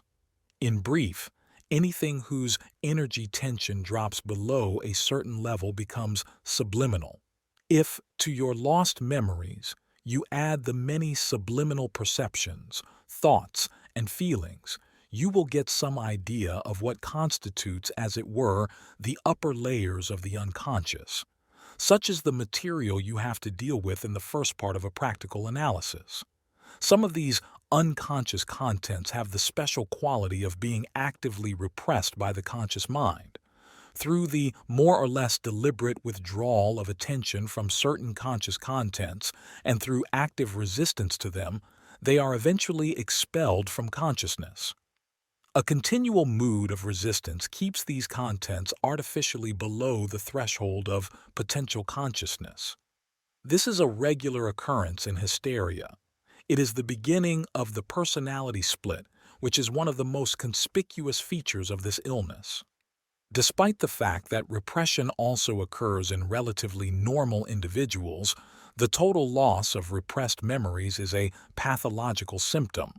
Repression, however, should be clearly distinguished from suppression. Whenever you want to switch your attention from something in order to concentrate it on something else, you have to suppress the previously existing contents of consciousness, because if you cannot disregard them, you will not be able to change your object of interest. Normally, you can go back to the suppressed contents anytime you like. They are always recoverable. But if they resist recovery, it may be a case of repression. In that case, there must be some interest somewhere which wants to forget.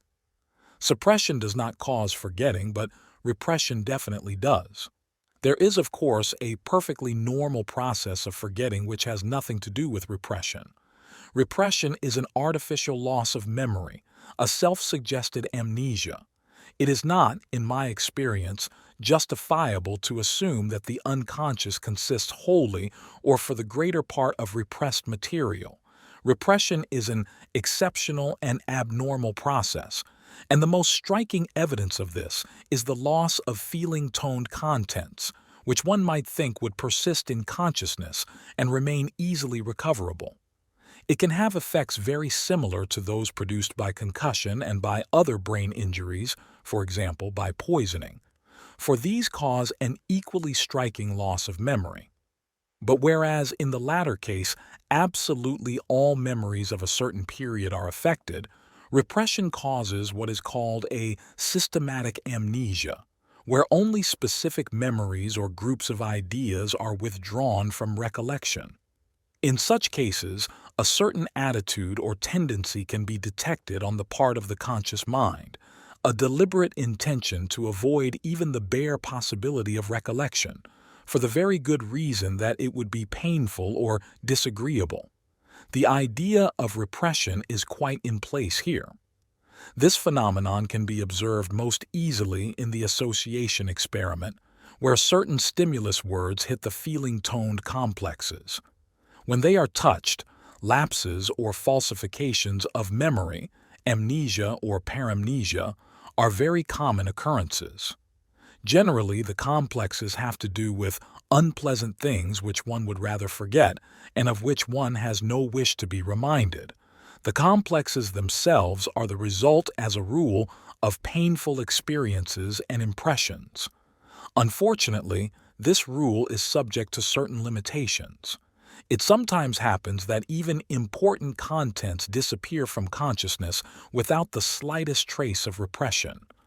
They vanish automatically, to the great distress of the person concerned, and not at all on account of some conscious interest which has engineered the loss and rejoices over it. I'm not speaking here of normal forgetting, which is only a natural lowering of energy tension.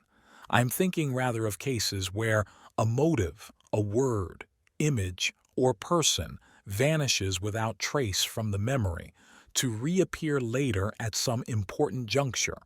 These are cases of what is called cryptomnesia. One such case, which concerned Nietzsche, is described in my Psychology and Pathology of So-Called Occult Phenomena, 1902. I remember, for instance, meeting a writer who later described our conversation in great detail in his autobiography. But the pièce de résistance was missing, namely a little lecture I read him on the origin of certain psychic disturbances. This memory was not in his repertoire. It reappeared, however, most significantly in another of his books devoted to this subject. For, in the last resort, we are conditioned not only by the past but by the future, which is sketched out in us long beforehand and gradually evolves out of us. This is especially the case with a creative person who does not at first see the wealth of possibilities within him, although they are all lying there ready. So it may easily happen that one of these still unconscious aptitudes is called awake by a chance remark or by some other incident, without the conscious mind knowing exactly what has awakened, or even that anything has awakened at all. Only after a comparatively long incubation period does the result hatch out. The initial cause or stimulus often remains permanently submerged. A content that is not yet conscious behaves exactly like an ordinary complex.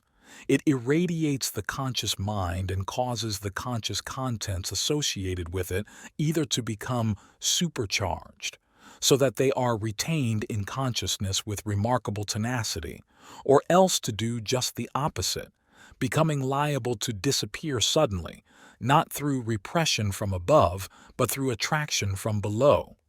One may even be led to the discovery of certain hitherto unconscious contents through the existence of what one might call lacunae, or eclipses in consciousness. It is therefore well worthwhile to look a bit more closely when you have the vague feeling of having overlooked or forgotten something. Naturally, if you assume that the unconscious consists mainly of repressions, you cannot imagine any creative activity in the unconscious, and you logically arrive at the conclusion that eclipses are nothing but secondary effects following a repression. You then find yourself on a steep slope. The explanation through repression is carried to inordinate lengths, and the creative element is completely disregarded. Causalism is exaggerated out of all proportion, and the creation of culture is interpreted as a bogus substitute activity. This view is not only splenetic, it also devalues whatever good there is in culture. It then looks as if culture were only a long-drawn sigh over the loss of paradise, with all its infantilism, barbarity, and primitiveness. In truly neurotic manner, it is suggested that a wicked patriarch in the dim past forbade infantile delights on pain of castration. Thus, somewhat too drastically and with too little psychological tact, the castration myth becomes the etiological culture myth.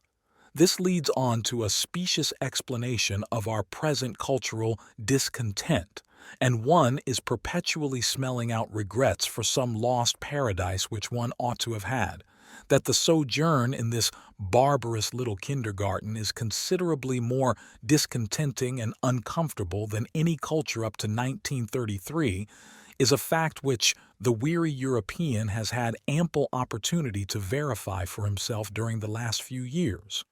I suspect that the discontent has very personal motivations. Also, one can easily throw dust into one's own eyes with theories. The theory of repressed infantile sexuality or of infantile traumata has served innumerable times in practice to divert one's attention from the actual reasons for the neurosis, that is to say, from all the slacknesses, carelessnesses, callousnesses, greedinesses, spitefulnesses, and sundry other selfishnesses for whose explanation no complicated theories of sexual repression are needed. People should know that not only the neurotic, but everybody, naturally prefers, so long as he lacks insight, never to seek the causes of any inconvenience in himself, but to push them as far away from himself as possible in space and time. Otherwise, he would run the risk of having to make a change for the better. Compared with this odious risk, it seems infinitely more advantageous either to put the blame on to somebody else, or, if the fault lies undeniably with oneself, at least to assume that it somehow arose of its own accord in early infancy. One cannot, of course, quite remember how, but if one could remember, then the entire neurosis would vanish on the spot.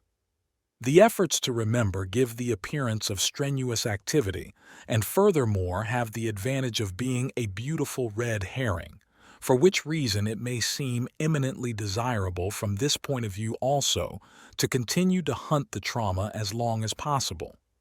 This far from unwelcome argument requires no revision of the existing attitude and no discussion of present-day problems.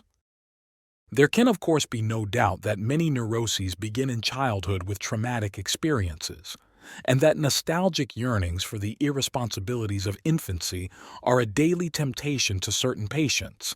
But it remains equally true that hysteria, for instance, is only too ready to manufacture traumatic experiences where these are lacking, so that the patient deceives both himself and the doctor.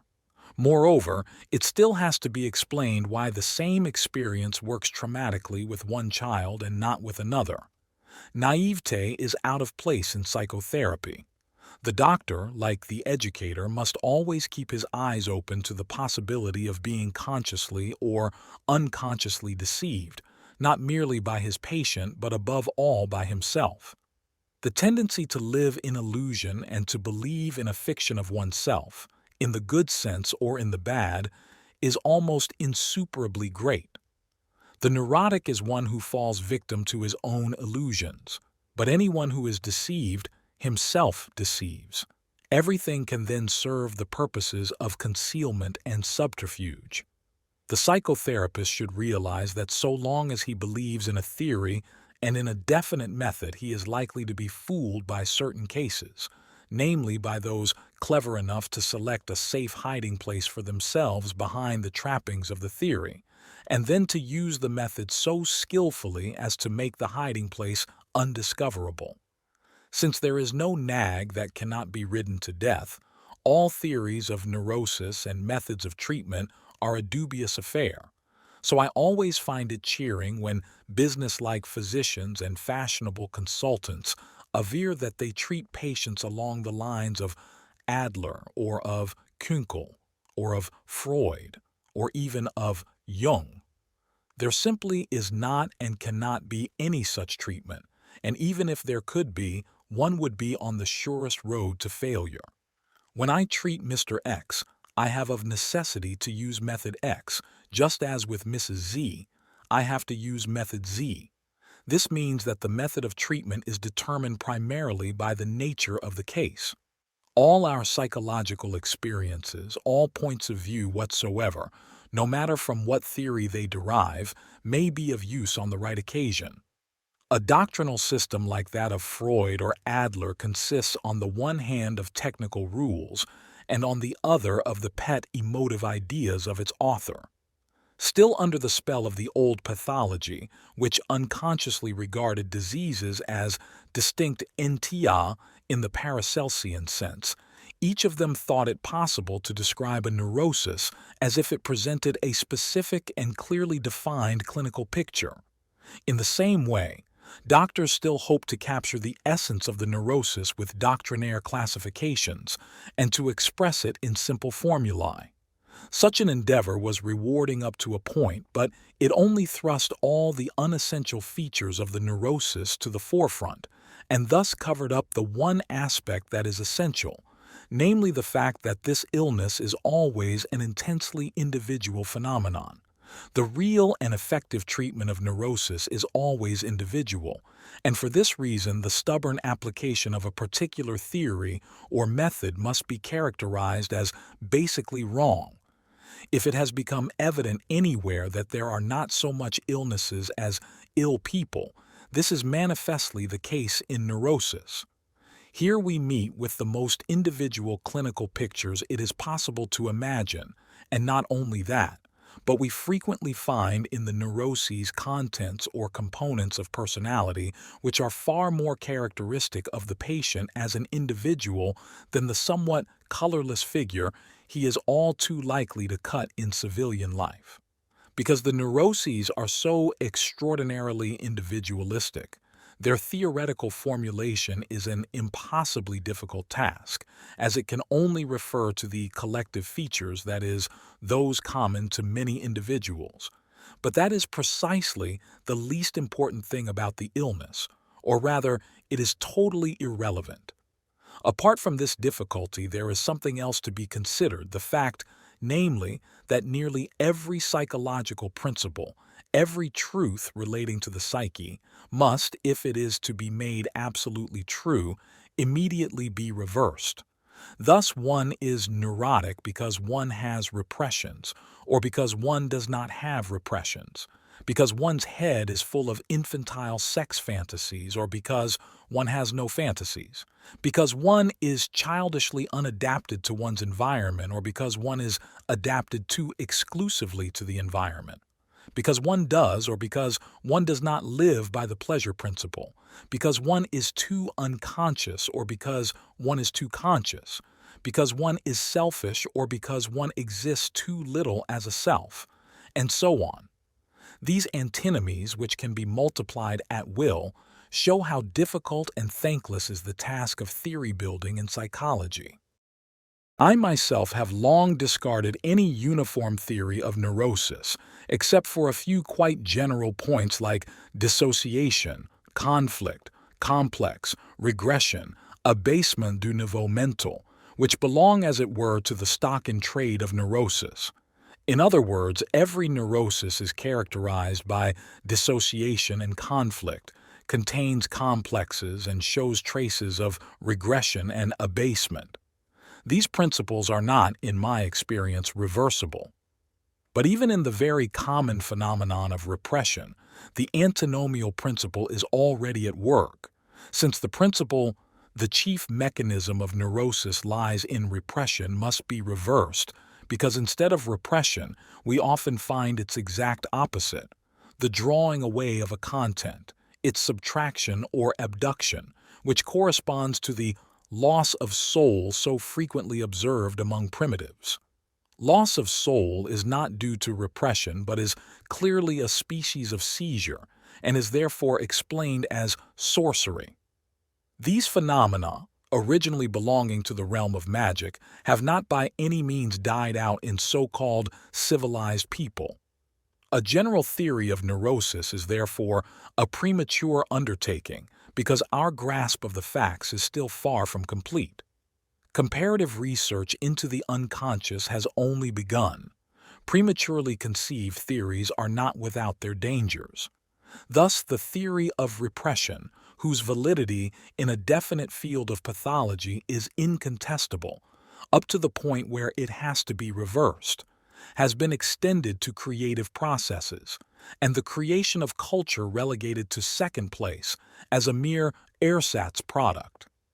At the same time, the wholeness and healthiness of the creative function is seen in the murky light of neurosis, which is of course an undoubted product of repression in many cases.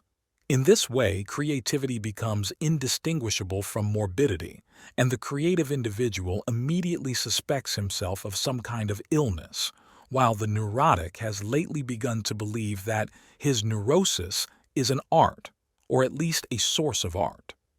These would-be artists, however, develop one characteristic symptom. They one and all shun psychology like the plague, because they are terrified that this monster will gobble up their so-called artistic ability, as if a whole army of psychologists could do anything against the power of a god. True productivity is a spring that can never be stopped up. Is there any trickery on earth which could have prevented Mozart or Beethoven from creating? Creative power is mightier than its possessor. If it is not so, then it is a feeble thing, and given favorable conditions will nourish an endearing talent, but no more. If, on the other hand, it is a neurosis, it often takes only a word or a look for the illusion to go up in smoke. Then the supposed poet can no longer write, and the painter's ideas become fewer and drearier than ever, and for all this psychology is to blame.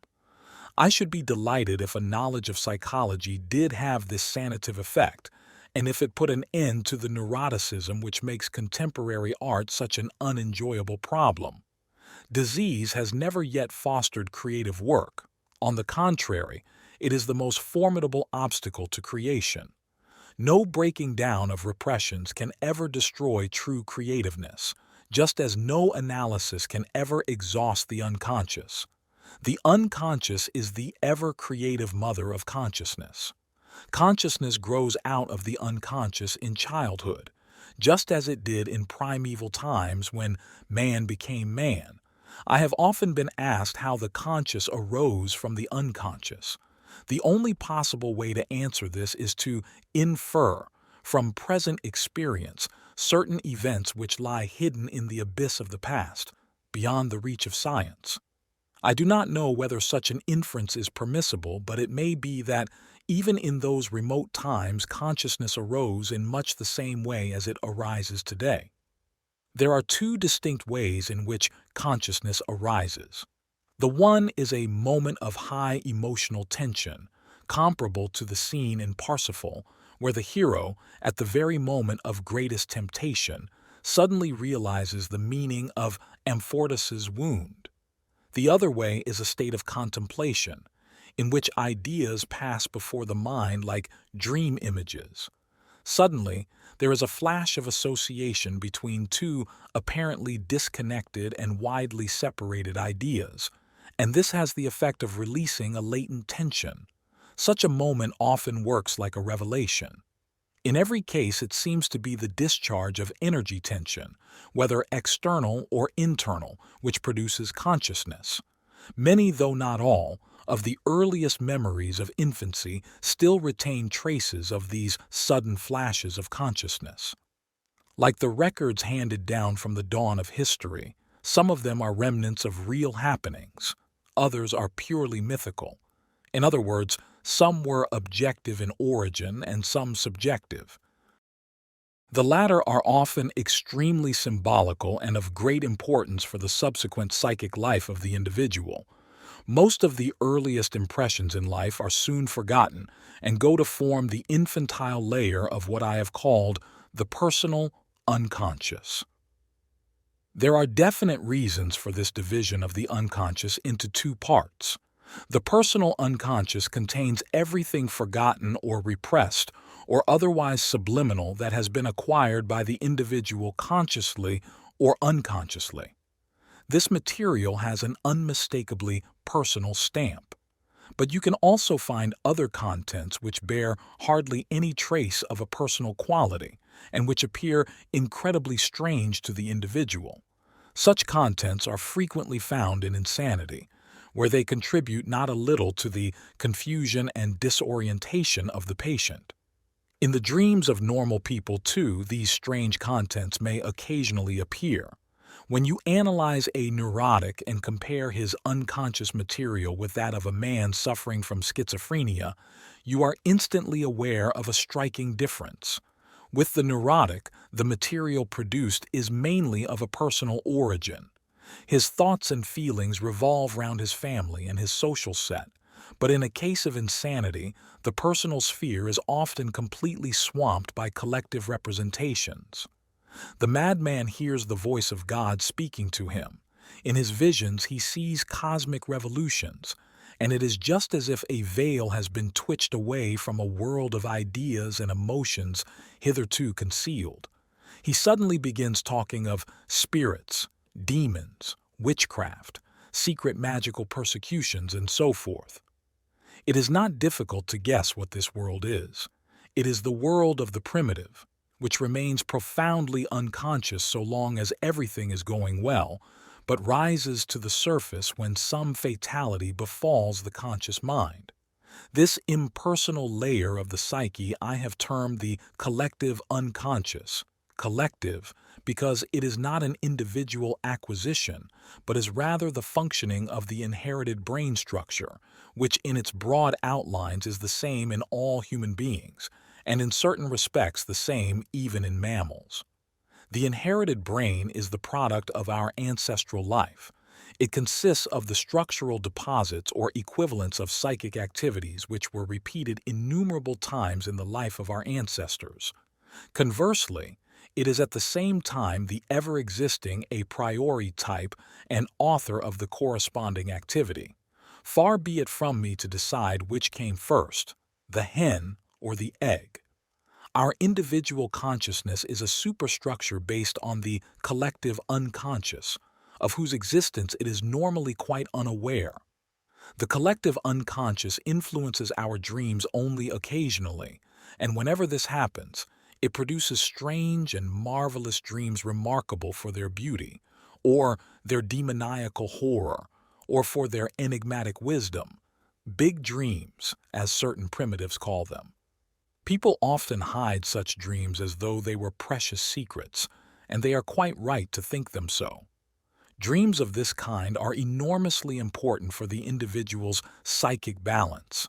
Often they go far beyond the limits of his mental horizon and stand out for years like spiritual landmarks, even though they may never be quite understood. It is a hopeless undertaking to interpret such dreams reductively, as their real value and meaning lie in themselves. They are spiritual experiences that defy any attempt at rationalization. In order to illustrate what I mean, I should like to tell you the dream of a young theological student. I do not know the dreamer myself, so my personal influence is ruled out. He dreamed he was standing in the presence of a sublime hieratic figure called the White Magician, who was nevertheless clad in a long black robe. This magician had just ended a lengthy discourse with the words, "And for that, we require the help of the black magician." Then the door suddenly opened and another old man came in, the black magician, who, however, was dressed in a white robe. He too looked noble and sublime. The black magician evidently wanted to speak with the white, but hesitated to do so in the presence of the dreamer. At that the white magician said, pointing to the dreamer, "Speak, he is an innocent."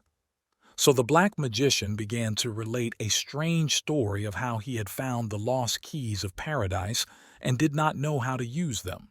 He had, he said, come to the white magician for an explanation of the secret of the keys. He told him that the king of the country in which he lived was looking for a suitable monument for himself. His subjects had chanced to dig up an old sarcophagus containing the mortal remains of a virgin. The king opened the sarcophagus, threw away the bones, and had the sarcophagus buried again for later use. But no sooner had the bones seen the light of day than the being to whom they had once belonged, the virgin, changed into a black horse that galloped off into the desert. The black magician pursued it across the sandy wastes and beyond, and there, after many vicissitudes and difficulties, he found the lost keys of paradise. That was the end of his story and also, unfortunately, of the dream. I think a dream like this will help to make clear the difference between an ordinary, personal dream and the big dream. Anybody with an open mind can at once feel the significance of the dream and will agree with me that such dreams come from a different level from that of the dreams we dream every night. We touch here upon problems of vast import, and it is tempting to dwell on this subject for a while. Our dreams should serve to illustrate the activity of the layers that lie below the personal unconscious. The manifest meaning of the dream takes on a quite special aspect when we consider that the dreamer was a young theologian. It is evident that the relativity of good and evil is being presented to him in a most impressive manner. It would therefore be advisable to probe him on this point, and it would be exceedingly interesting to learn what a theologian has to say about this eminently psychological question. Also, the psychologist would be in the highest degree interested to see how a theologian would reconcile himself to the fact that the unconscious, while clearly distinguishing between the opposites, nevertheless recognizes their identity. It is hardly likely that a youthful theologian would consciously have thought of anything so heretical. Who, then, is the thinker of such thoughts? If we further consider that there are not a few dreams in which mythological motifs appear, and that these motifs are absolutely unknown to the dreamer, then the question arises of where such material comes from, since he has never encountered it anywhere in his conscious life, and who or what it is that thinks such thoughts and clothes them in such imagery, thoughts which, moreover, go beyond the dreamer's own mental horizon. In many dreams and in certain psychoses, we frequently come across archetypal material, that is, ideas and associations whose exact equivalents can be found in mythology. From these parallels, I've drawn the conclusion that there is a layer of the unconscious which functions in exactly the same way as the archaic psyche that produced the myths. Although dreams in which these mythological parallels appear are not uncommon, the emergence of the collective unconscious, as I have called this myth-like layer, is an unusual event which only takes place under special conditions. It appears in the dreams dreamt at important junctures in life.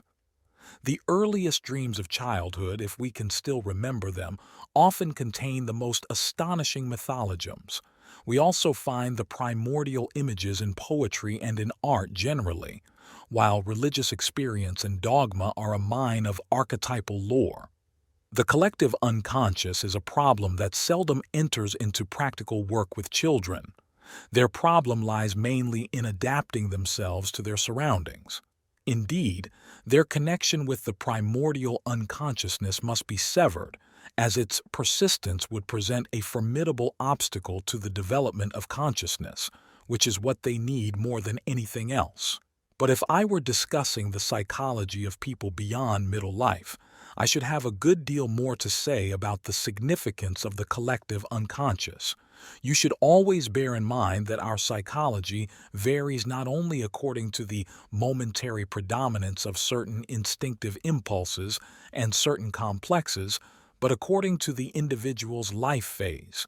You should be careful, therefore, not to impute an adult's psychology to a child. You cannot treat a child as you would an adult.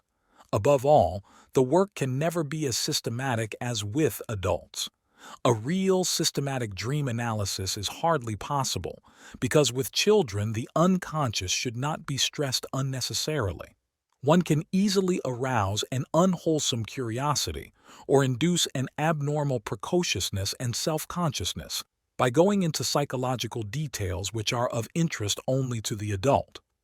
When you have to handle difficult children, it is better to keep your knowledge of psychology to yourself, as simplicity and common sense are what they need most.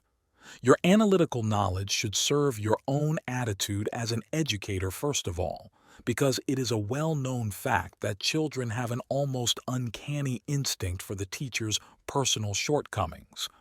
They know the false from the true far better than one likes to admit.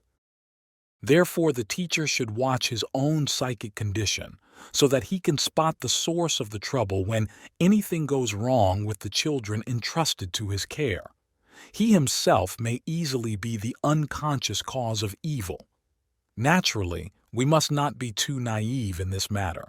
There are people, doctors as well as teachers, who secretly believe that a person in authority has the right to behave just as he likes, and that it is up to the child to adapt as best he may, because sooner or later he will have to adapt to real life, which will treat him no better.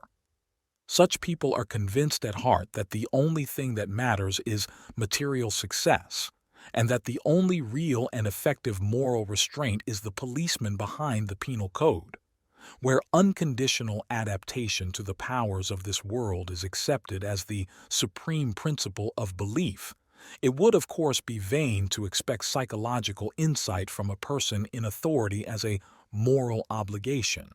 But anyone who professes a democratic view of the world cannot approve of such an authoritarian attitude, believing as he does in a fair distribution of burdens and advantages. It is not true that the educator is always the one who educates, and the child always the one to be educated.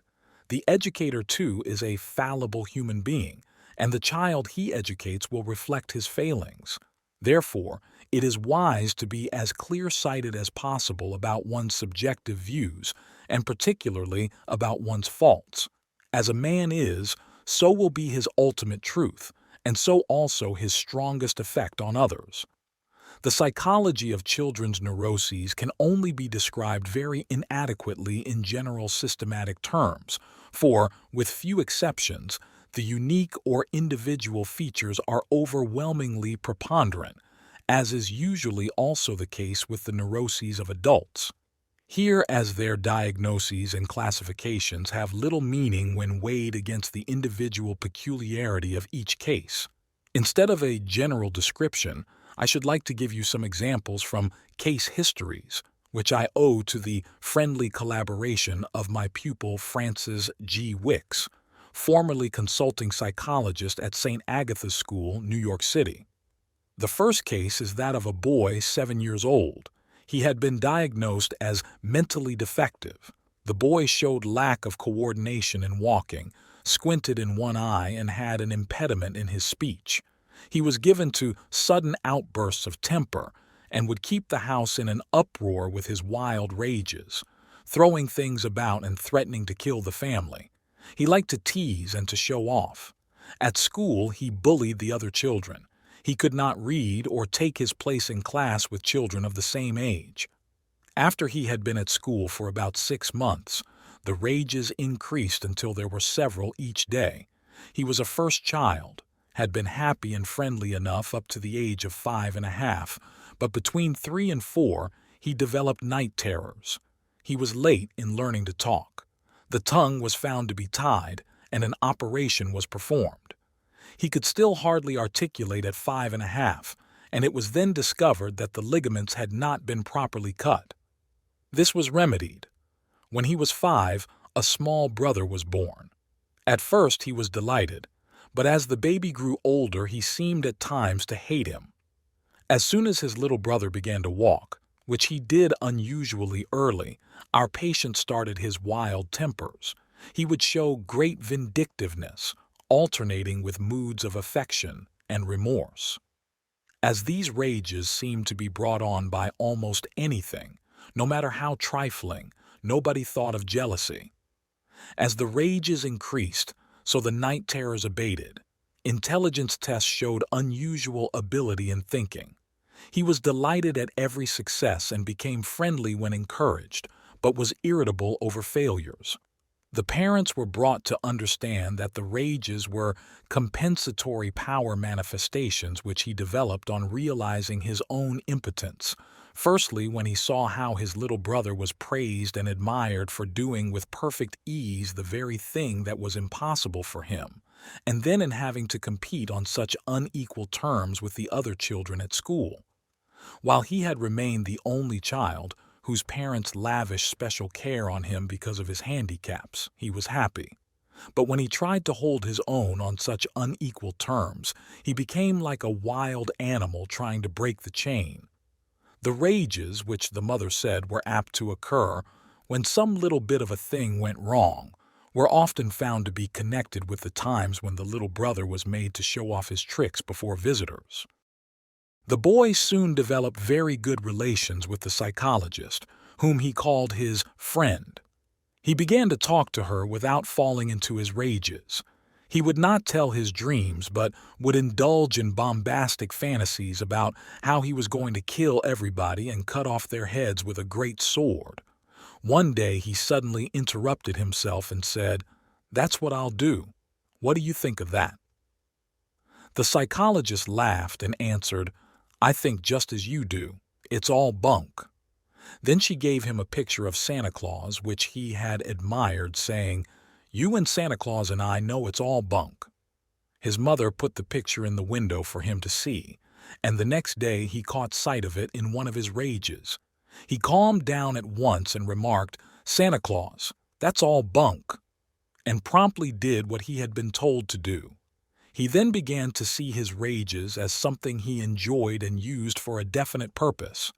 He showed remarkable intelligence in discerning his real motives.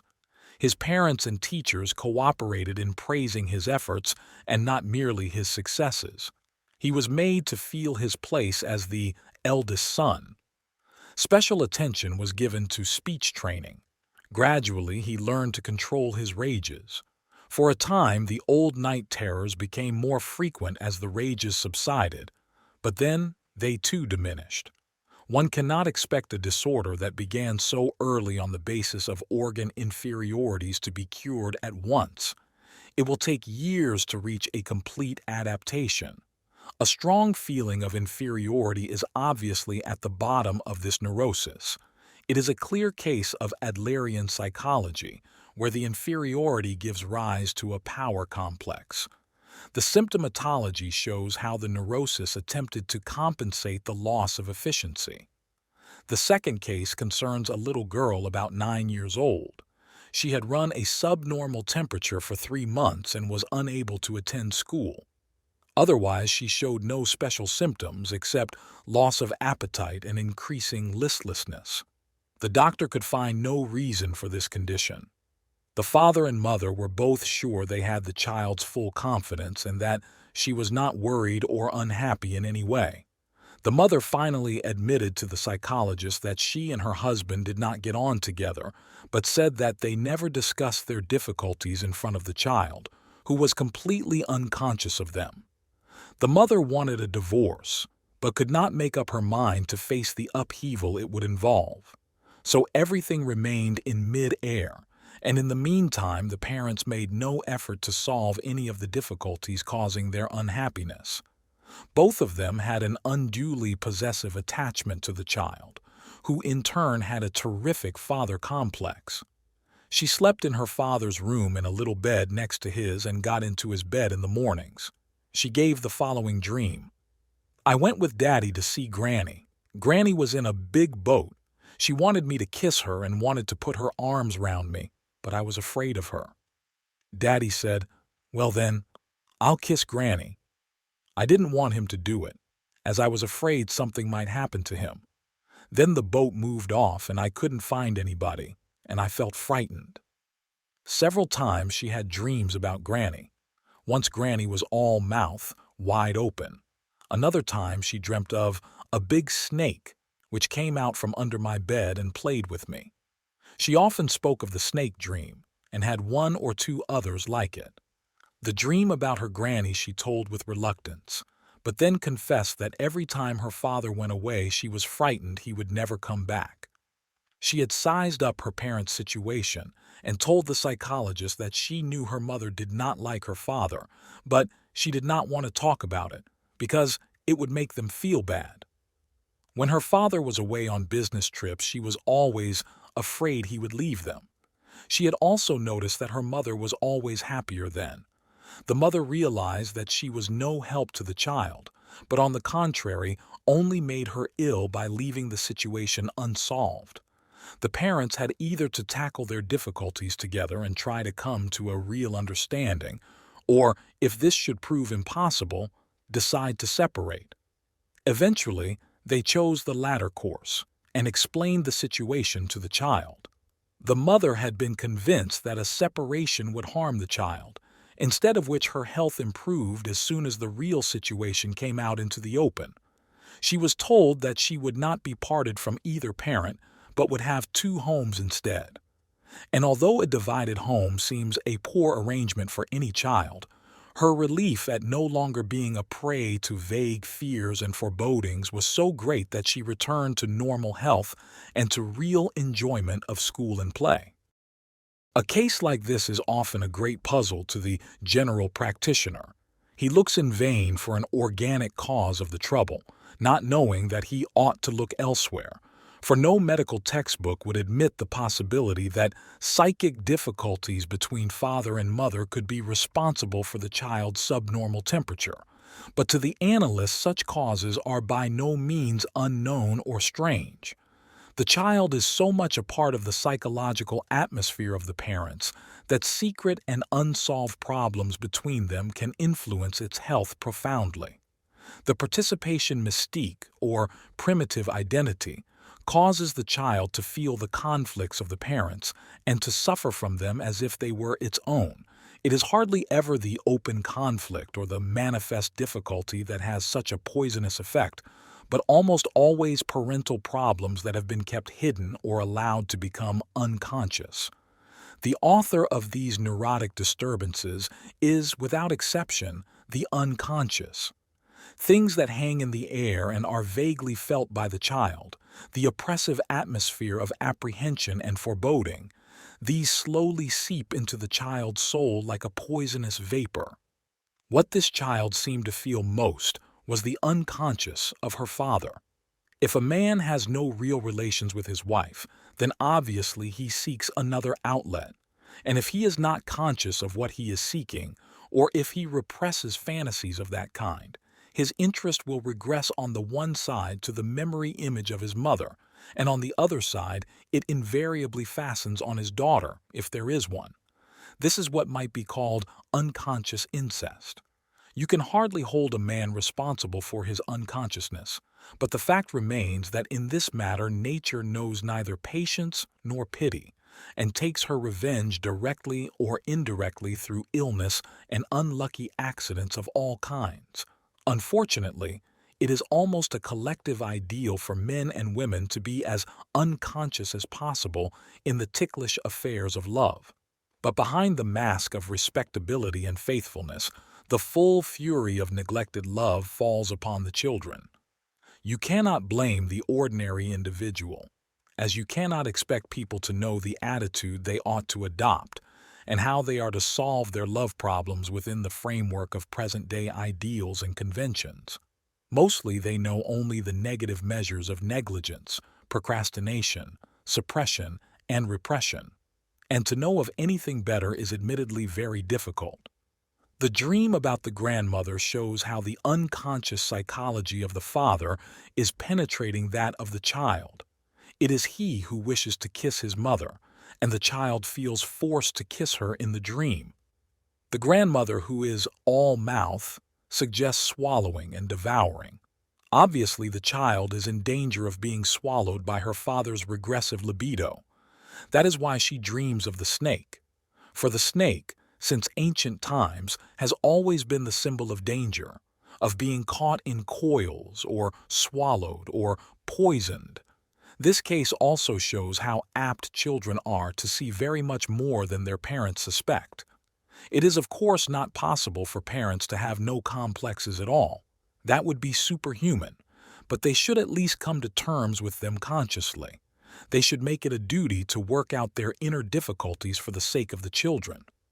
They should not take the easy road of repressing them in order to avoid painful discussions. The love problem is part of mankind's heavy toll of suffering, and nobody should be ashamed of having to pay his tribute. It is 1,000 times better in every respect for parents frankly to discuss their problems, instead of leaving their complexes to fester in the unconscious. In a case like this, what would be the use of talking to the child about incestuous fantasies and father fixations? Such a procedure would only make her believe that it was all the fault of her own immoral or foolish nature, and would burden her with a responsibility which is not hers at all, but really belongs to her parents. She suffers not because she has unconscious fantasies, but because her father has them. She is a victim of the wrong atmosphere in the home, and her problem disappears as soon as her parents faced up to theirs. The third case concerns a very intelligent girl of 13, reported as antisocial, rebellious, and unable to adapt herself to school conditions. At times she was very inattentive and would give peculiar answers for which she could offer no explanation. She was a big, well-developed girl, apparently in the best of health. She was several years younger than her classmates, trying, with her 13 years, to lead the life of a young girl of 16 or 17, but without the corresponding capabilities. Physically, she was overdeveloped, puberty having begun when she was barely 11. She was frightened of her sexual excitability and of her desire to masturbate. Her mother was a woman of brilliant intellect, with an intense will to power, who had early decided that her daughter must be a prodigy. She had forced every intellectual faculty and suppressed all emotional growth. She wanted the child to go to school earlier than anybody else. The father's business took him from home a good deal, and to the girl he seemed more like a shadowy ideal than an actual reality. She suffered from a tremendous pressure of pent-up emotions which fed more upon homosexual fantasies than upon real relationships.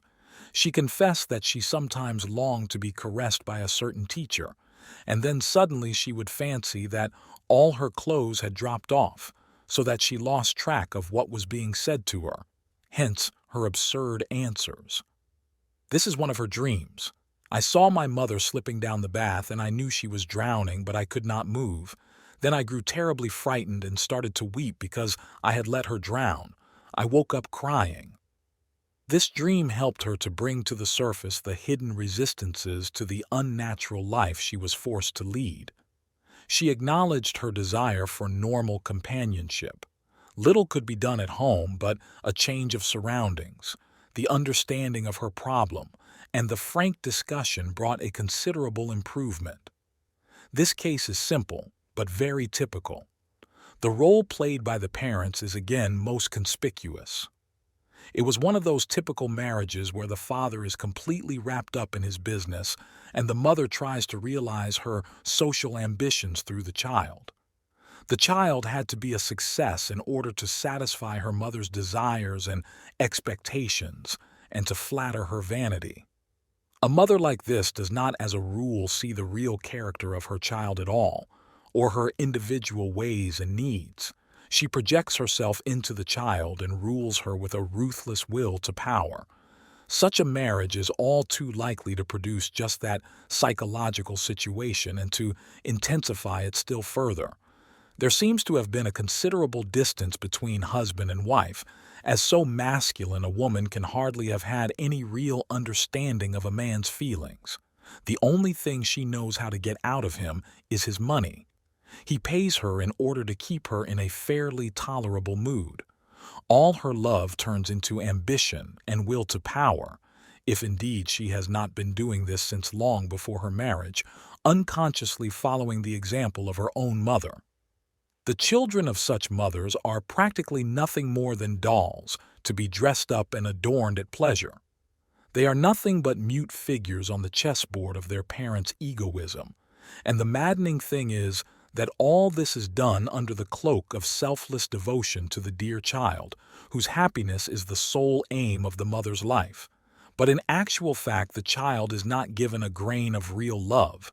That is why she suffers from premature sexual symptoms, like so many other neglected and ill-treated children, while at the same time she is deluged with so-called maternal love. The homosexual fantasies clearly show that her need for real love is not satisfied. Consequently, she craves love from her teachers, but of the wrong sort. If tender feelings are thrown out at the door, then sex in violent form comes in through the window, for besides love and tenderness, a child needs understanding. The right thing in this case would naturally be to treat the mother, which might do something to improve her marriage and deflect her passion from the child, at the same time giving the latter access to her mother's heart. Failing that, one can only try to check the mother's injurious influence by stiffening the child's resistance to her, so that she will at least be able to criticize her mother's faults with fairness and become conscious of her own individual needs.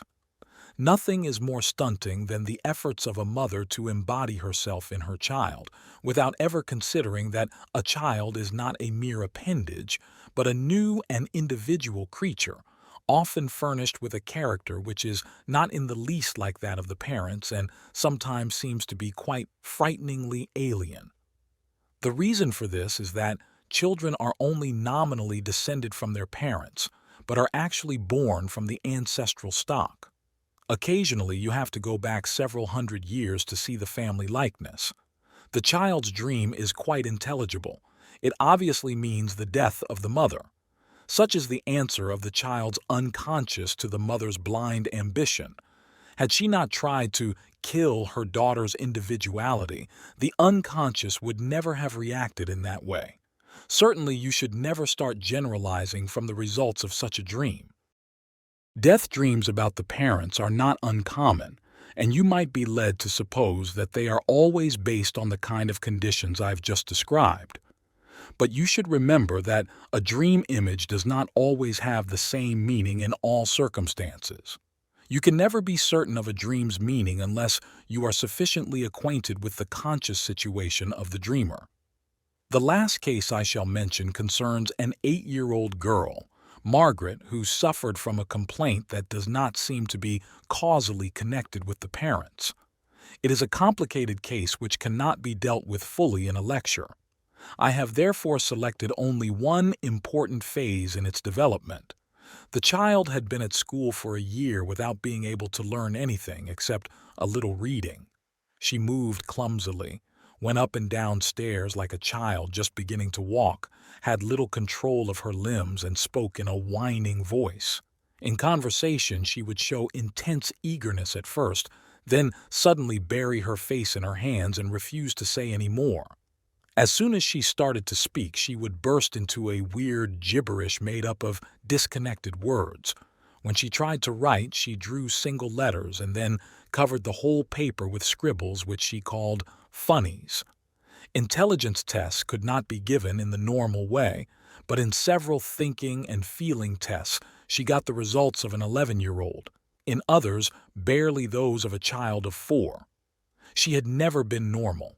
When she was 10 days old, blood clots resulting from the difficult birth had to be removed from the cranial cavity.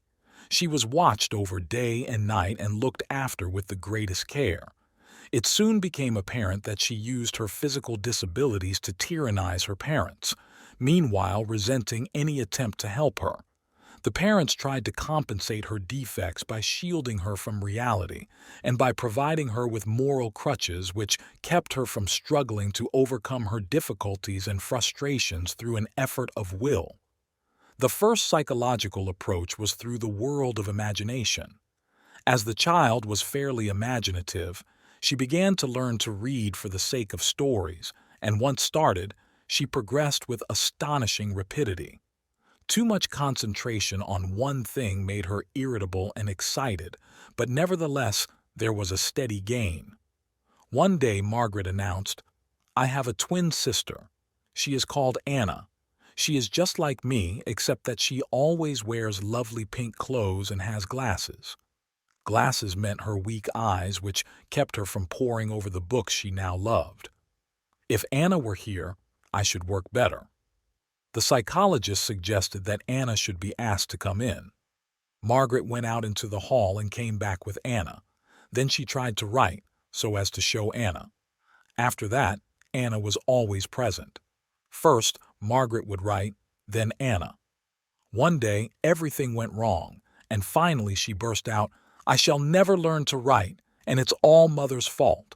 I am left-handed, and she never told my first teacher.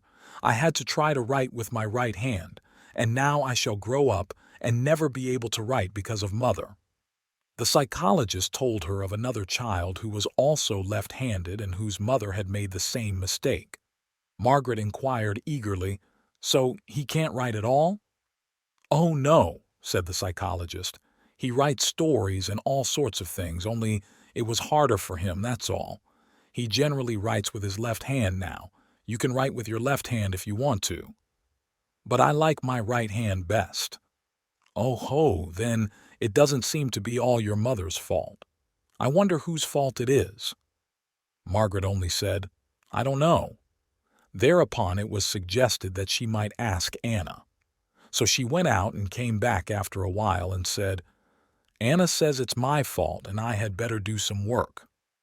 Before this she had always refused to discuss her responsibility, but from now on she would go out of the room, talk it over with Anna, and bring back the result.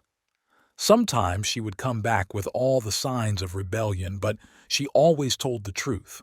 Once, after railing against Anna, she said, "But Anna insists, Margaret, it's your own fault. You've got to try."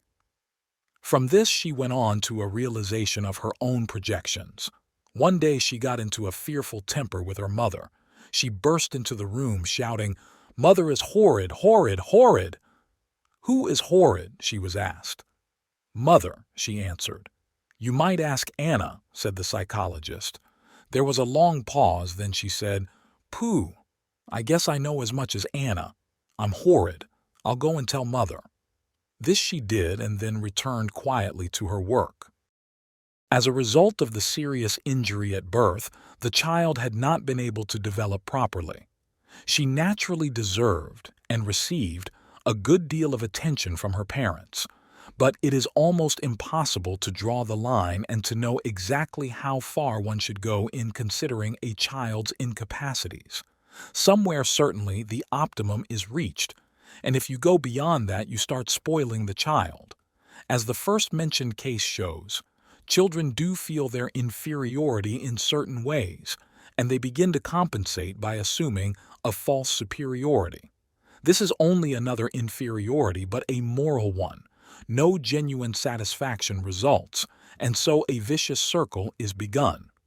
The more a real inferiority is compensated by a false superiority, the less the initial inferiority is remedied, and the more it is intensified by the feeling of moral inferiority. This necessarily leads to more false superiority, and so on at an ever-increasing rate. Obviously, Margaret needed a great deal of attention and was therefore involuntarily spoiled so that she learnt to exploit the legitimate devotion of her parents. As a result, she got stuck in her incapacity and defeated her own efforts to extricate herself, remaining more incapable and more infantile than her actual handicaps warranted. Such a condition is most favorable to the growth of a second personality.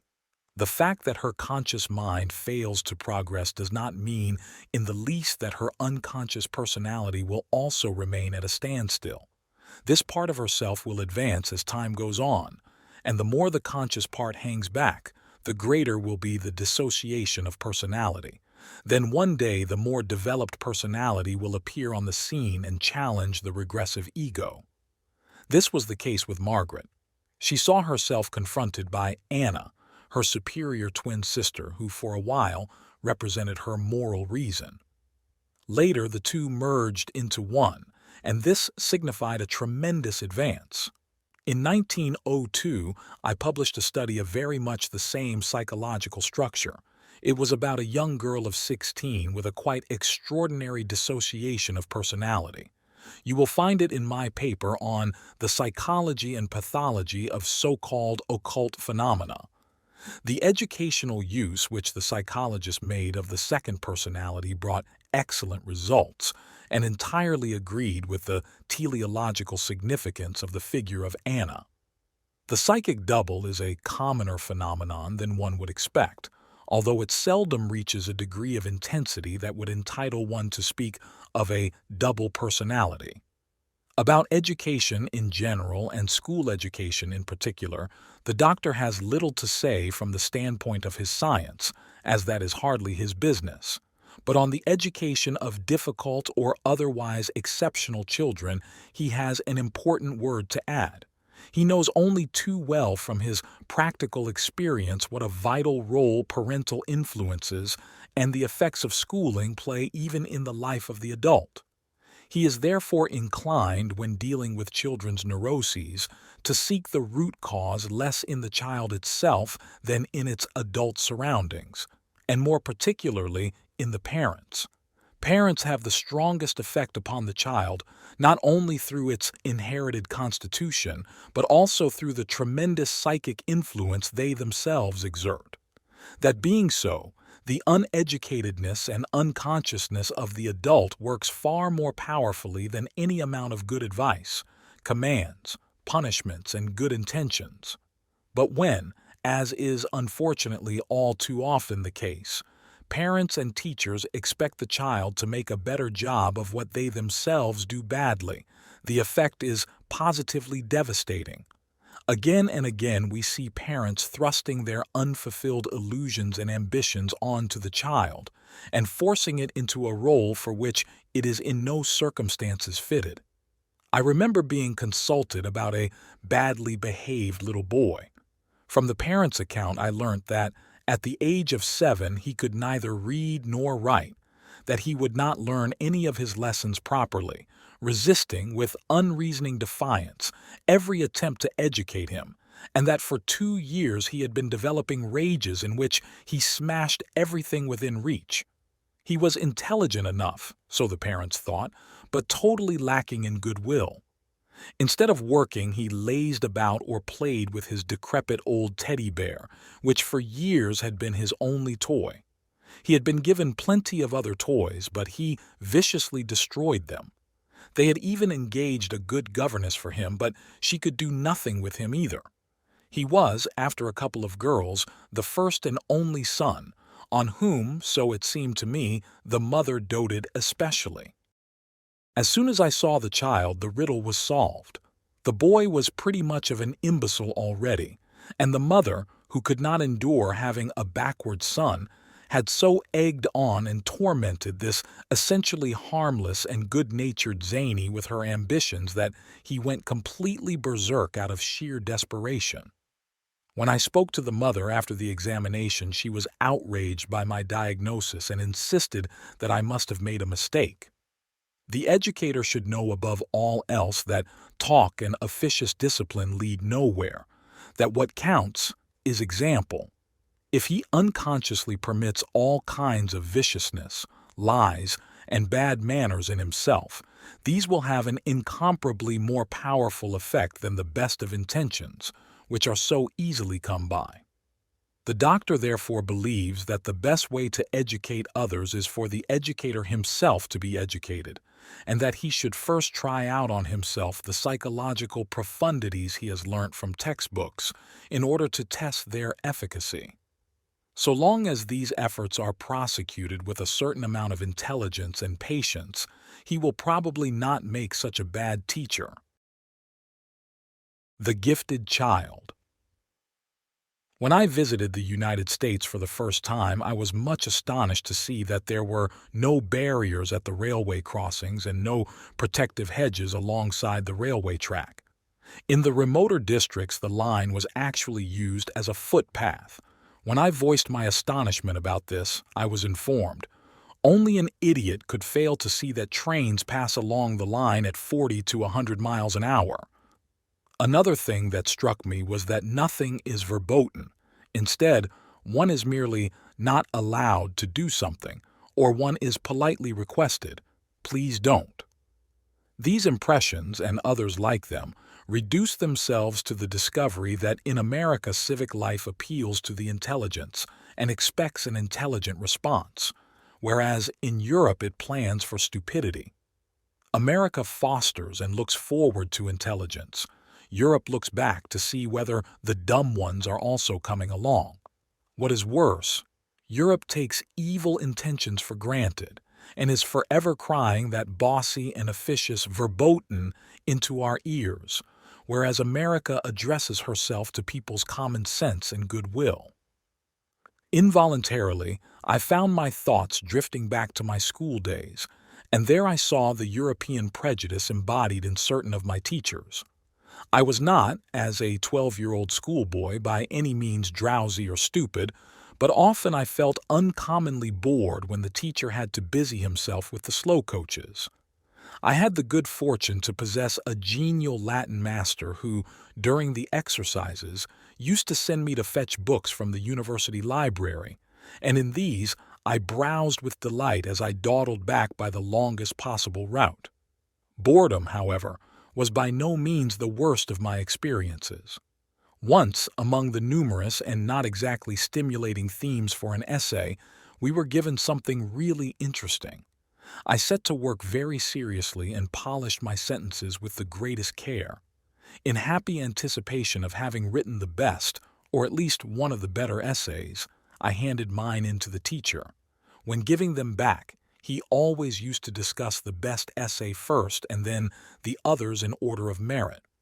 All the others came before mine, and when the last, feeblest effort was about to be discussed, the teacher inflated himself in a manner that boded disaster and pronounced the following words: "Jung's essay is by far the best, but he has composed it frivolously and dashed it off without taking any trouble.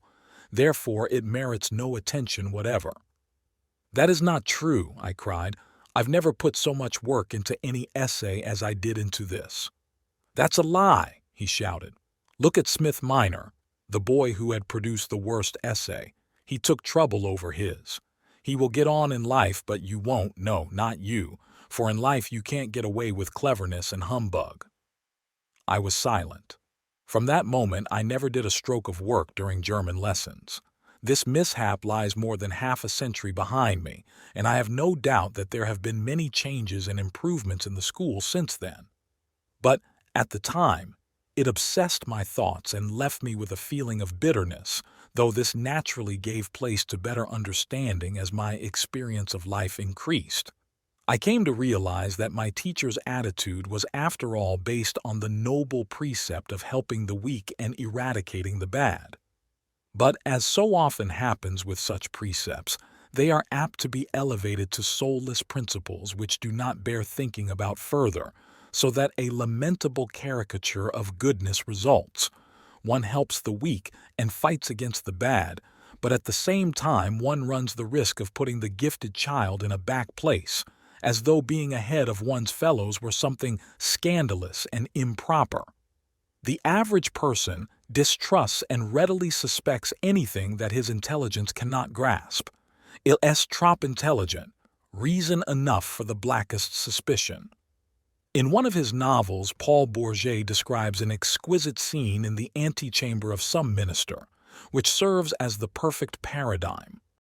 A middle-class couple offer this criticism of a celebrated scholar, with whom of course they are not acquainted. Il doit être de la police secrète, il a l'air si méchant. I trust you will forgive me for having dwelt so long on autobiographical details. Nevertheless, this Wahrheit without the Dichtung is not just an isolated instance. It is something that happens all too often. The gifted schoolchild faces us with an important task which we cannot ignore, despite that worthy maxim about helping the less gifted. In a country as small as Switzerland, we cannot afford, however charitable our aspirations may be, to overlook these much-needed gifted children. Even today, we seem to proceed somewhat diffidently in this matter. Not long ago, I heard of the following case. An intelligent little girl in one of the lower forms at a primary school suddenly became a bad pupil, much to the astonishment of her parents. The things the child said out of school sounded so comical that her parents got the impression that the children were treated like idiots and were being stultified artificially. So the mother went to see the principal about it and discovered that the teacher had been trained to cope with defectives and had formerly looked after backward children. Obviously, she did not know the first thing about normal ones. Luckily, the damage was caught in time, so that the child could be passed on to a normal teacher under whom she soon picked up again. The problem of the gifted child is not at all simple, because he is not distinguished merely by the fact of being a good pupil. Occasionally, he is the exact opposite. He may even be notoriously absent-minded, have his head full of other things, be indolent, slovenly, inattentive, badly behaved, self-willed, or evoke the impression of being half asleep. From external observation alone, it is sometimes difficult to distinguish the gifted child from a mental defective. Nor should we forget that gifted children are not always precocious, but may on the contrary develop slowly, so that the gift remains latent for a long time. The giftedness can then be spotted only with difficulty. On the other hand, too much goodwill and optimism on the part of the teacher can imagine talents that later turn out to be blanks, as in the biography which says, "No signs of genius were observable up to his 40th year, nor indeed afterwards." Sometimes the only thing that helps in diagnosing a gift is careful observation of the child's individuality both in school and at home, which alone enables us to see what is primary disposition and what is secondary reaction.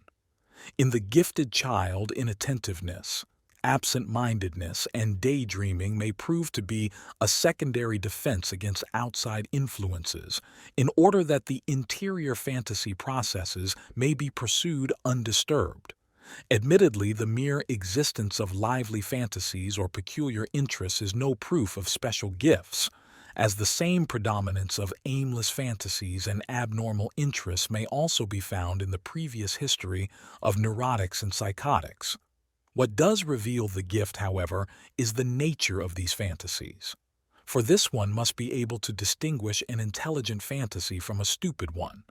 A good criterion of judgment is the originality, consistency, intensity, and subtlety of the fantasy structure, as well as the latent possibility of its realization.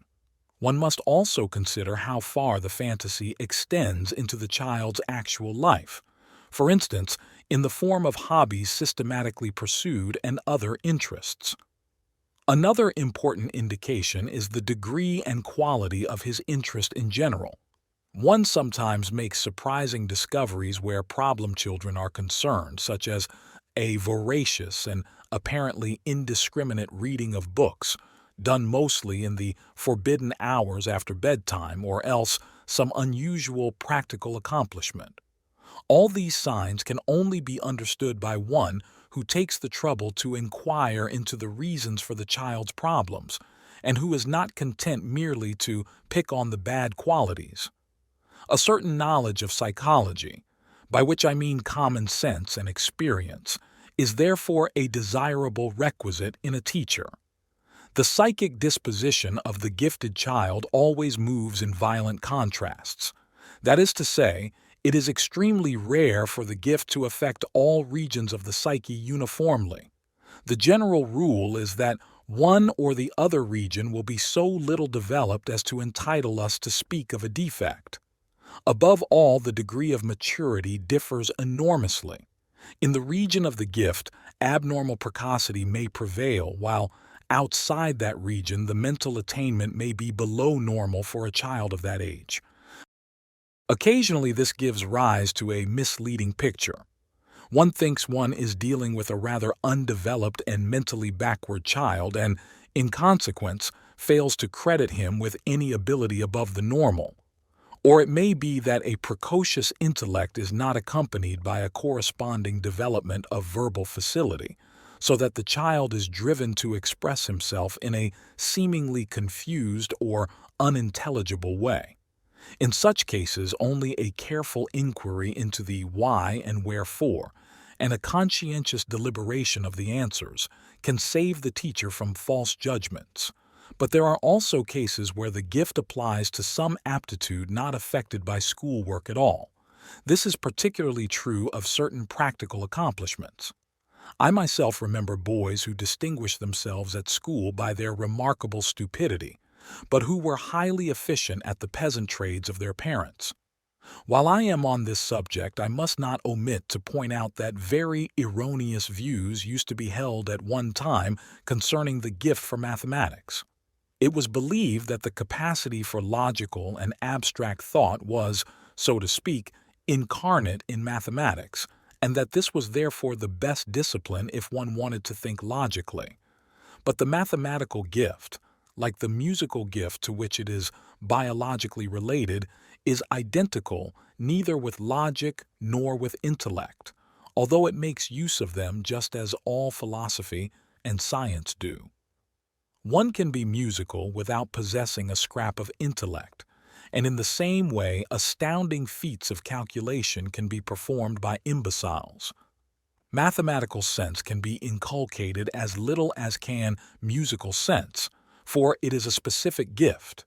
The gifted child is faced with complications not only in the intellectual but in the moral sphere, that is, in the province of feeling.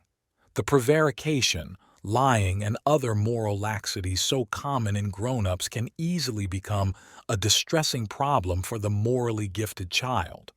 It is just as easy for an adult to disregard moral criticism that springs from feeling, as it is to overlook or underestimate intellectual sensitivity and precocity. The gifts of the heart are not quite so obvious or so impressive as intellectual and technical endowments, and just as the latter demand special understanding from the teacher, so these other gifts often make the even greater demand that he himself should be educated. For the day will inevitably come when what the educator teaches by word of mouth no longer works, but only what he is. Every educator, and I use the term in its widest sense, should constantly ask himself whether he is actually fulfilling his teachings in his own person and in his own life, to the best of his knowledge and with a clear conscience. Psychotherapy has taught us that in the final reckoning it is not knowledge, not technical skill, that has a curative effect, but the personality of the doctor. And it is the same with education. It presupposes self-education. In saying this, I have no wish to set myself up as a judge over the pedagogues. On the contrary, with my many years as active teacher and educator, I must count myself as one of them and await judgment or condemnation with the rest. It is only on the basis of my experience in treating human beings that I venture to draw your attention to the profound practical significance of this fundamental educational truth. There are, besides the gifts of the head, Also those of the heart, which are no whit less important, although they may easily be overlooked because, in such cases, the head is often the weaker organ. And yet, people of this kind sometimes contribute more to the well-being of society and are more valuable than those with other talents. But, like all gifts, talented feeling has two sides to it. A high degree of empathy, especially noticeable in girls, can adapt itself to the teacher so skillfully as to arouse the impression of a special talent, and moreover, on the evidence of no mean achievements. But as soon as the personal influence ceases, the gift fizzles out. It was nothing but an enthusiastic episode conjured into existence through empathy, flaring up like a straw fire and leaving the ashes of disappointment behind. The education of gifted children makes considerable demands upon the intellectual, psychological, moral, and artistic capacities of the educator, demands which, it may be, no teacher can reasonably be expected to fulfill. He would have to be something of a genius himself if he were to do justice to the gift of genius among any of his pupils. Fortunately, however, many gifts seem to have a peculiar ability to take care of themselves, and the closer a gifted child comes to being a genius, the more his creative capacity, as the very word genius implies, acts like a personality far in advance of his years. One might even say like a divine demon who not only needs no educating, but against whom it is more necessary to protect the child. Great gifts are the fairest and often the most dangerous fruits on the tree of humanity. They hang on the weakest branches which easily break. In most cases, as I have already suggested, the gift develops in inverse ratio to the maturation of the personality as a whole, and often one has the impression that a creative personality grows at the expense of the human being. Sometimes, indeed, there is such a discrepancy between the genius and his human qualities that one has to ask oneself whether a little less talent might not have been better. What, after all, is great intellect beside moral inferiority? There are not a few gifted persons whose usefulness is paralyzed, not to say perverted by their human shortcomings. A gift is not an absolute value, or rather, it is such a value only when the rest of the personality keeps pace with it, so that the talent can be applied usefully. Creative powers can just as easily turn out to be destructive. It rests solely with the moral personality whether they apply themselves to good things or to bad. And if this is lacking, no teacher can supply it or take its place. The narrow margin between a gift and its pathological variant makes the problem of educating such children much more difficult. Not only is the gift almost invariably compensated by some inferiority in another sphere, but occasionally it is coupled with a morbid defect. In such cases, it is almost impossible to determine whether it is the gift or the psychopathic constitution that predominates. For all these reasons, I would hardly like to say whether it would be of advantage to educate particularly gifted pupils in separate classes, as has been proposed. I at least would not care to be the expert upon whom devolve the selection of suitable pupils. Although it would be an enormous help to the gifted ones, we have still to consider the fact that these same pupils do not always come up to the level of their gifts in other respects, human as well as mental. Segregated in a special class, the gifted child would be in danger of developing into a one-sided product. In a normal class, on the other hand, although he might be bored with the subject in which he excelled, the other subjects would serve to remind him of his backwardness, and this would have a useful and much-needed moral effect. For all gifts have the moral disadvantage of causing in their possessor a feeling of superiority, and hence an inflation which needs to be compensated by a corresponding humility. But since gifted children are very often spoilt, they come to expect exceptional treatment. My old teacher was well aware of this, and that is why he delivered his moral knockout, from which I failed at the time to draw the necessary conclusions. Since then I have learnt to see that my teacher was an instrument of fate. He was the first to give me a taste of the hard truth that the gifts of the gods have two sides, a bright and a dark. To rush ahead is to invite blows, and if you don't get them from the teacher, you will get them from fate, and generally from both. The gifted child will do well to accustom himself early to the fact that any excellence puts him in an exceptional position and exposes him to a great many risks, the chief of which is an exaggerated self-confidence. Against this, the only protection is humility and obedience, and even these do not always work. It therefore seems to me better to educate the gifted child along with the other children in a normal class, and not to underline his exceptional position by transferring him to a special class.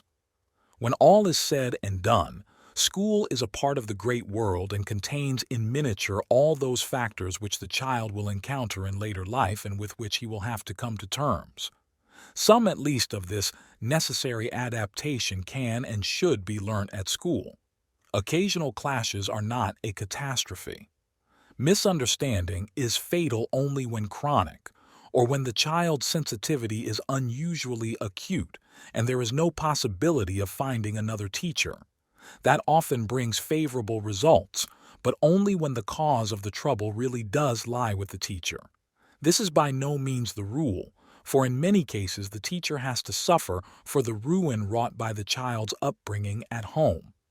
Far too often, parents who were unable to fulfill their own ambitions embody them in their gifted child, whom they either pamper or else whip up into a showpiece, sometimes very much to his detriment in later years, as is sufficiently evident from the lives of certain infant prodigies. A powerful talent, and especially the Danaan gift of genius, is a fateful factor that throws its shadow early before. The genius will come through despite everything, for there is something absolute and indomitable in his nature.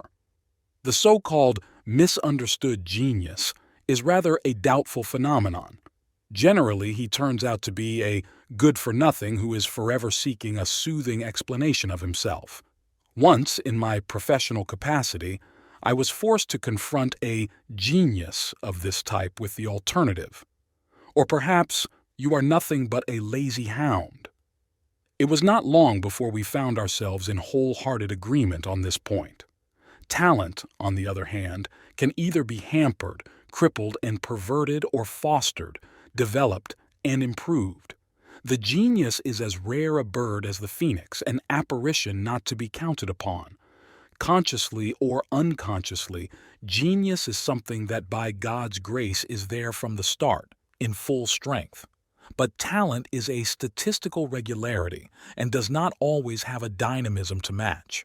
Like genius, it is exceedingly diverse in its forms, giving rise to individual differentiations which the educator ought not to overlook. For a differentiated personality, or one capable of differentiation, is of the utmost value to the community. The leveling down of the masses through suppression of the aristocratic or hierarchical structure natural to a community is bound sooner or later to lead to disaster. For when everything outstanding is leveled down, the signposts are lost, and the longing to be led becomes an urgent necessity. Human leadership being fallible, the leader himself has always been, and always will be, subject to the great symbolical principles, even as the individual cannot give his life point and meaning unless he puts his ego at the service of a spiritual authority superordinate to man. The need to do this arises from the fact that the ego never constitutes the whole of a man, but only the conscious part of him. The unconscious part, of unlimited extent, alone can complete him and make him a real totality. Biologically speaking, the gifted person is a deviation from the mean, and insofar as Lao Tzu's remark that high stands on low is one of the eternal verities, this deviation takes place simultaneously in the heights and depths of the same individual. This produces a tension of opposites in him, which in its turn tempers and intensifies his personality. Like the still waters, the gifted child runs deep.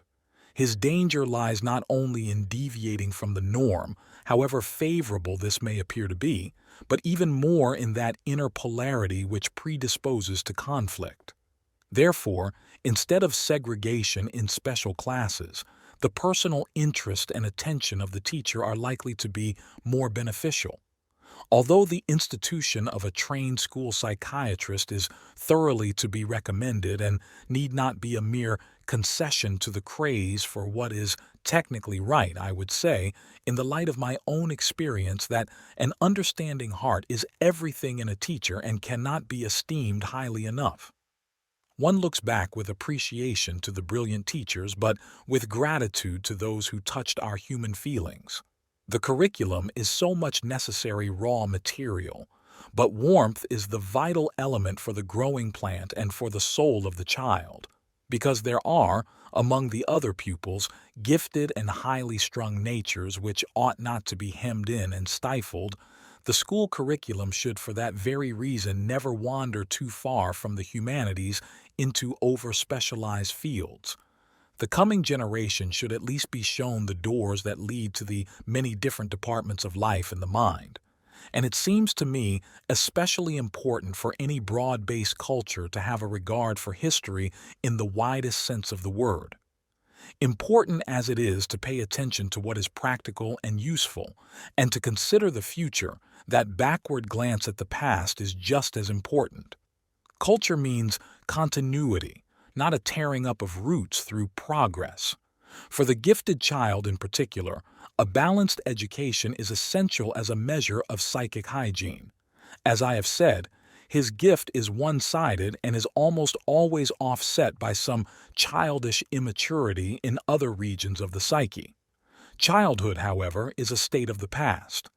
Just as the developing embryo recapitulates, in a sense, our phylogenetic history, so the child psyche relives the lesson of earlier humanity, as Nietzsche called it. The child lives in a pre-rational and above all in a prescientific world, the world of the men who existed before us. Our roots lie in that world, and every child grows from those roots. Maturity bears him away from his roots, and immaturity binds him to them. Knowledge of the universal origins builds the bridge between the lost and abandoned world of the past and the still largely inconceivable world of the future. How should we lay hold of the future?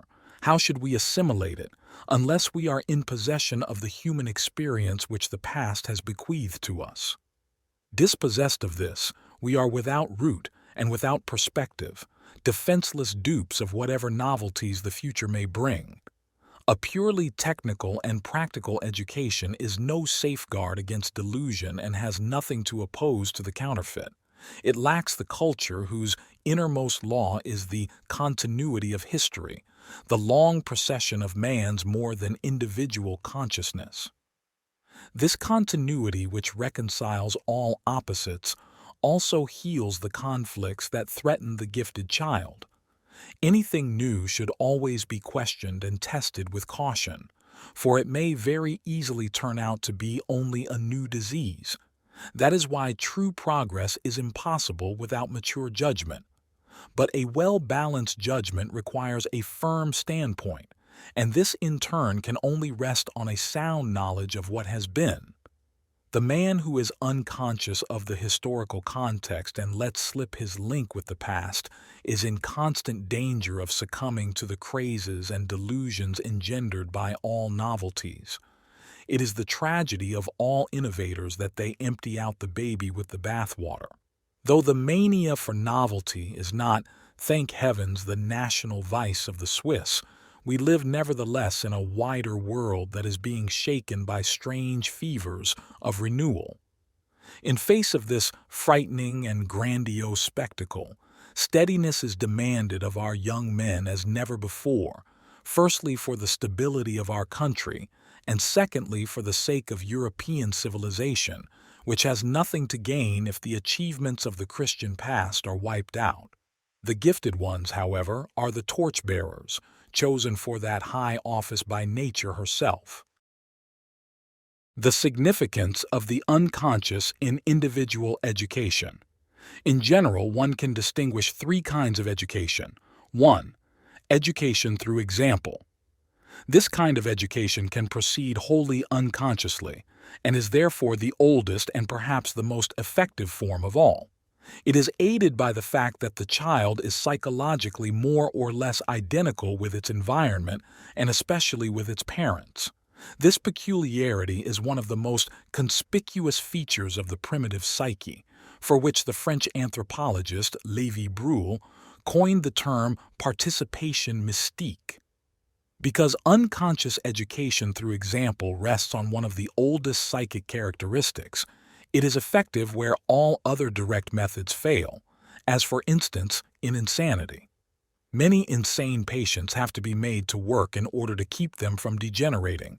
To give them advice or to try to order them about is in most cases quite useless. But if you just send them along with a group of workers, eventually they get infected by the example of the others and begin to work themselves. In the last analysis, all education rests on this fundamental fact of psychic identity, and in all cases, the deciding factor is this seemingly automatic contagion through example. This is so important that even the best methods of conscious education can sometimes be completely nullified by bad example. 2. Collective education. By collective education, I do not necessarily mean education en masse, as in schools, but education according to rules, principles, and methods. These three things are necessarily of a collective nature, since it is assumed that they are at least valid for and applicable to the large majority of individuals. It is further assumed that they are effective instruments in the hands of all those who have learned how to manipulate them. We can take it for granted that this kind of education will not produce anything except what is already contained in its premises, and that the individuals, it turns out, will be molded by general rules, principles, and methods. To the extent that the individuality of the pupil succumbs to the collective nature of these educational influences, he naturally develops a character much resembling that of another individual, who, though originally quite different, has nevertheless acquiesced in the same way. If there is a large number of individuals who possess this degree of acquiescence, conformity becomes uniformity. The larger the number of individuals who conform, the greater the unconscious pressure of example on all those who, rightly or wrongly, have so far successfully resisted the collective method. And since the example of the crowd exerts a compelling influence through unconscious psychic contagion, it may, in the long run, have a crushing effect upon those individuals who possess no more than average strength of character, if it does not extinguish them altogether. Provided that the quality of this training is sound, we may naturally expect good results so far as collective adaptation is concerned. On the other hand, an over-idealistic molding of character can have disastrous consequences for the unique personality of the individual. To educate him into being a good citizen and a useful member of society is certainly a highly desirable goal. But once a certain level of uniformity is overstepped and collective values are fostered at the expense of individual uniqueness, then you get the type of person who, though he may be a perfect paragon of the educational rules, principles, and methods, and is therefore adapted to all the situations and problems that come within the scope of his educational premises, nevertheless feels insecure in all matters where individual judgments have to be made without recourse to the regulations. Collective education is indeed a necessity and cannot be replaced by anything else. We live in a collective world, and we need collective norms just as much as we need a common language. On no account must the principle of collective education be sacrificed for the sake of developing individual idiosyncrasies, however much we may desire to prevent the more valuable ones from being stifled. We must bear in mind that individual uniqueness is not under all circumstances an asset, not even for the individual himself. When we examine the type of child who resists collective education, we often find that these children are afflicted with various psychic abnormalities, either congenital or acquired. Among them, I would also include spoiled and demoralized children. Many such children actually work out their own salvation by throwing themselves on the support of a normally functioning group. In this way, they achieve a certain degree of uniformity and can protect themselves from the injurious effects of their own individualities. I do not at all subscribe to the view that fundamentally man is always good, and that his evil qualities are merely misunderstood good. On the contrary, I hold that there are very many persons who represent such an inferior combination of inherited characteristics that it would be far better both for society and for themselves if they refrained from expressing their individual idiosyncrasies. We can therefore claim with a clear conscience that collective education is, at bottom, of undoubted value and absolutely sufficient for most people. We must not, however, make it the sovereign principle of education, for there exists a large group of children who require the third form of education, namely individual education. 3. Individual education. In applying this method, all rules, principles, and systems must be subordinated to the one purpose of bringing out the specific individuality of the pupil. This aim is directly opposed to that of collective education, which seeks to level out and make uniform. All children who successfully resist this require individual attention. Among these, we naturally find the most diverse types. First of all, there are those who are ineducable as a result of pathological degeneration. These generally fall into the category of mental defectives. Then there are others who, far from being ineducable, exhibit special aptitudes, though of a peculiar or one-sided nature.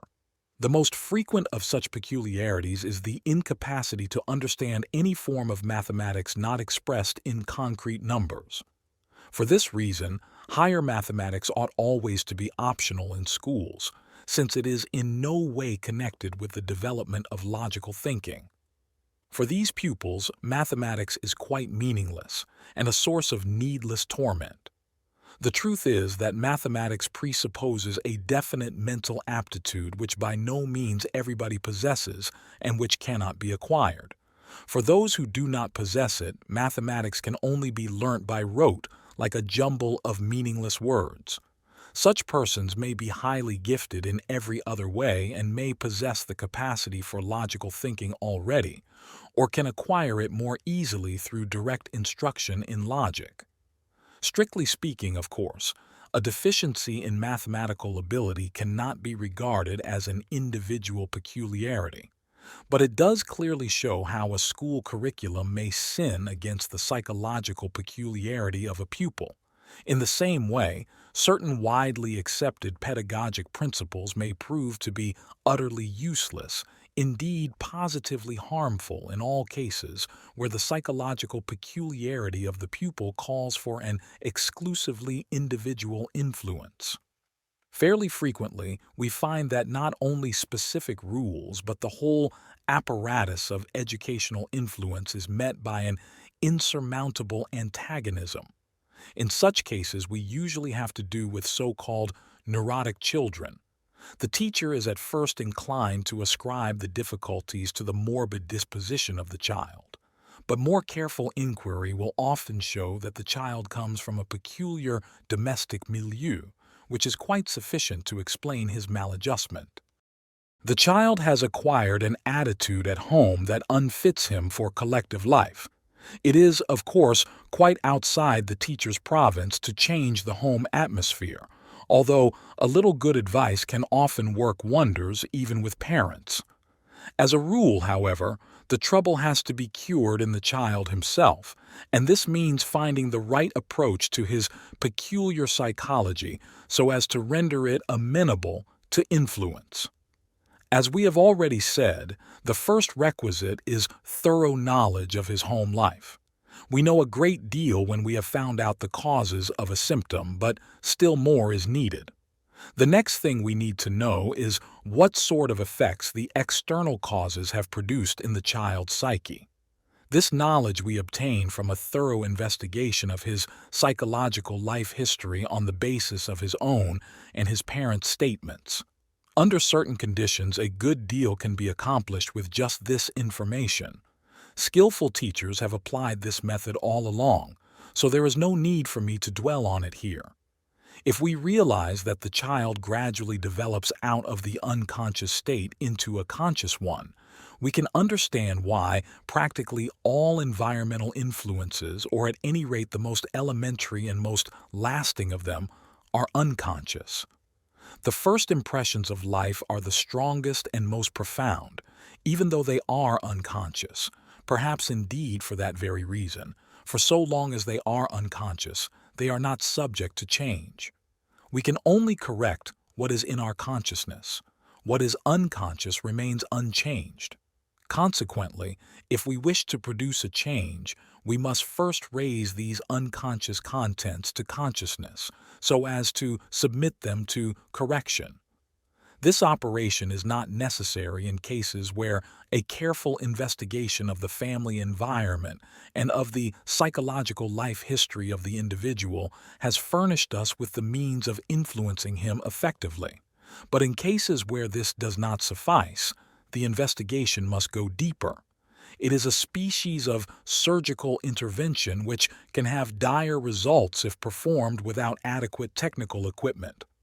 It takes considerable medical experience to know just when and where this treatment should be applied. Laymen unfortunately often underestimate the dangers which such interventions entail. By bringing unconscious contents to the surface, you artificially create a condition that bears the closest resemblance to a psychosis. The vast majority of mental illnesses, except those of a directly organic nature, are due to a disintegration of consciousness caused by the irresistible invasion of unconscious contents. Accordingly, we must know where we can intervene without the risk of harm. Even if no danger threatens from this side, we are still not exempt from certain hazards. One of the commonest consequences of preoccupation with unconscious contents is the development of what Freud called the transference. Strictly speaking, transference is the projection of unconscious contents upon the person analyzing the unconscious. The term transference, however, is used in a much wider sense and embraces all the exceedingly complex processes which bind the patient to the analyst. This bond can turn into an extremely unpleasant obstacle if inexpertly handled. There are cases where it has even led to suicide. One of the main reasons for this is the coming to consciousness of certain unconscious contents which throw a new and disturbing light on the family situation. Things may come up that transform the patient's love and trust in his parents into resistance and hatred. He then finds himself in an intolerable state of isolation and will cling desperately to the analyst as his last remaining link with the world. If at this critical juncture the analyst, through some technical blunder, snaps even this link, it can lead straight to suicide. I am therefore of the opinion that so drastic a measure as the analysis of the unconscious should at least be conducted under the control and guidance of a doctor adequately trained in psychiatry and psychology. In what way, then, can unconscious contents be brought to consciousness? As you will realize, it is hardly possible within the compass of a lecture to describe all the ways in which this may be done. The best practical method, though also the most difficult, is the analysis and interpretation of dreams. Dreams are unquestionably products of unconscious psychic activity. Born in sleep without design or assistance on our part, they pass before our inward vision and may suddenly float back into our waking life on a dim remnant of consciousness. Their strange, often irrational and incomprehensible nature may well inspire mistrust of them as reliable sources of information. And indeed, our attempts to understand dreams are scarcely in keeping with any known scientific method of calculation and measurement. Our position is more like that of an archaeologist deciphering an unknown script. Yet, if unconscious contents exist at all, dreams are surely in the best position to tell us something about them. To Freud belongs the great honor of having been the first to demonstrate this possibility in our own day. Although all previous ages were deeply preoccupied with the mystery of dreams, nor was this interest always purely superstitious. The work of Artemidorus of Daldis, 2nd century A.D., on dream interpretation is, of its kind, a scientific document not to be despised, nor should we dismiss as valueless the dream interpretations of the Essenes recorded by Flavius Josephus, b.A.D. 37. Nevertheless, had it not been for Freud, science would probably not have returned so soon to dreams as sources of information, despite the enormous attention paid to them by the physicians of antiquity. Even today, opinion is still very much divided on this subject. There are, in fact, many medical psychologists who refuse to analyze dreams, either because the method seems to them too uncertain, too arbitrary, and too difficult, or because they feel no need of the unconscious. I myself am of the contrary opinion and have been convinced by ample experience that in all difficult cases the patient's dreams can be of incalculable value to the psychiatrist, both as a source of information and as a therapeutic instrument. Coming now to the much disputed question of dream analysis, we proceed in a manner not unlike that employed in the deciphering of hieroglyphs. First, we assemble all the available material which the dreamer himself can give as regards the dream images. We next exclude any statements that depend upon particular theoretical assumptions, for those are generally quite arbitrary attempts at interpretation. We then inquire into the happenings of the previous day as well as into the mood and the general plans and purposes of the dreamer in the days and weeks preceding the dream. A more or less intimate knowledge of his circumstances and character is of course a necessary prerequisite. Great care and attention must be given to this preparatory work if we want to get at the meaning of the dream. I have no faith in dream interpretations made on the spur of the moment and concocted out of some preconceived theory. One must be careful not to impose any theoretical assumptions on the dream. In fact, it is always best to proceed as if the dream had no meaning at all, so as to be on one's guard against any possible bias. Dream analysis may yield entirely unforeseen results, and facts of an exceedingly disagreeable nature may sometimes come to light whose discussion would certainly have been avoided at all costs had we been able to anticipate them. We may also get results that are obscure and unintelligible at first, because our conscious standpoint has still not plumbed the secrets of the psyche. In such cases, it is better to adopt a waiting attitude than to attempt a forced explanation. In this kind of work, one has to put up with a great many question marks. While we are engaged in collecting all this material, certain portions of the dream gradually grow clearer, and we begin to see, in the apparently meaningless jumble of images, some glimmerings of a script, only disconnected sentences at first, then more and more of the context. It will perhaps be best if I give you a few examples of the dreams that occur in the course of an individual education under medical control. I must first acquaint you in some measure with the personality of the dreamer, for without this acquaintance you will hardly be able to transport yourselves into the peculiar atmosphere of the dreams. There are dreams that are pure poems and can therefore only be understood through the mood they convey as a whole. The dreamer is a youth of a little over 20, still entirely boyish in appearance. There is even a touch of girlishness in his looks and manner of expression. The latter betrays a very good education and upbringing. He is intelligent with pronounced intellectual and aesthetic interests. His aestheticism is very much in evidence. We are made instantly aware of his good taste and his fine appreciation of all forms of art. His feelings are tender and soft, given to the enthusiasms typical of puberty, but somewhat effeminate. There is no trace of adolescent callowness. Undoubtedly, He is too young for his age, a clear case of retarded development. It is quite in keeping with this that he should have come to me on account of his homosexuality. The night preceding his first visit, he had the following dream. The dream is clearly a coherent expression of mood. The dreamer's comments are as follows. Lourdes is the mystic fount of healing.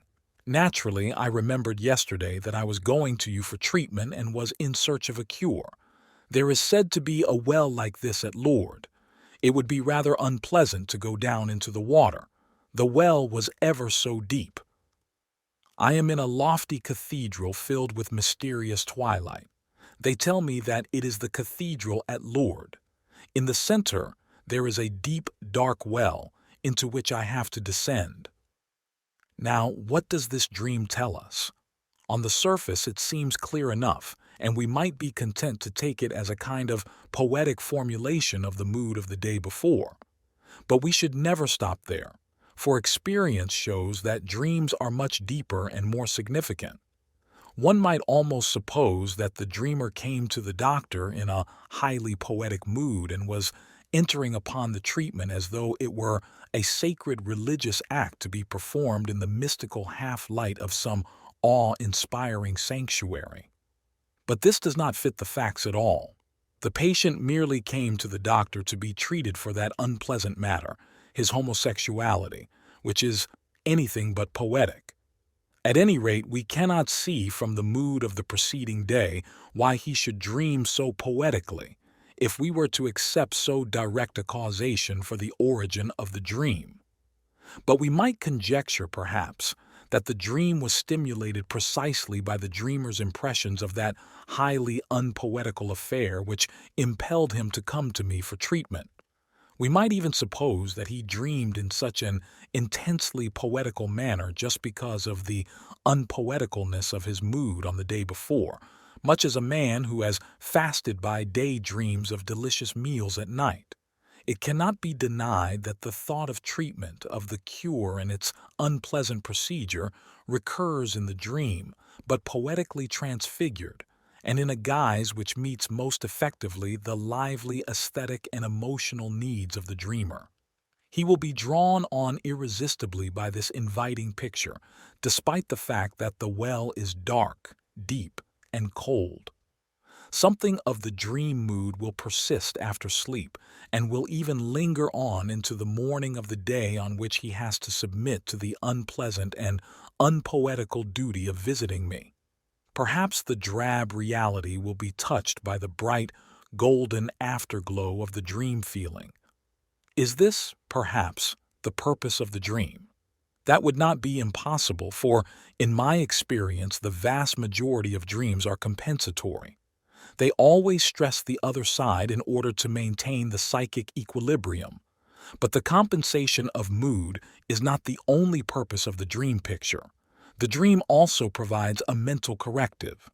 The patient had, of course, nothing like an adequate understanding of the treatment to which he was about to submit himself. But the dream gives him a picture which describes in poetic metaphors the nature of the treatment before him. This becomes immediately apparent if we follow up his associations and comments on the image of the cathedral. Cathedral, he says, makes me think of Cologne Cathedral. Even as a child, I was fascinated by it. I remember my mother telling me of it for the first time, and I also remember how, whenever I saw a village church, I asked if it were Cologne Cathedral. I wanted to be a priest in a cathedral like that. In these associations, the patient is describing a very important experience of his childhood. As in nearly all cases of this kind, he had a particularly close tie with his mother. By this we are not to understand a particularly good or intense conscious relationship, but something in the nature of a secret, subterranean tie which expresses itself consciously, perhaps, only in the retarded development of character, that is, in a relative infantilism. The developing personality naturally veers away from such an unconscious infantile bond, for nothing is more obstructive to development than persistence in an unconscious, one could also say, a psychically embryonic condition. For this reason, instinct seizes on the first opportunity to replace the mother by another object. If it is to be a real mother substitute, this object must be, in some sense, an analogy of her. This is entirely the case with our patient. The intensity with which his childish fantasy seized upon the symbol of Cologne Cathedral corresponds to the strength of his unconscious need to find a substitute for the mother. The unconscious need is heightened still further in a case where the infantile bond threatens injury. Hence the enthusiasm with which his childish imagination took up the idea of the church, for the church is, in the fullest sense, a mother. We speak not only of Mother Church, but even of the Church's womb. In the ceremony known as the Benedictio Fontis, the baptismal font is apostrophized as Immaculatus Divini Fontis Uterus, immaculate womb of the divine fount. We naturally think that a man must have known this meaning consciously before it could get to work on his fantasy, and that an unknowing child could not possibly be affected by these significations. Such analogies certainly do not work by way of the conscious mind, but in quite another manner. The church represents a higher spiritual substitute for the purely natural or carnal tie to the parents. Consequently, it frees the individual from an unconscious natural relationship which, strictly speaking, is not a relationship at all but simply a condition of inchoate, unconscious identity. This, just because it is unconscious, possesses a tremendous inertia and offers the utmost resistance to any kind of spiritual development. It would be hard to say what the essential difference is between this condition and the soul of an animal. Now, it is by no means the special prerogative of the Christian Church to try to make it possible for the individual to detach himself from his original animal-like condition. The Church is simply the latest, and specifically Western, form of an instinctive striving that is probably as old as mankind itself. It is a striving that can be found in the most varied forms among all primitive peoples who are in any way developed and have not yet become degenerate. I mean the institution or rite of initiation into manhood. When he has reached puberty, the young man is conducted to the men's house, or some other place of consecration, where he is systematically alienated from his family. At the same time, he is initiated into the religious mysteries, and in this way is ushered not only into a wholly new set of relationships, but as a renewed and changed personality, into a new world, like one reborn, quasi modo genitus. The initiation is often attended by all kinds of tortures, sometimes including circumcision and the like. These practices are undoubtedly very old. They have almost become instinctive mechanisms, with the result that they continue to repeat themselves without external compulsion, as in the baptisms of German students or the even more wildly extravagant initiations in American students' fraternities. They have become engraved in the unconscious in the form of a primordial image, an archetype, as St. Augustine calls it. When his mother told him as a little boy about Cologne Cathedral, this primordial image was stirred and awakened to life, but there was no priestly instructor to develop it further, so the child remained in his mother's hands. Yet the longing for a man's leadership continued to grow in the boy, taking the form of homosexual leanings, a faulty development that might never have come about had a man been there to educate his childish fantasies. The deviation towards homosexuality has, to be sure, numerous historical precedents.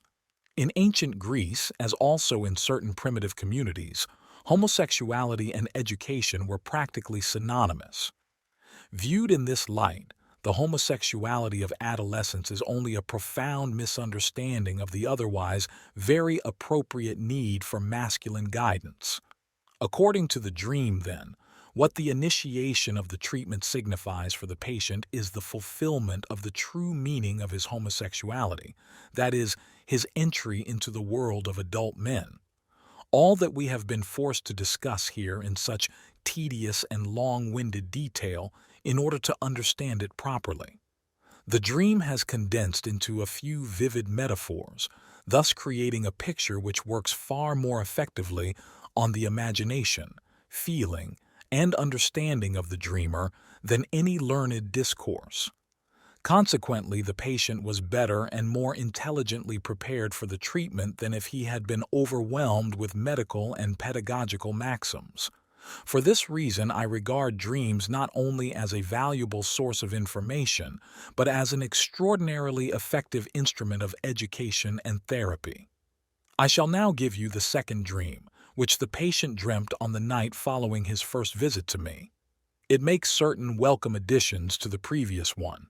I must explain in advance that during the first consultation, I did not refer in any way to the dream we have just been discussing.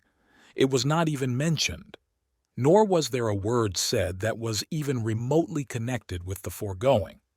The second dream was as follows. I am in a great Gothic cathedral. At the altar stands a priest. I stand before him with my friend, holding in my hand a little Japanese ivory figure with the feeling that it is going to be baptized. Suddenly, an elderly woman appears, takes the fraternity ring from my friend's finger, and puts it on her own.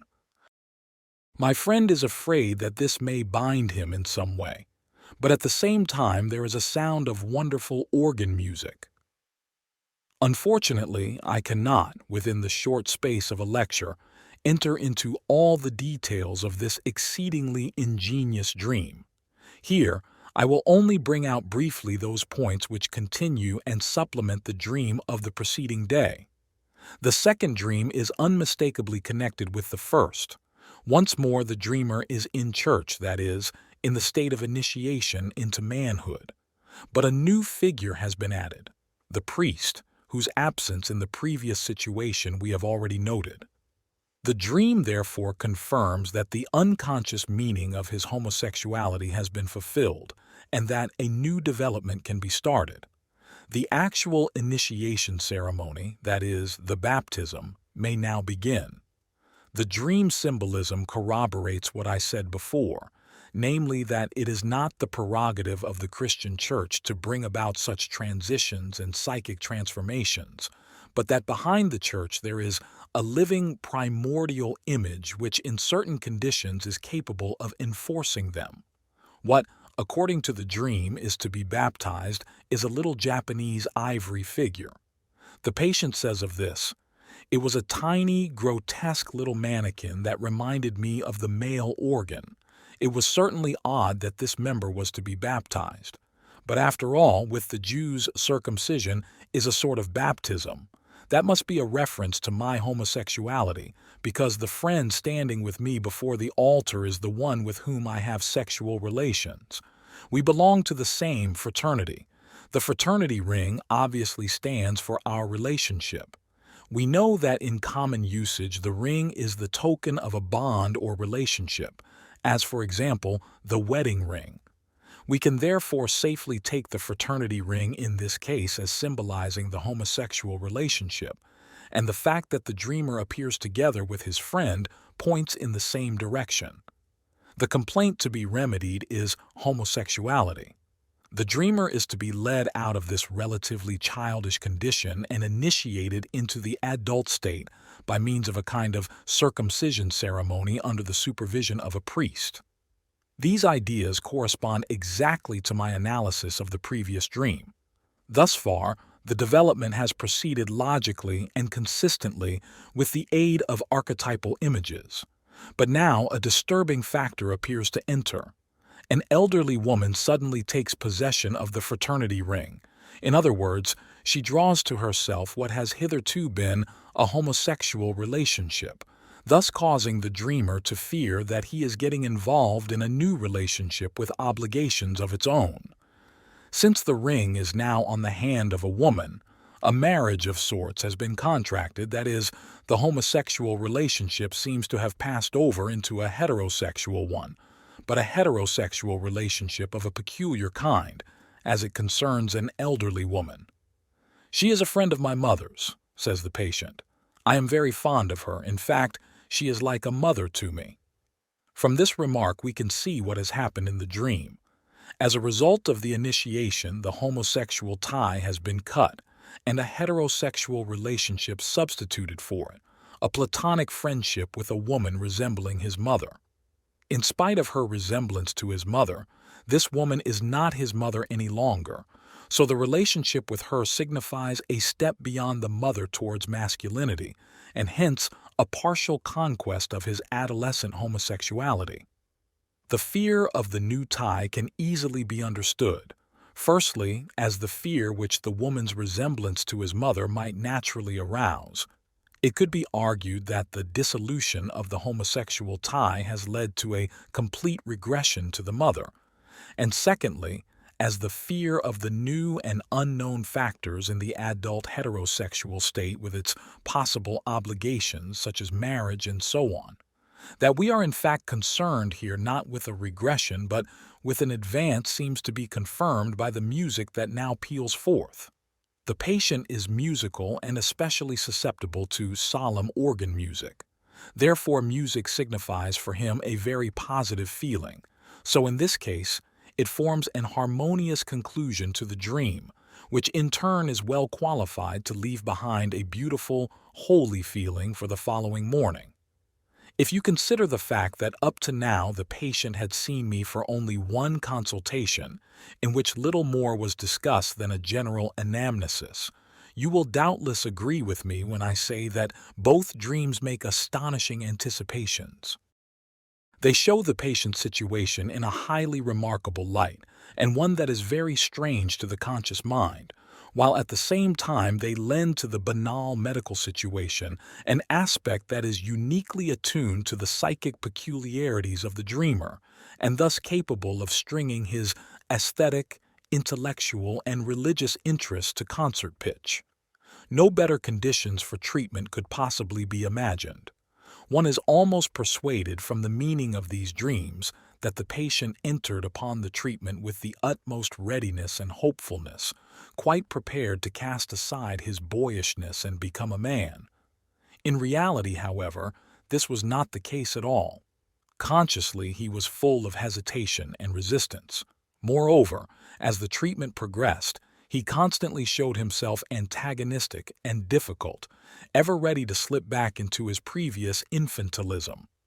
The dreams, therefore, stand in strict contrast to his conscious behavior.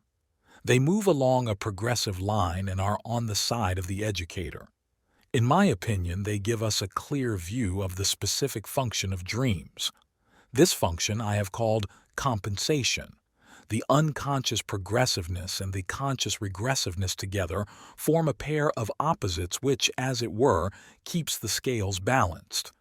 The influence of the educator tilts the balance in favor of progression. In this way, dreams give effective support to our educational efforts and at the same time afford the deepest insight into the intimate fantasy life of the patient. Thus, his conscious attitude gradually becomes more understanding and receptive to new influences. From what has been said, it might be inferred that were all dreams to behave in this manner, they would be an incomparable means of access to the most individual secrets of psychic life. Insofar as dreams are capable of explanation, this is actually true as a general rule, but the great difficulty nevertheless remains of explaining them. Not only is wide experience and considerable tact needed, but also knowledge. To interpret dreams on the basis of a general theory, or on certain ready-made suppositions, is not merely ineffectual, but a definitely wrong and harmful practice. By the gentle art of persuasion, and by the liberal use of alleged dream mechanisms like inversion, distortion, displacement, and whatnot, the dream can be construed to yield almost any meaning. The same arbitrary procedures were also to be found in the first attempts to decipher hieroglyphs. Before even attempting to understand a dream, we ought always to say to ourselves, "This dream can mean anything." It need not stand in opposition to the conscious attitude, but may simply run parallel to it, which would also be quite in accord with its compensatory function. Moreover, there are dreams that defy every effort at interpretation. Often the only possible thing is to hazard a guess. At any rate, up to the present, no open sesame for dreams has been discovered, no infallible method, and no absolutely satisfactory theory. The Freudian hypothesis that all dreams are the disguised fulfillment of sexual and other morally inadmissible wishes I myself cannot corroborate.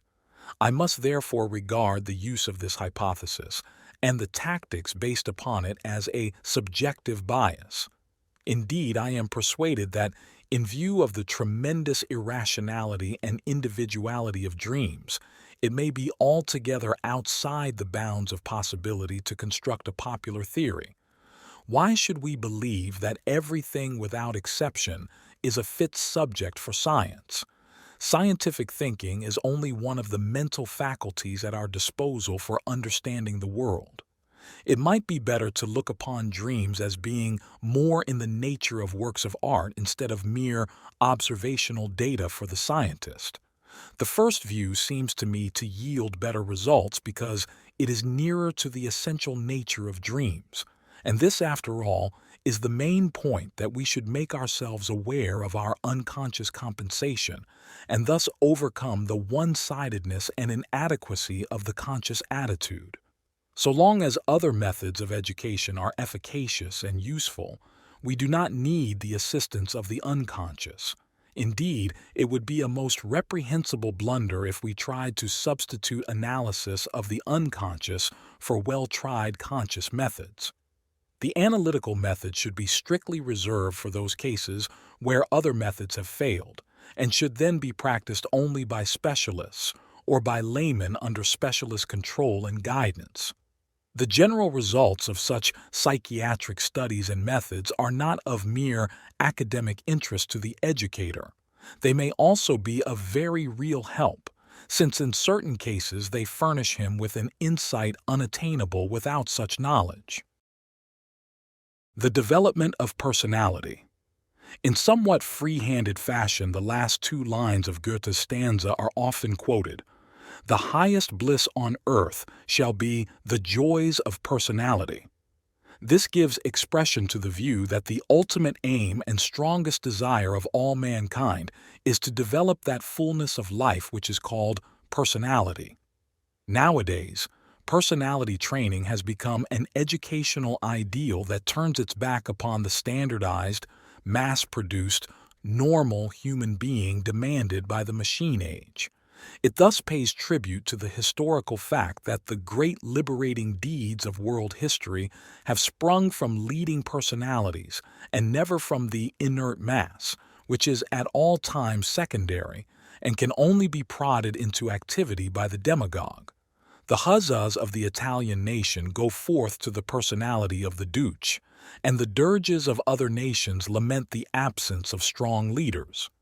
The yearning for personality has therefore become a real problem that occupies many minds today, whereas in former times there was only one man who had a glimmering of this question, Friedrich Schiller, whose letters on aesthetic education have lain dormant like a sleeping beauty of literature for more than a century.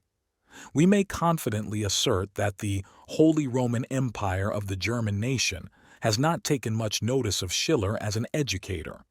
On the other hand, the furor Teutonicus has hurled itself upon pedagogics, in the strict sense of the education of children, delved into child psychology, ferreted out the infantilism of the adult, and made of childhood such a portentous condition of life and human fate that it completely overshadows the creative meaning and potentialities of adult existence.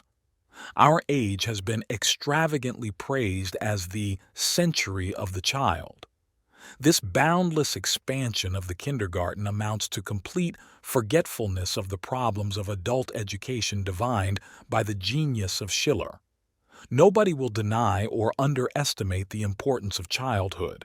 The severe and often lifelong injuries caused by stupid upbringing at home or in school are too obvious, and the need for more reasonable pedagogic methods is far too urgent.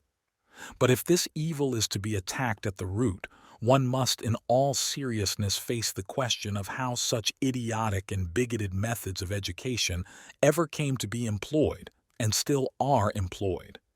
Obviously, for the sole reason that there are half-baked educators who are not human beings at all, but walking personifications of method.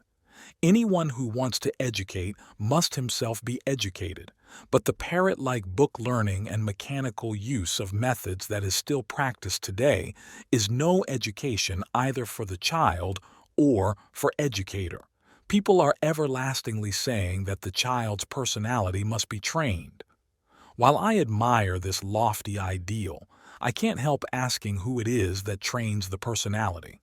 In the first and foremost place, we have the parents, ordinary, incompetent folk who, more often than not, are half children themselves and remain so all their lives. How could anyone expect all these ordinary parents to be personalities, and who has ever given a thought to devising methods for inculcating personality into them? Naturally, then, we expect great things of the pedagogue, of the trained professional, who, heaven help us, has been stuffed full of psychology and is bursting with ill-assorted views as to how the child is supposed to be constituted and how he ought to be handled. It is presumed that the youthful persons who have picked on education as a career are themselves educated, but nobody, I dare say, will venture to assert that they are all personalities as well. By and large, they suffer from the same defective education as the hapless children they are supposed to instruct, and as a rule are as little personalities as their charges. Our whole educational problem suffers from a one-sided approach to the child who is to be educated, and from an equally one-sided lack of emphasis on the uneducatedness of the educator.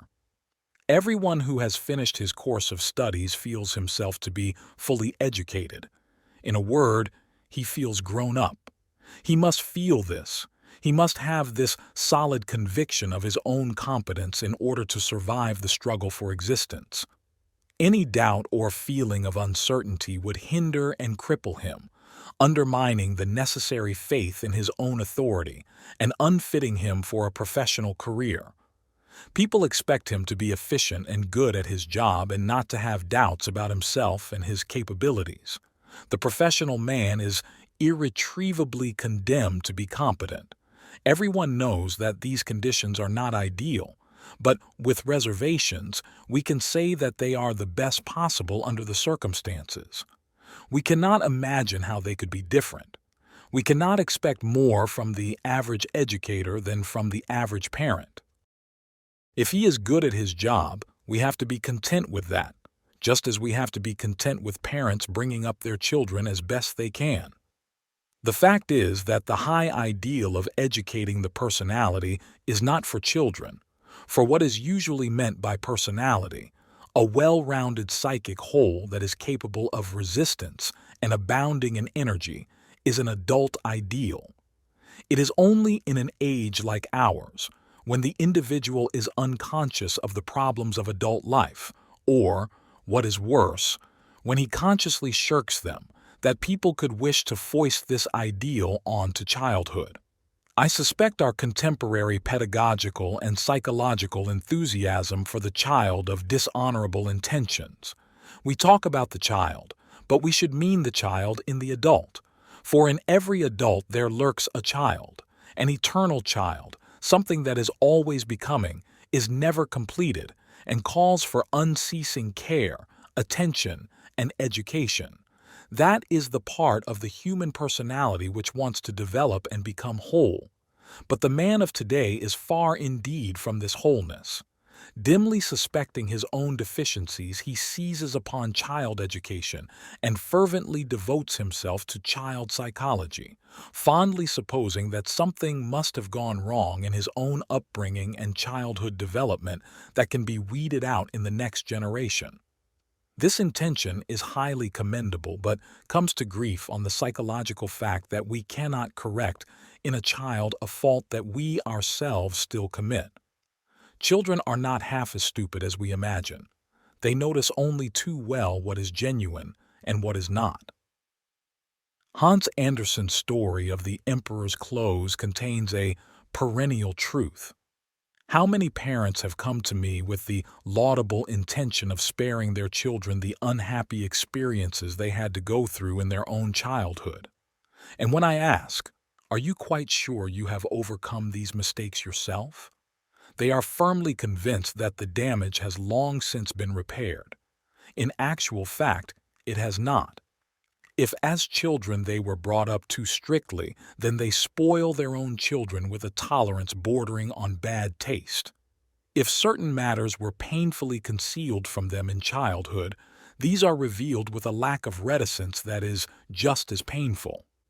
They have merely gone to the opposite extreme, the strongest evidence for the tragic survival of the old sin, a fact which has altogether escaped them. If there is anything that we wish to change in our children, we should first examine it and see whether it is not something that could better be changed in ourselves. Take our enthusiasm for pedagogics. It may be that the boot is on the other leg.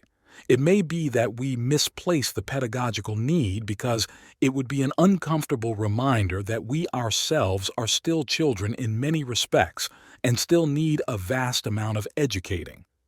At any rate, this doubt seems to me to be extremely pertinent when we set out to train our children's personalities. Personality is a seed that can only develop by slow stages throughout life. There is no personality without definiteness, wholeness, and ripeness.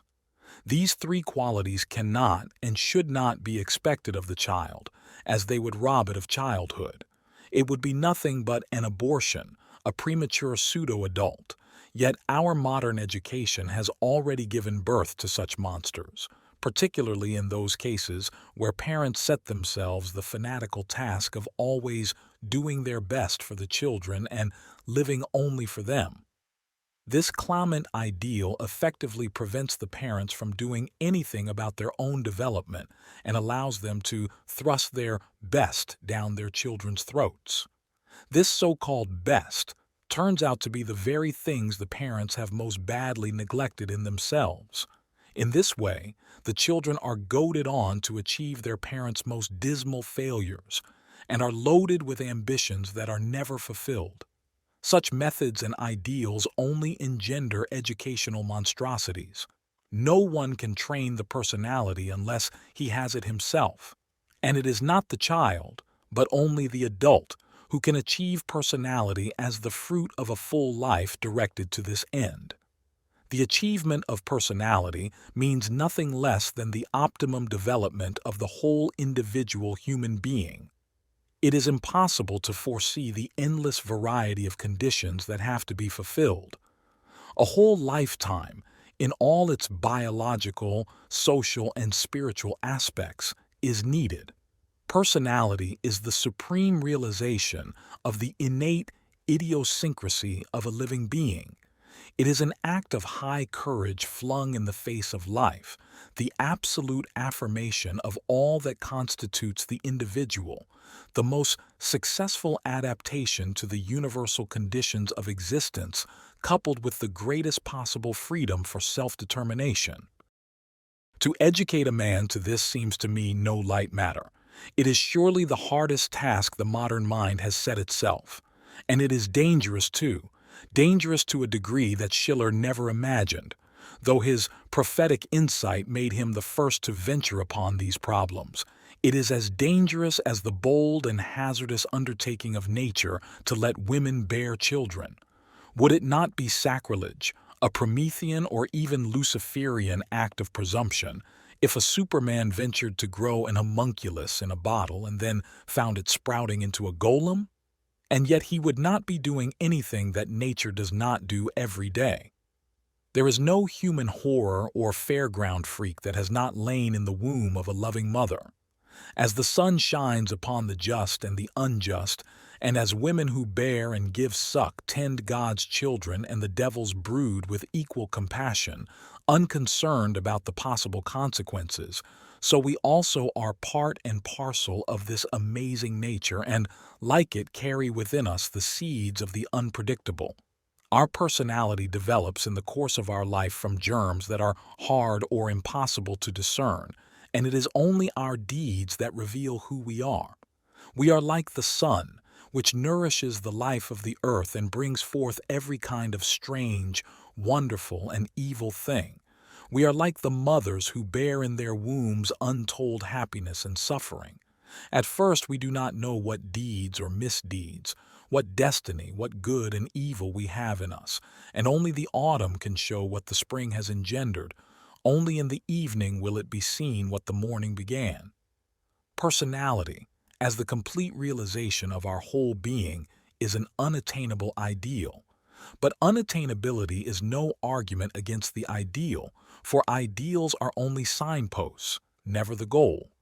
Just as the child must develop in order to be educated, so the personality must begin to sprout before it can be trained. And this is where the danger begins, for we are handling something unpredictable.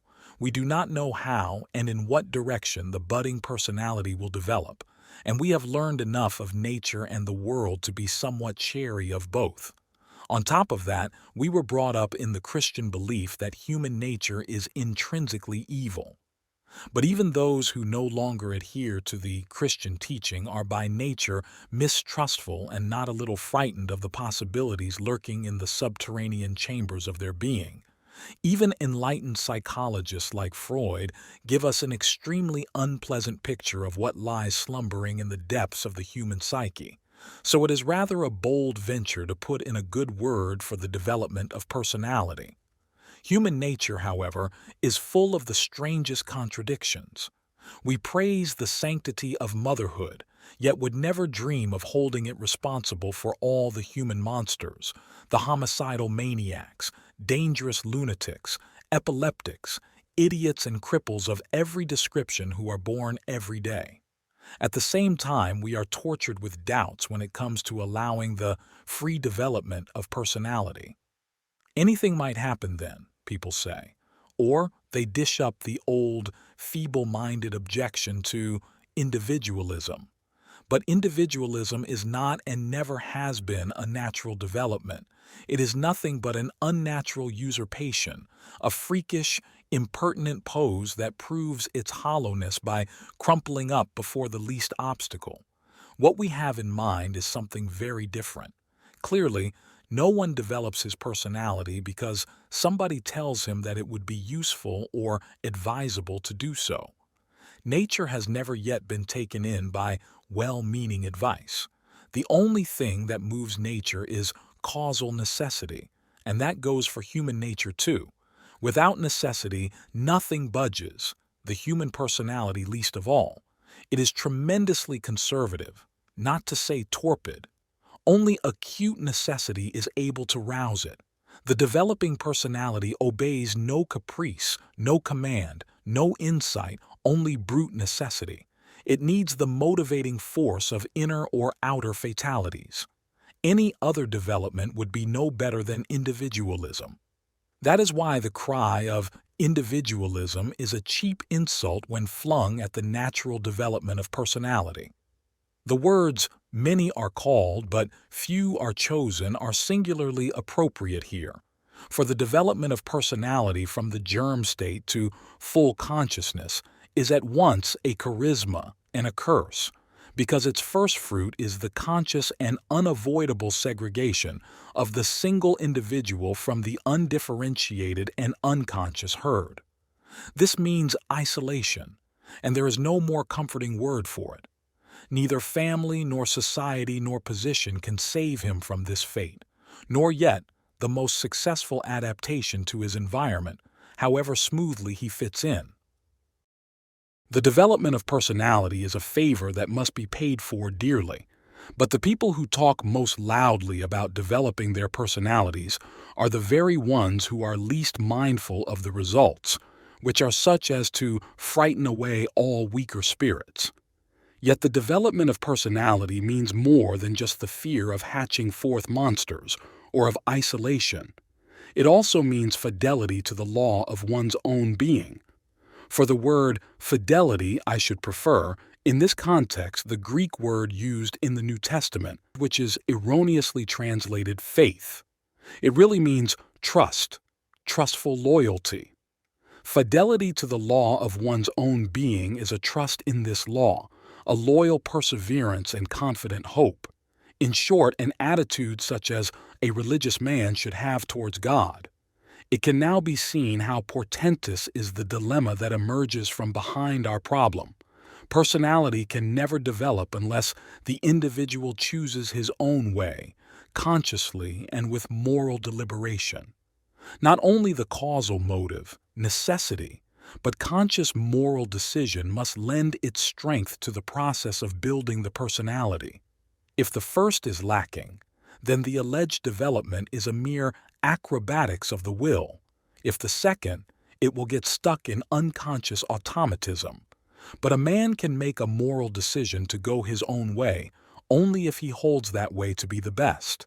If any other way were held to be better, then he would live and develop that other personality instead of his own.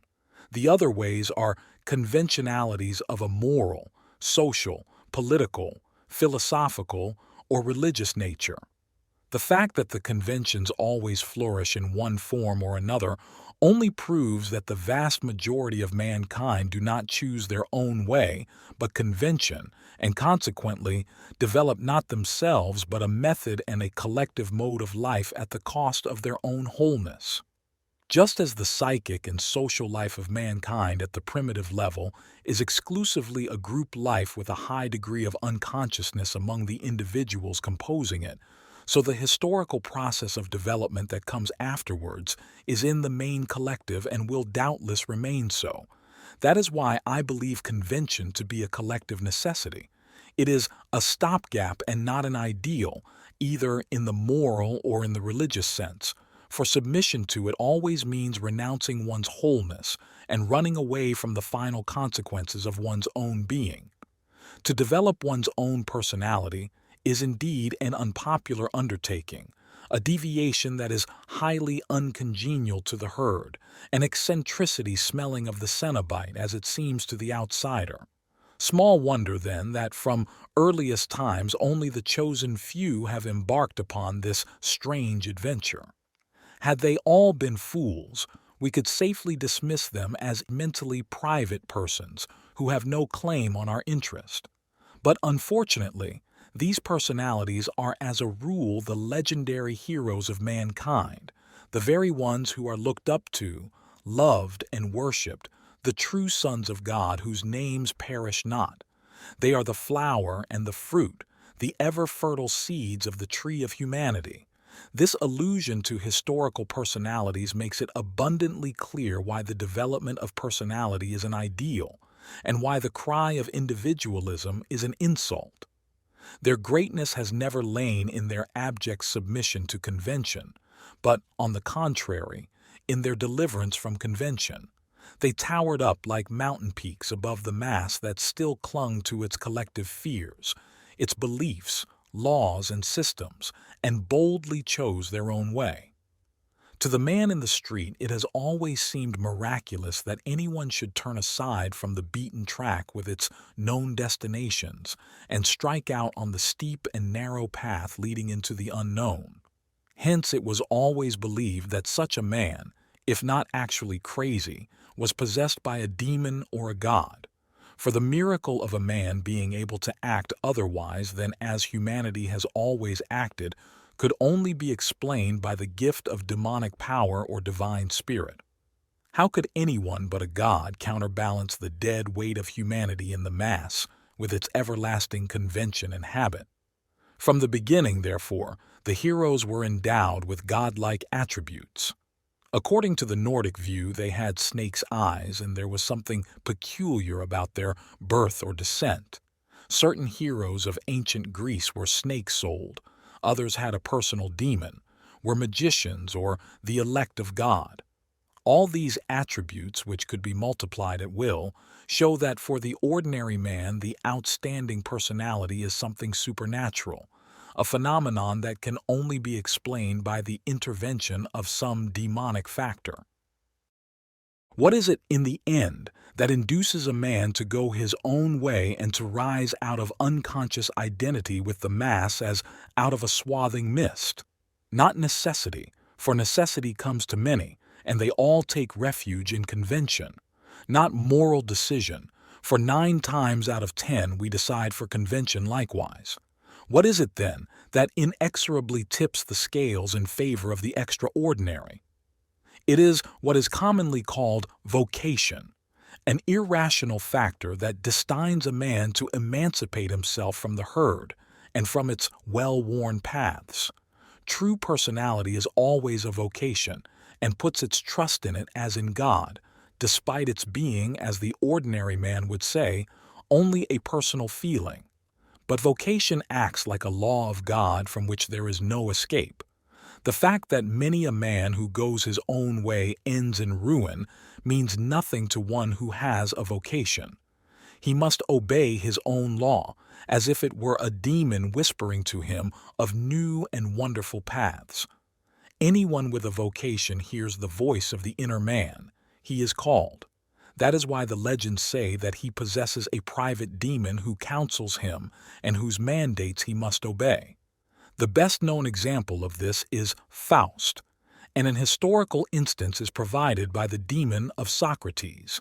Primitive medicine men have their snake spirits, and Aesculapius, the tutelary patron of physicians, has for his emblem the serpent of Epidaurus. He also had, as his private demon, the Kabir Telesphoros, who is said to have dictated or inspired his medical prescriptions. The original meaning of to have a vocation is to be addressed by a voice. The clearest examples of this are to be found in the avowals of the Old Testament prophets.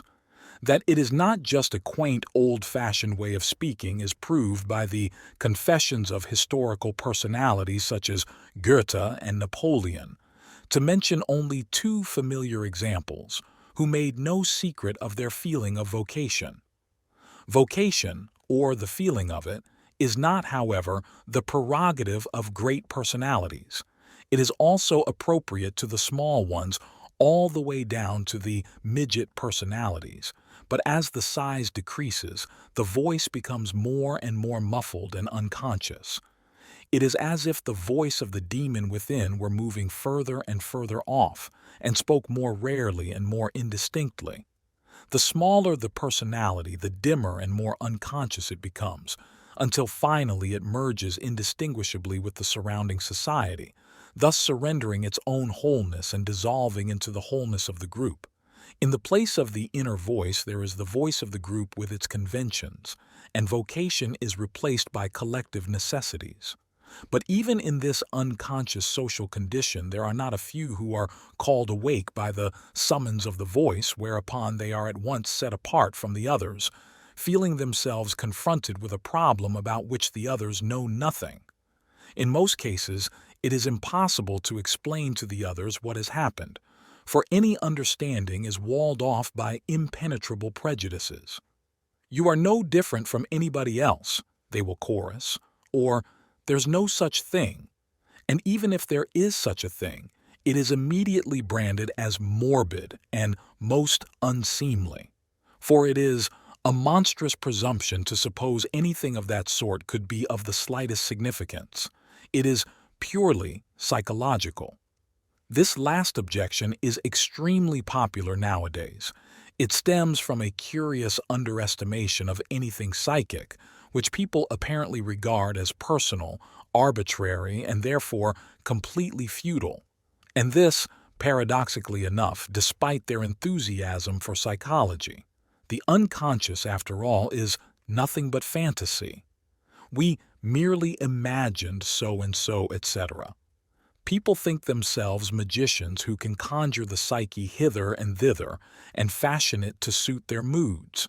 They deny what strikes them as inconvenient, sublimate anything nasty, explain away their phobias, correct their faults, and feel in the end that they have arranged everything beautifully. In the meantime, they have forgotten the essential point, which is that only the tiniest fraction of the psyche is identical with the conscious mind and its box of magic tricks, while for much, The greater part it is sheer unconscious fact, hard and immitigable as granite, immovable, inaccessible, yet ready at any time to come crashing down upon us at the behest of unseen powers. The gigantic catastrophes that threaten us today are not elemental happenings of a physical or biological order, but psychic events. To a quite terrifying degree, we are threatened by wars and revolutions which are nothing other than psychic epidemics. At any moment, several millions of human beings may be smitten with a new madness, and then we shall have another world war or devastating revolution. Instead of being at the mercy of wild beasts, earthquakes, landslides, and inundations, modern man is battered by the elemental forces of his own psyche. This is the world power that vastly exceeds all other powers on earth. The age of enlightenment, which stripped nature and human institutions of gods, overlooked the God of terror who dwells in the human soul. If anywhere, fear of God is justified in face of the overwhelming supremacy of the psychic. But all this is so much abstraction. Everyone knows that the intellect, that clever jackanapes, can put it this way or any other way he pleases. It is a very different thing when the psyche, as an objective fact hard as granite and heavy as lead, confronts a man as an inner experience and addresses him in an audible voice, saying, "This is what will and must be." Then he feels himself called, just as the group does when there's a war on, or a revolution, or any other madness. It is not for nothing that our age calls for the Redeemer personality, for the one who can emancipate himself from the inescapable grip of the collective and save at least his own soul, who lights a beacon of hope for others, proclaiming that here is at least one man who has succeeded in extricating himself from that fatal identity with the group psyche. For the group, because of its unconsciousness, has no freedom of choice, and so psychic activity runs on in it like an uncontrolled law of nature. There is thus set going a chain reaction that comes to a stop only in catastrophe. The people always long for a hero, a slayer of dragons, when they feel the danger of psychic forces. Hence, the cry for personality. But what has the individual personality to do with the plight of the many? In the first place, he is part of the people as a whole, and is as much at the mercy of the power that moves the whole as anybody else. The only thing that distinguishes him from all the others is his vocation. He has been called by that all-powerful, all-tyrannizing psychic necessity that is his own and his people's affliction. If he hearkens to the voice, he is at once set apart and isolated, as he has resolved to obey the law that commands him from within. His own law, everybody will cry. But he knows better.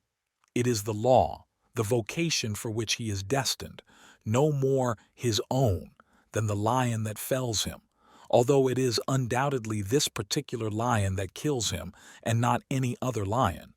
Only in this sense is he entitled to speak of his vocation, his law.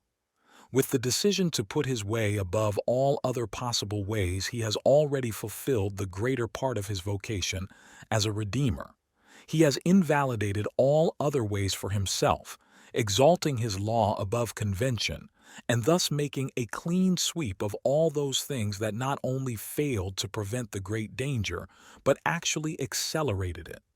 For conventions in themselves are soulless mechanisms that can never understand more than the mere routine of life.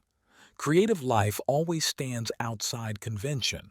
That is why, when the mere routine of life predominates in the form of convention and tradition, there is bound to be a destructive outbreak of creative energy.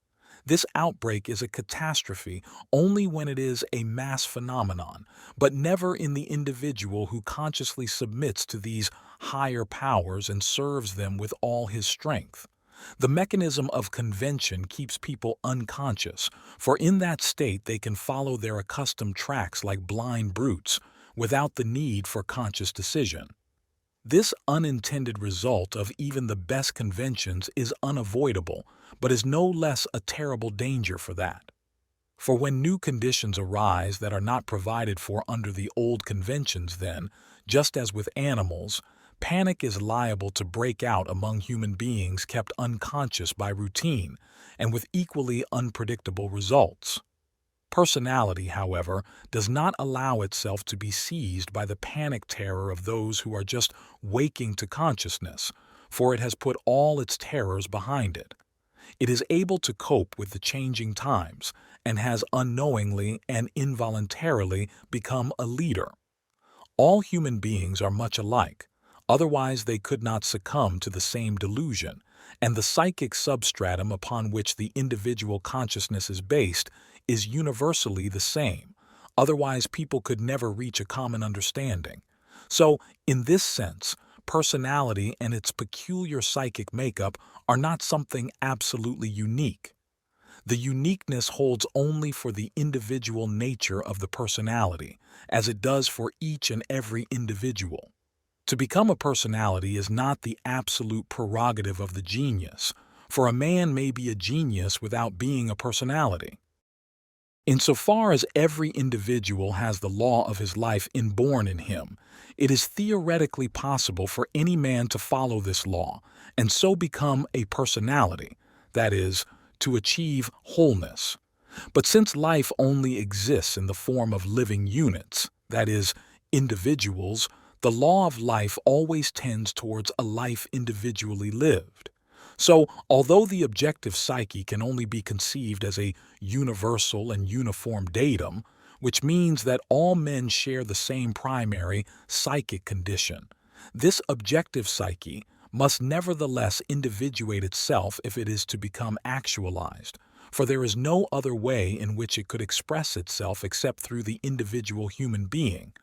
The only exception to this is when it seizes hold of a group, in which case it must, of its own nature, precipitate a catastrophe, because it can only operate unconsciously, and is not assimilated by any consciousness or assigned its place among the existing conditions of life. Only the man who can consciously assent to the power of the inner voice becomes a personality, but if he succumbs to it, he will be swept away by the blind flux of psychic events and destroyed. That is the great and liberating thing about any genuine personality. He voluntarily sacrifices himself to his vocation and consciously translates into his own individual reality what would only lead to ruin if it were lived unconsciously by the group. One of the most shining examples of the meaning of personality that history has preserved for us is the life of Christ. In Christianity, which, be it mentioned in passing, was the only religion really persecuted by the Romans, there rose up a direct opponent of the Caesarean madness that afflicted not only the emperor, but every Roman as well, civis Romanus sum. The opposition showed itself wherever the worship of Caesar clashed with Christianity. But, as we know from what the evangelists tell us about the psychic development of Christ's personality, this opposition was fought out just as decisively in the soul of its founder. The story of the temptation clearly reveals the nature of the psychic power with which Jesus came into collision. It was the power-intoxicated devil of the prevailing Caesarean psychology that led him into dire temptation in the wilderness.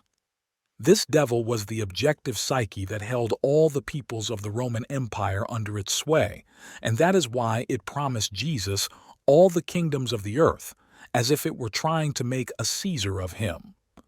Obeying the inner call of his vocation, Jesus voluntarily exposed himself to the assaults of the imperialistic madness that filled everyone, conqueror and conquered alike.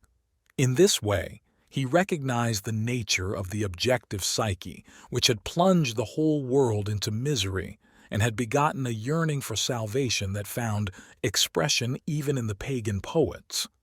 Far from suppressing or allowing himself to be suppressed by this psychic onslaught, he let it act on him consciously and assimilated it. Thus was world-conquering Caesarism transformed into spiritual kingship, and the Roman Empire into the universal kingdom of God that was not of this world.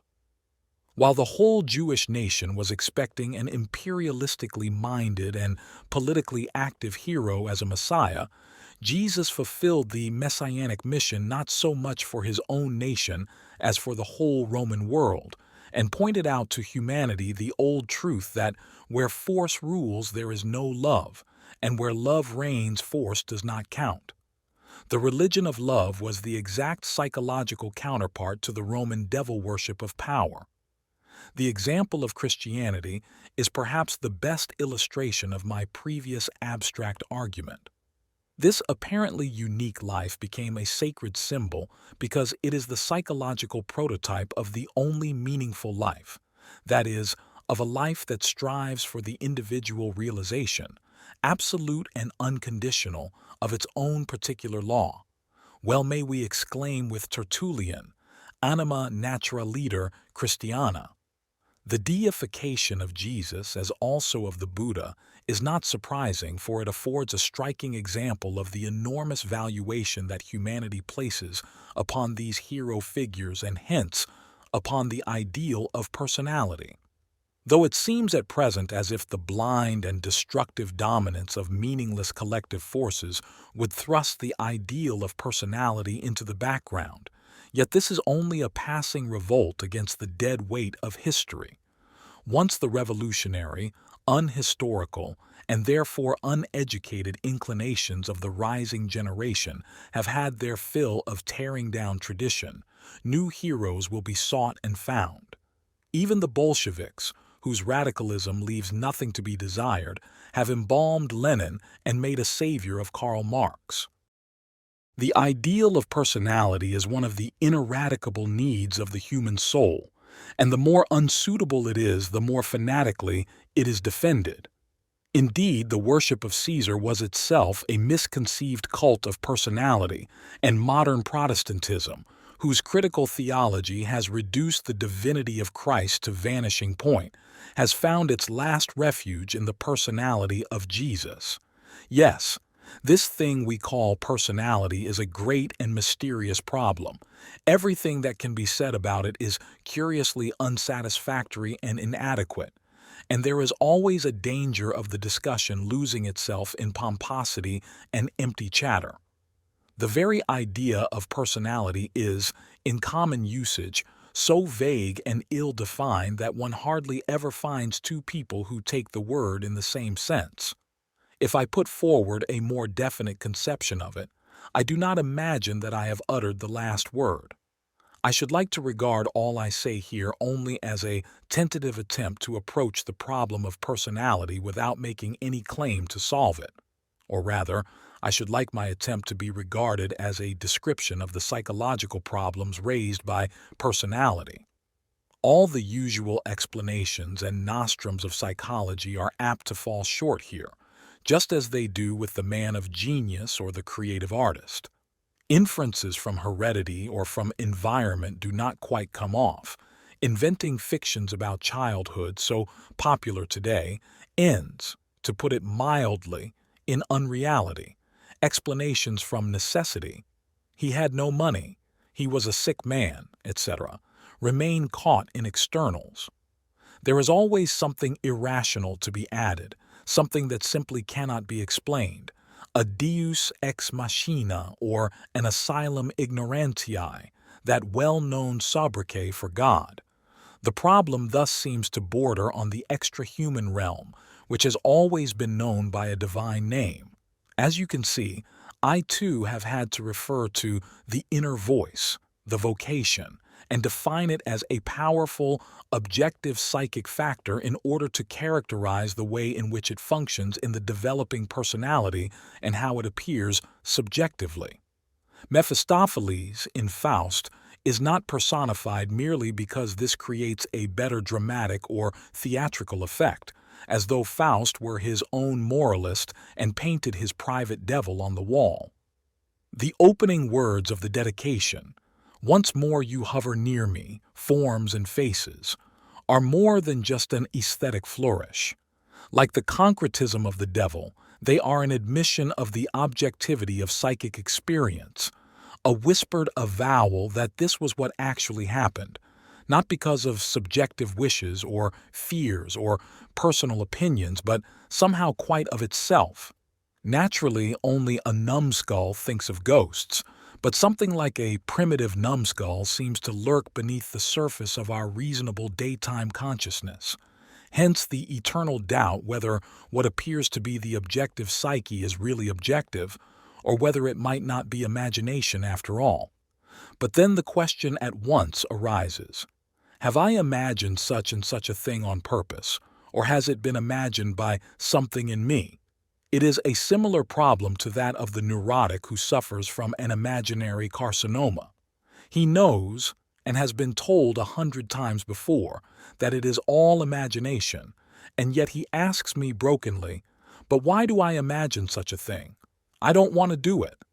To which the answer is, the idea of the carcinoma has imagined itself in him without his knowledge and without his consent. The reason is that a psychic growth, a proliferation, is taking place in his unconscious without his being able to make it conscious. In the face of this interior activity, he feels afraid.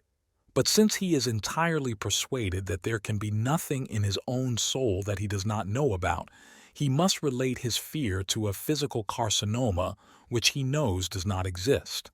And if he should still be afraid of it, there are 100 doctors to convince him that his fear is entirely groundless.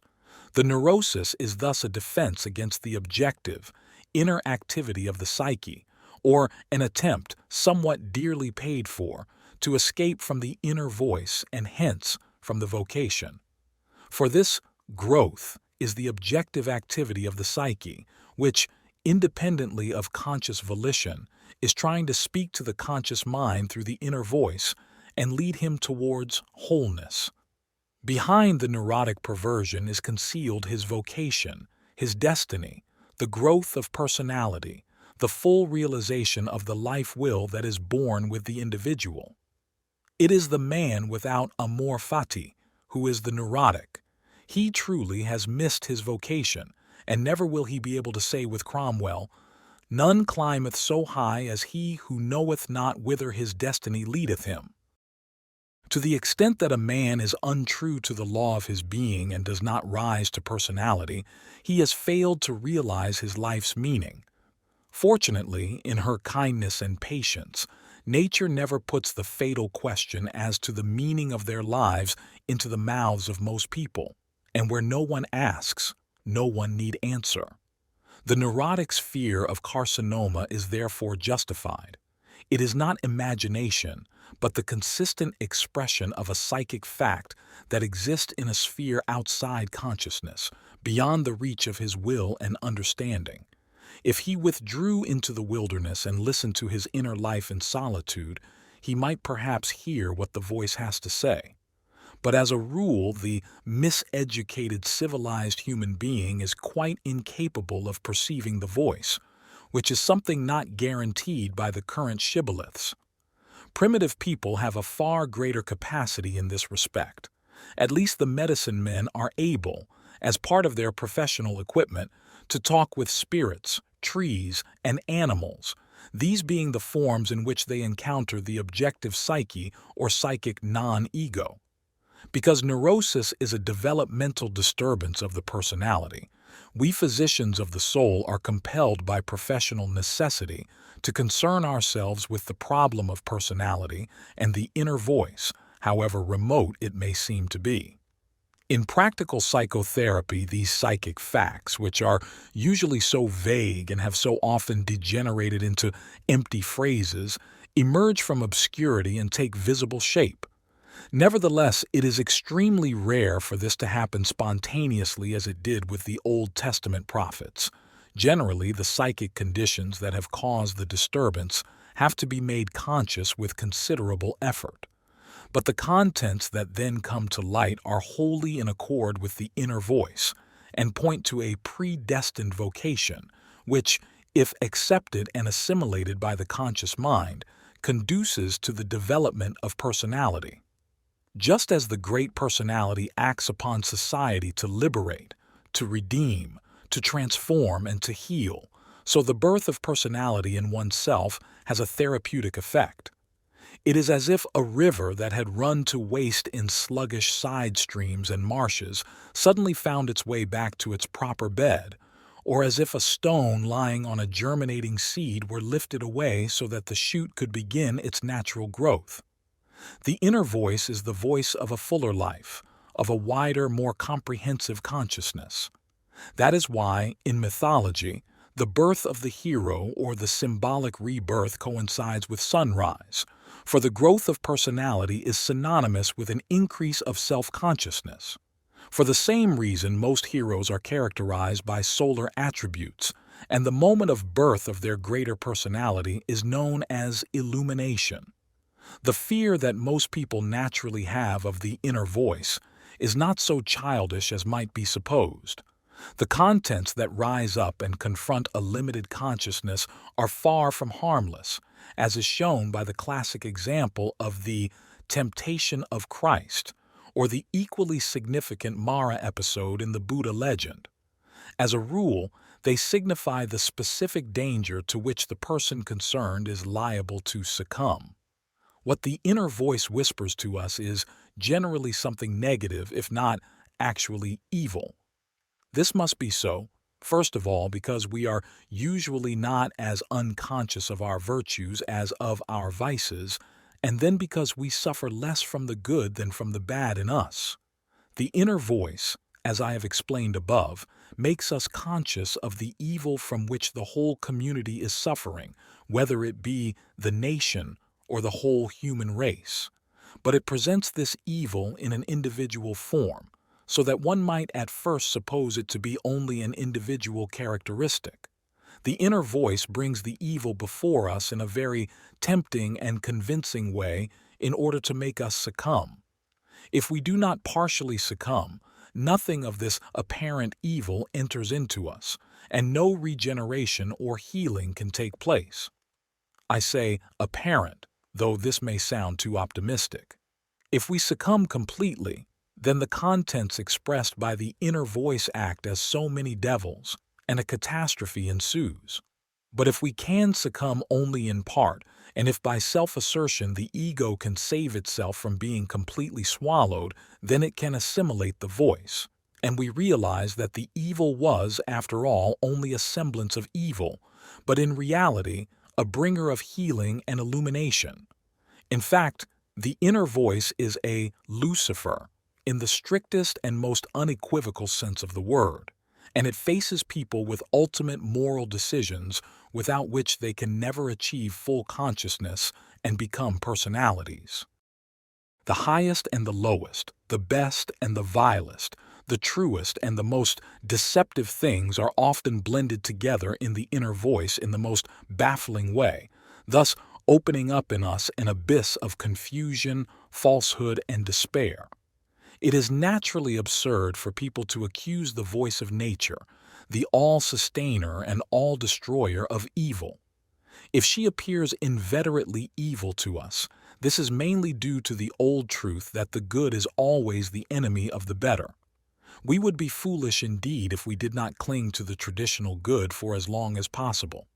But as Faust says, whenever in this world we reach the good, we call the better all a lie, a sham. A good thing is unfortunately not a good forever, for otherwise there would be nothing better. If better is to come, good must stand aside. Therefore, Meister Eckhart says, God is not good, or else he could be better. There are times in the world's history, and our own time may be one of them, when good must stand aside so that anything destined to be better first appears in evil form. This shows how extremely dangerous it is even to touch these problems, for evil can so easily slip in on the plea that it is, potentially, the better. The problems of the inner voice are full of pitfalls and hidden snares, treacherous, slippery ground, as dangerous and pathless as life itself once one lets go of the railings. But he who cannot lose his life, neither shall he save it. The hero's birth and the heroic life are always threatened. The serpent sent by Hera to destroy the infant Hercules, the python that tries to strangle Apollo at birth, the massacre of the innocents, all these tell the same story. To develop the personality is a gamble, and the tragedy is that the demon of the inner voice is at once our greatest danger and an indispensable help. It is tragic, but logical, for it is the nature of things to be so.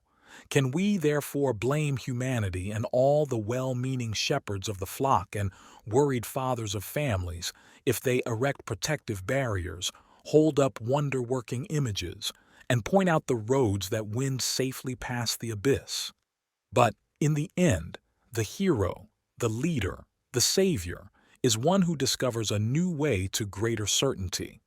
Everything could be left undisturbed did not the new way demand to be discovered, and did it not visit humanity with all the plagues of Egypt until it finally is discovered. The undiscovered vein within us is a living part of the psyche. Classical Chinese philosophy names this interior way Tao, and likens it to a flow of water that moves irresistibly towards its goal. To rest in Tao means fulfillment, wholeness, one's destination reached, one's mission done, the beginning, end, and perfect realization of the meaning of existence innate in all things. Personality is Tao. Marriage as a psychological relationship. Regarded as a psychological relationship, marriage is a highly complex structure made up of a whole series of subjective and objective factors, mostly of a very heterogeneous nature.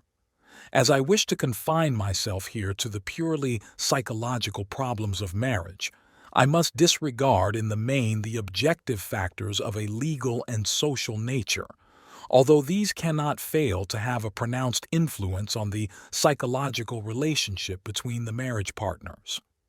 Whenever we speak of a psychological relationship, we presuppose one that is conscious, for there is no such thing as a psychological relationship between two people who are in a state of unconsciousness. From the psychological point of view, they would be wholly without relationship. From any other point of view, the physiological, for example, they could be regarded as related, but one could not call their relationship psychological. It must be admitted that though such total unconsciousness as I have assumed does not occur, there is nevertheless a not inconsiderable degree of partial unconsciousness, and the psychological relationship is limited in the degree to which that unconsciousness exists. In the child, consciousness rises out of the depths of unconscious psychic life, at first like separate islands, which gradually unite to form a continent, a continuous landmass of consciousness. Progressive mental development means, in effect, extension of consciousness. With the rise of a continuous consciousness, and not before, psychological relationship becomes possible. So far as we know, consciousness is always ego consciousness. In order to be conscious of myself, I must be able to distinguish myself from others. Relationship can only take place where this distinction exists. But although the distinction may be made in a general way, normally it is incomplete, because large areas of psychic life still remain unconscious. As no distinction can be made with regard to unconscious contents, on this terrain no relationship can be established. Here, there still reigns the original unconscious condition of the ego's primitive identity with others. In other words, a complete absence of relationship. The young person of marriageable age does, of course, possess an ego consciousness, girls more than men as a rule, but since he has only recently emerged from the mists of original unconsciousness, he is certain to have wide areas which still lie in the shadow and which preclude to that extent the formation of psychological relationship. This means, in practice, that the young man, or woman, can have only an incomplete understanding of himself and others, and is therefore imperfectly informed as to his and their motives. As a rule, the motives he acts from are largely unconscious. Subjectively, of course, He thinks himself very conscious and knowing, for we constantly overestimate the existing content of consciousness, and it is a great and surprising discovery when we find that what we had supposed to be the final peak is nothing but the first step in a very long climb. The greater the area of unconsciousness, the less is marriage a matter of free choice, as is shown subjectively in the fatal compulsion one feels so acutely when one is in love. The compulsion can exist even when one is not in love, though in less agreeable form. Unconscious motivations are of a personal and of a general nature. First of all, there are the motives deriving from parental influence. The relationship of the young man to his mother and of the girl to her father is the determining factor in this respect. It is the strength of the bond to the parents that unconsciously influences the choice of husband or wife, either positively or negatively. Conscious love for either parent favors the choice of a like mate, while an unconscious tie, which need not by any means express itself consciously as love, makes the choice difficult and imposes characteristic modifications. In order to understand them, one must know first of all the cause of the unconscious tie to the parents, and under what conditions it forcibly modifies, or even prevents, the conscious choice. Generally speaking, all the life which the parents could have lived, but of which they thwarted themselves for artificial motives, is passed on to the children in substitute form. That is to say, the children are driven unconsciously in a direction that is intended to compensate for everything that was left unfulfilled in the lives of their parents. Hence it is that excessively moral-minded parents have what are called unmoral children, or an irresponsible wastrel of a father has a son with a positively morbid amount of ambition, and so on. The worst results flow from parents who have kept themselves artificially unconscious. Take the case of a mother who deliberately keeps herself unconscious so as not to disturb the pretense of a satisfactory marriage. Unconsciously, she will bind her son to her, more or less as a substitute for a husband. The son, if not forced directly into homosexuality, is compelled to modify his choice in a way that is contrary to his true nature. He may, for instance, marry a girl who is obviously inferior to his mother and therefore unable to compete with her, or he will fall for a woman of a tyrannical and overbearing disposition who may perhaps succeed in tearing him away from his mother. The choice of a mate, if the instincts have not been vitiated, may remain free from these influences, but sooner or later they will make themselves felt as obstacles. A more or less instinctive choice might be considered the best from the point of view of maintaining the species, but it is not always fortunate psychologically, because there is often an uncommonly large difference between the purely instinctive personality and one that is individually differentiated. And though in such cases the race might be improved and invigorated by a purely instinctive choice, individual happiness would be bound to suffer. The idea of instinct is of course nothing more than a collective term for all kinds of organic and psychic factors whose nature is for the most part unknown. If the individual is to be regarded solely as an instrument for maintaining the species, then the purely instinctive choice of a mate is by far the best. But since the foundations of such a choice are unconscious, only a kind of impersonal liaison can be built upon them, such as can be observed to perfection among primitives. If we can speak here of a relationship at all, it is, at best, only a pale reflection of what we mean, a very distant state of affairs with a decidedly impersonal character, wholly regulated by traditional customs and prejudices, the prototype of every conventional marriage. So far as reason or calculation or the so-called loving care of the parents does not arrange the marriage, and the pristine instincts of the children are not vitiated either by false education or by the hidden influence of accumulated and neglected parental complexes, the marriage choice will normally follow the unconscious motivations of instinct. Unconsciousness results in non-differentiation or unconscious identity. The practical consequence of this is that one person presupposes in the other a psychological structure similar to his own. Normal sex life, as a shared experience with apparently similar aims, further strengthens the feeling of unity and identity. This state is described as one of complete harmony and is extolled as a great happiness, one heart and one soul, not without good reason, since the return to that original condition of unconscious oneness is like a return to childhood, hence the childish gestures of all lovers. Even more is it a return to the mother's womb, into the teeming depths of an as yet unconscious creativity.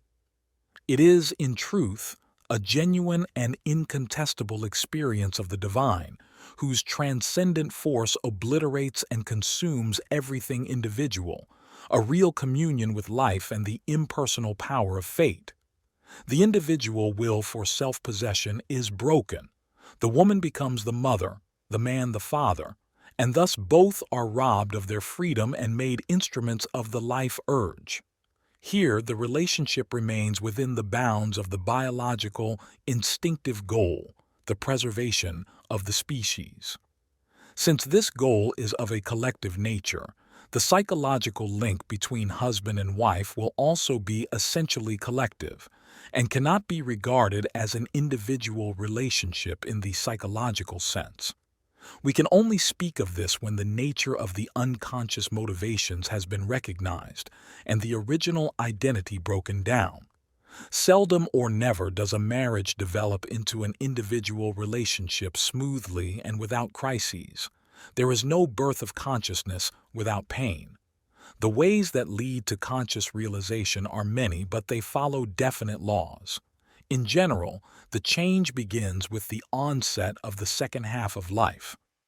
The middle period of life is a time of enormous psychological importance.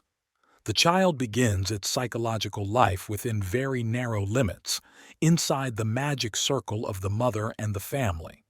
With progressive maturation, it widens its horizon and its own sphere of influence.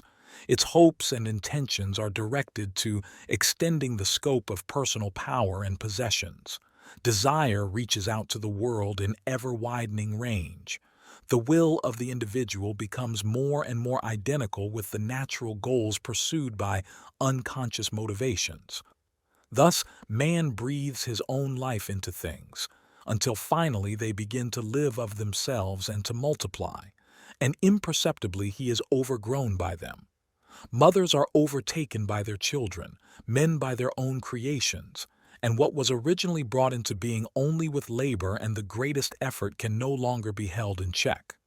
First, it was passion, then it became duty, and finally, an intolerable burden, a vampire that battens on the life of its creator.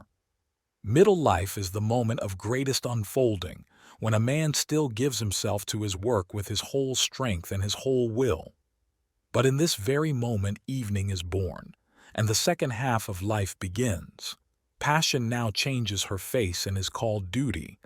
I want becomes the inexorable I must, and the turnings of the pathway that once brought surprise and discovery become dulled by custom. The wine has fermented and begins to settle and clear.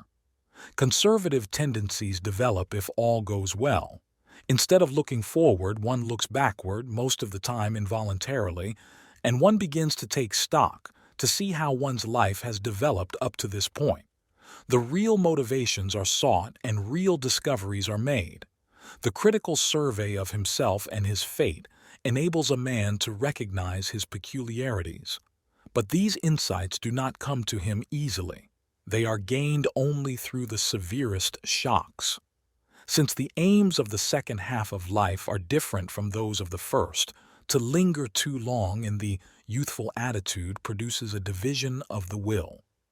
Consciousness still presses forward in obedience, as it were, to its own inertia, but the unconscious lags behind because the strength and inner resolve needed for further expansion have been sapped. This disunity with oneself begets discontent, and since one is not conscious of the real state of things, one generally projects the reasons for it upon one's partner. A critical atmosphere thus develops, the necessary prelude to conscious realization.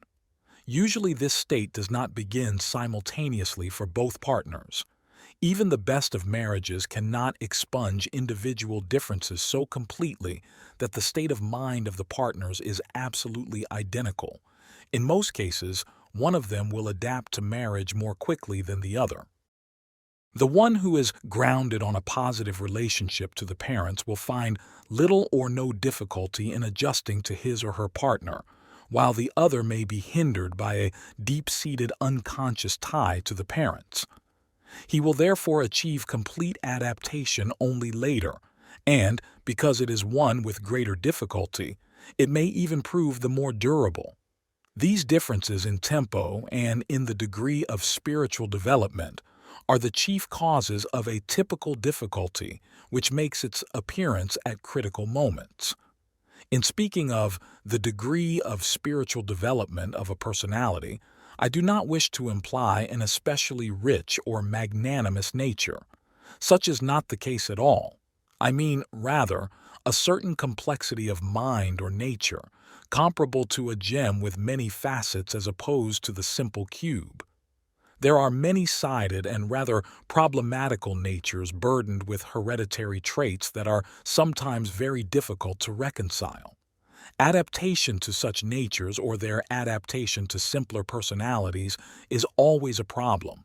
These people, having a certain tendency to dissociation, generally have the capacity to split off irreconcilable traits of character for considerable periods, thus passing themselves off as much simpler than they are. Or it may happen that their many-sidedness, their very versatility, lends them a peculiar charm.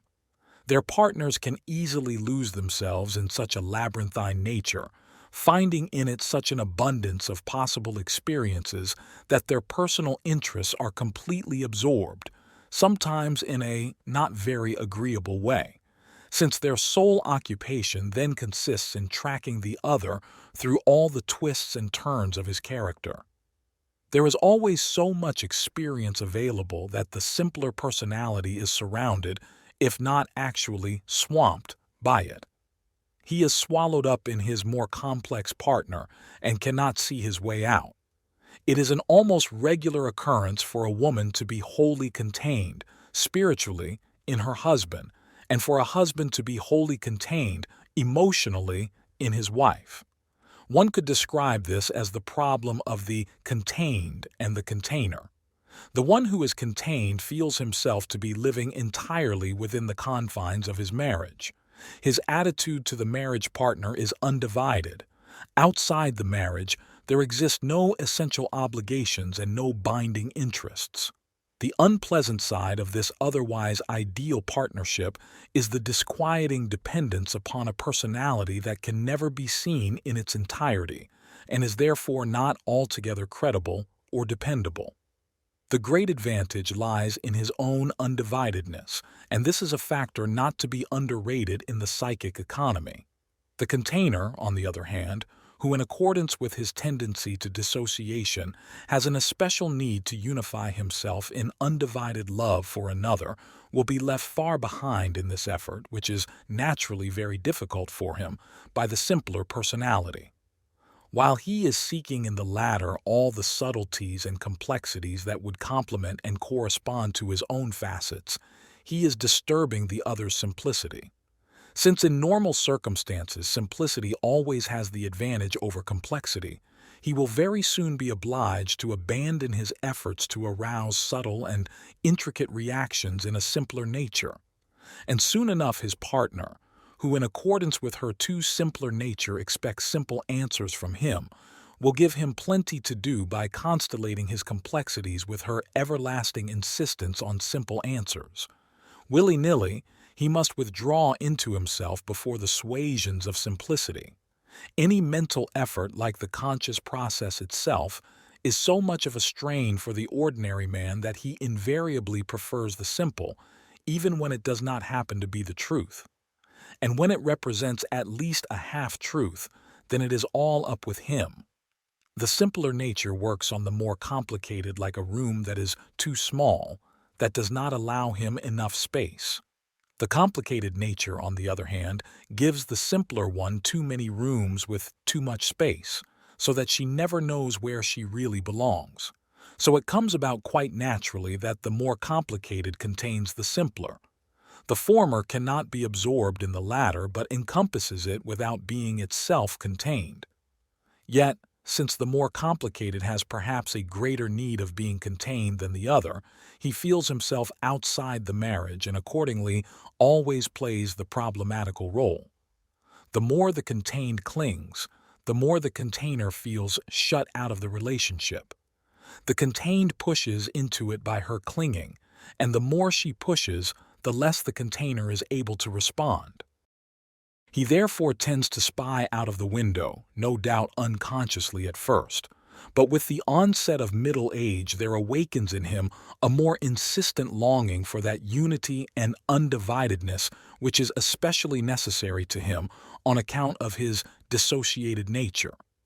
At this juncture things are apt to occur that bring the conflict to a head. He becomes conscious of the fact that he is seeking completion, seeking the contentedness and undividedness that have always been lacking. For the contained, this is only a confirmation of the insecurity she has always felt so painfully. She discovers that, in the rooms which apparently belong to her, there dwell other, unwished-for guests. The hope of security vanishes, and this disappointment drives her in on herself, unless by desperate and violent efforts she can succeed in forcing her partner to capitulate, and in extorting a confession that his longing for unity was nothing but a childish or morbid fantasy. If these tactics do not succeed, her acceptance of failure may do her a real good, by forcing her to recognize that the security she was so desperately seeking in the other is to be found in herself. In this way she finds herself and discovers in her own simpler nature all those complexities which the container had sought for in vain. If the container does not break down in face of what we are wont to call unfaithfulness, but goes on believing in the inner justification of his longing for unity, he will have to put up with his self-division for the time being. A dissociation is not healed by being split off, but by more complete disintegration.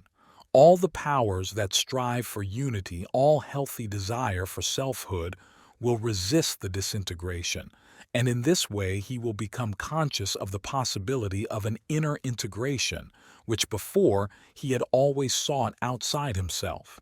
He will then find his reward in an undivided self.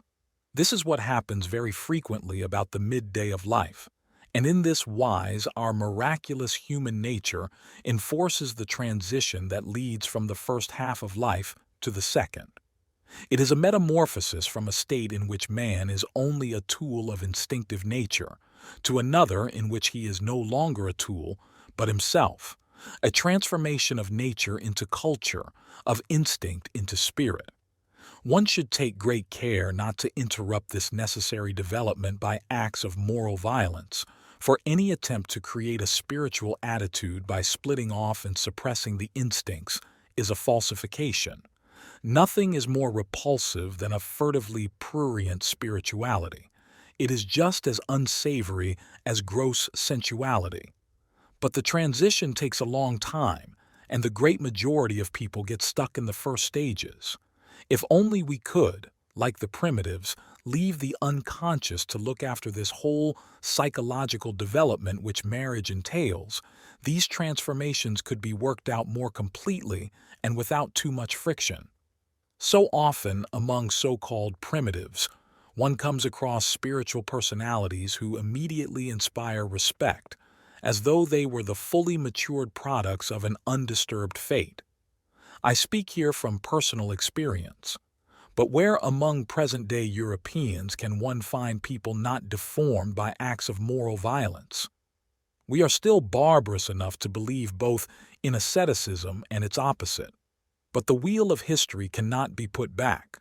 We can only strive towards an attitude that will allow us to live out our fate as undisturbedly as the primitive pagan in us really wants.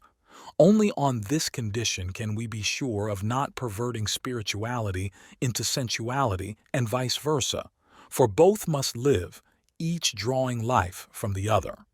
The transformation I have briefly described above is the very essence of the psychological marriage relationship.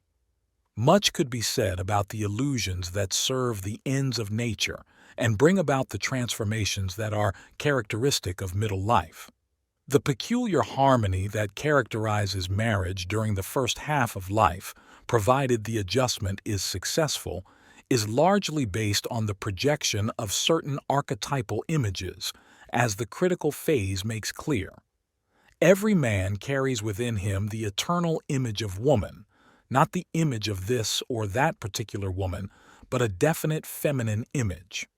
This image is fundamentally unconscious, an hereditary factor of primordial origin engraved in the living organic system of the man, an imprint or archetype of all the ancestral experiences of the female, a deposit, as it were, of all the impressions ever made by woman, in short, an inherited system of psychic adaptation.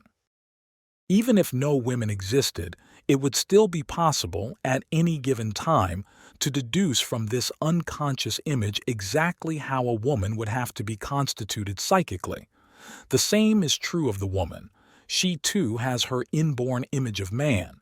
Actually, we know from experience that it would be more accurate to describe it as an image of men, whereas, in the case of the man, it is rather the image of woman.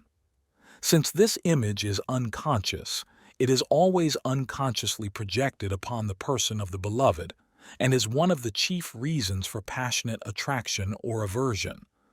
I have called this image the anima, and I find the scholastic question habet mulier animam especially interesting since, in my view, it is an intelligent one inasmuch as the doubt seems justified. Woman has no anima, no soul, but she has an animus. The anima has an erotic, emotional character, the animus a rationalizing one. Hence, most of what men say about feminine eroticism, and particularly about the emotional life of women, is derived from their own anima projections and distorted accordingly.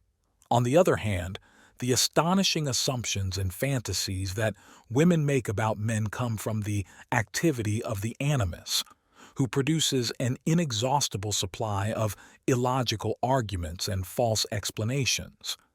Anima and animus are both characterized by an extraordinary many-sidedness.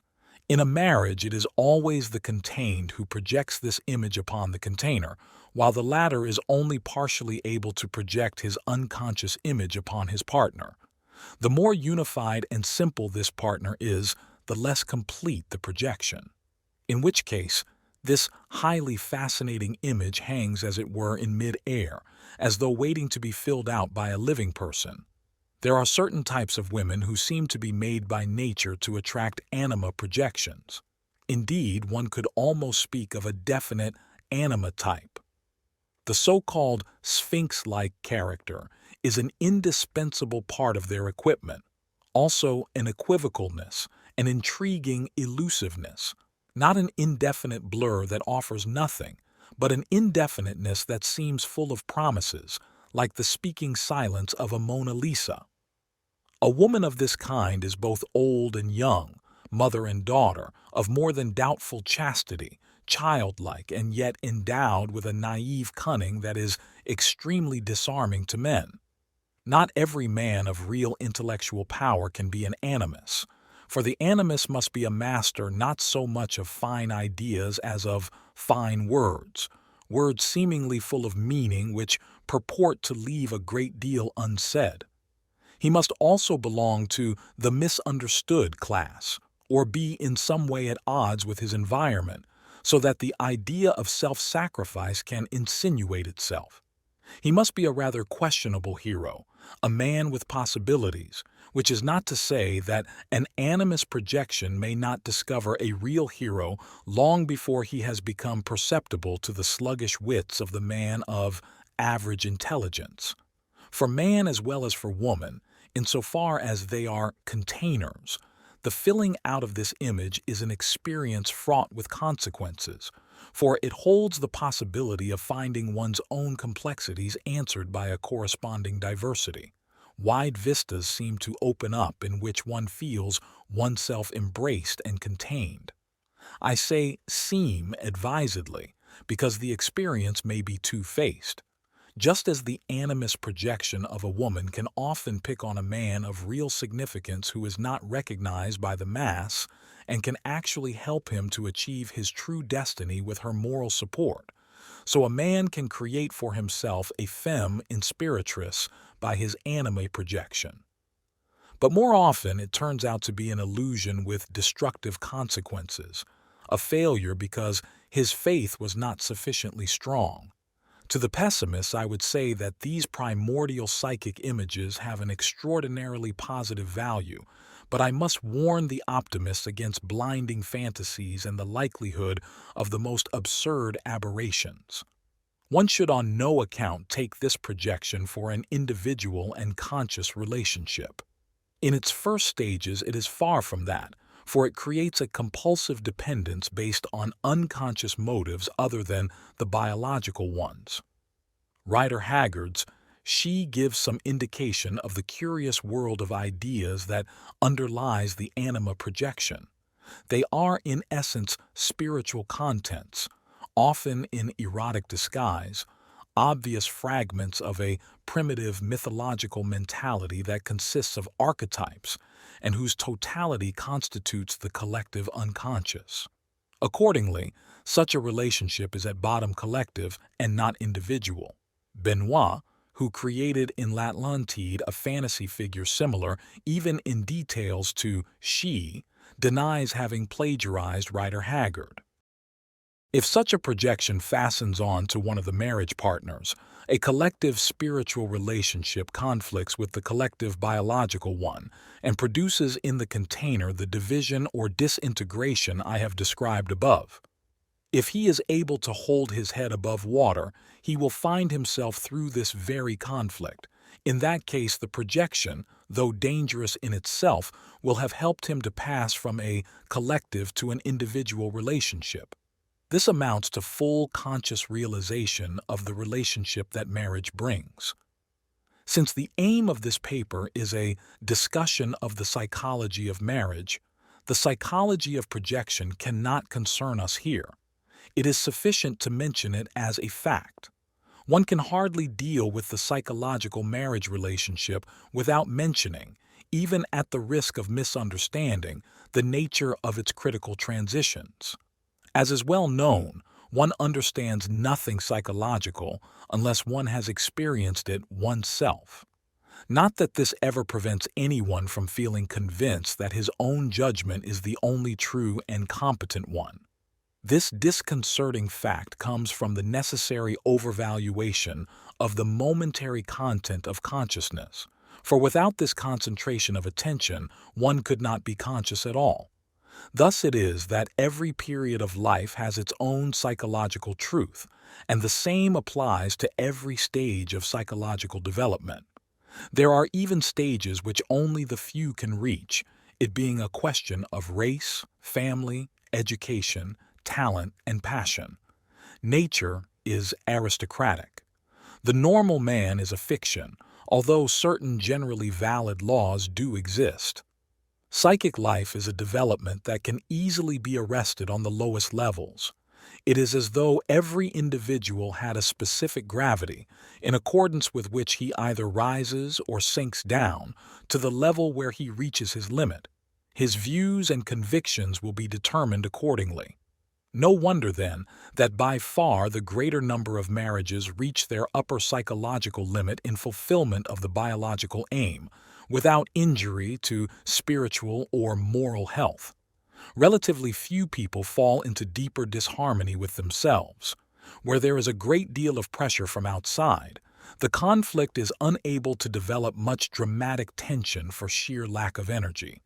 Psychological insecurity, however, increases in proportion to social security, unconsciously at first, causing neuroses, then consciously bringing with it separations, discord, divorces, and other marital disorders. On still higher levels, new possibilities of psychological development are discerned, touching on the sphere of religion where critical judgment comes to a halt. Progress may be permanently arrested on any of these levels, with complete unconsciousness of what might have followed at the next stage of development. As a rule, graduation to the next stage is barred by violent prejudices and superstitious fears. This, however, serves a most useful purpose, since a man who is compelled by accident to live at a level too high for him becomes a fool and a menace. Nature is not only aristocratic, she is also esoteric. Yet no man of understanding will thereby be induced to make a secret of what he knows, for he realizes only too well that the secret of psychic development can never be betrayed, simply because that development is a question of individual capacity.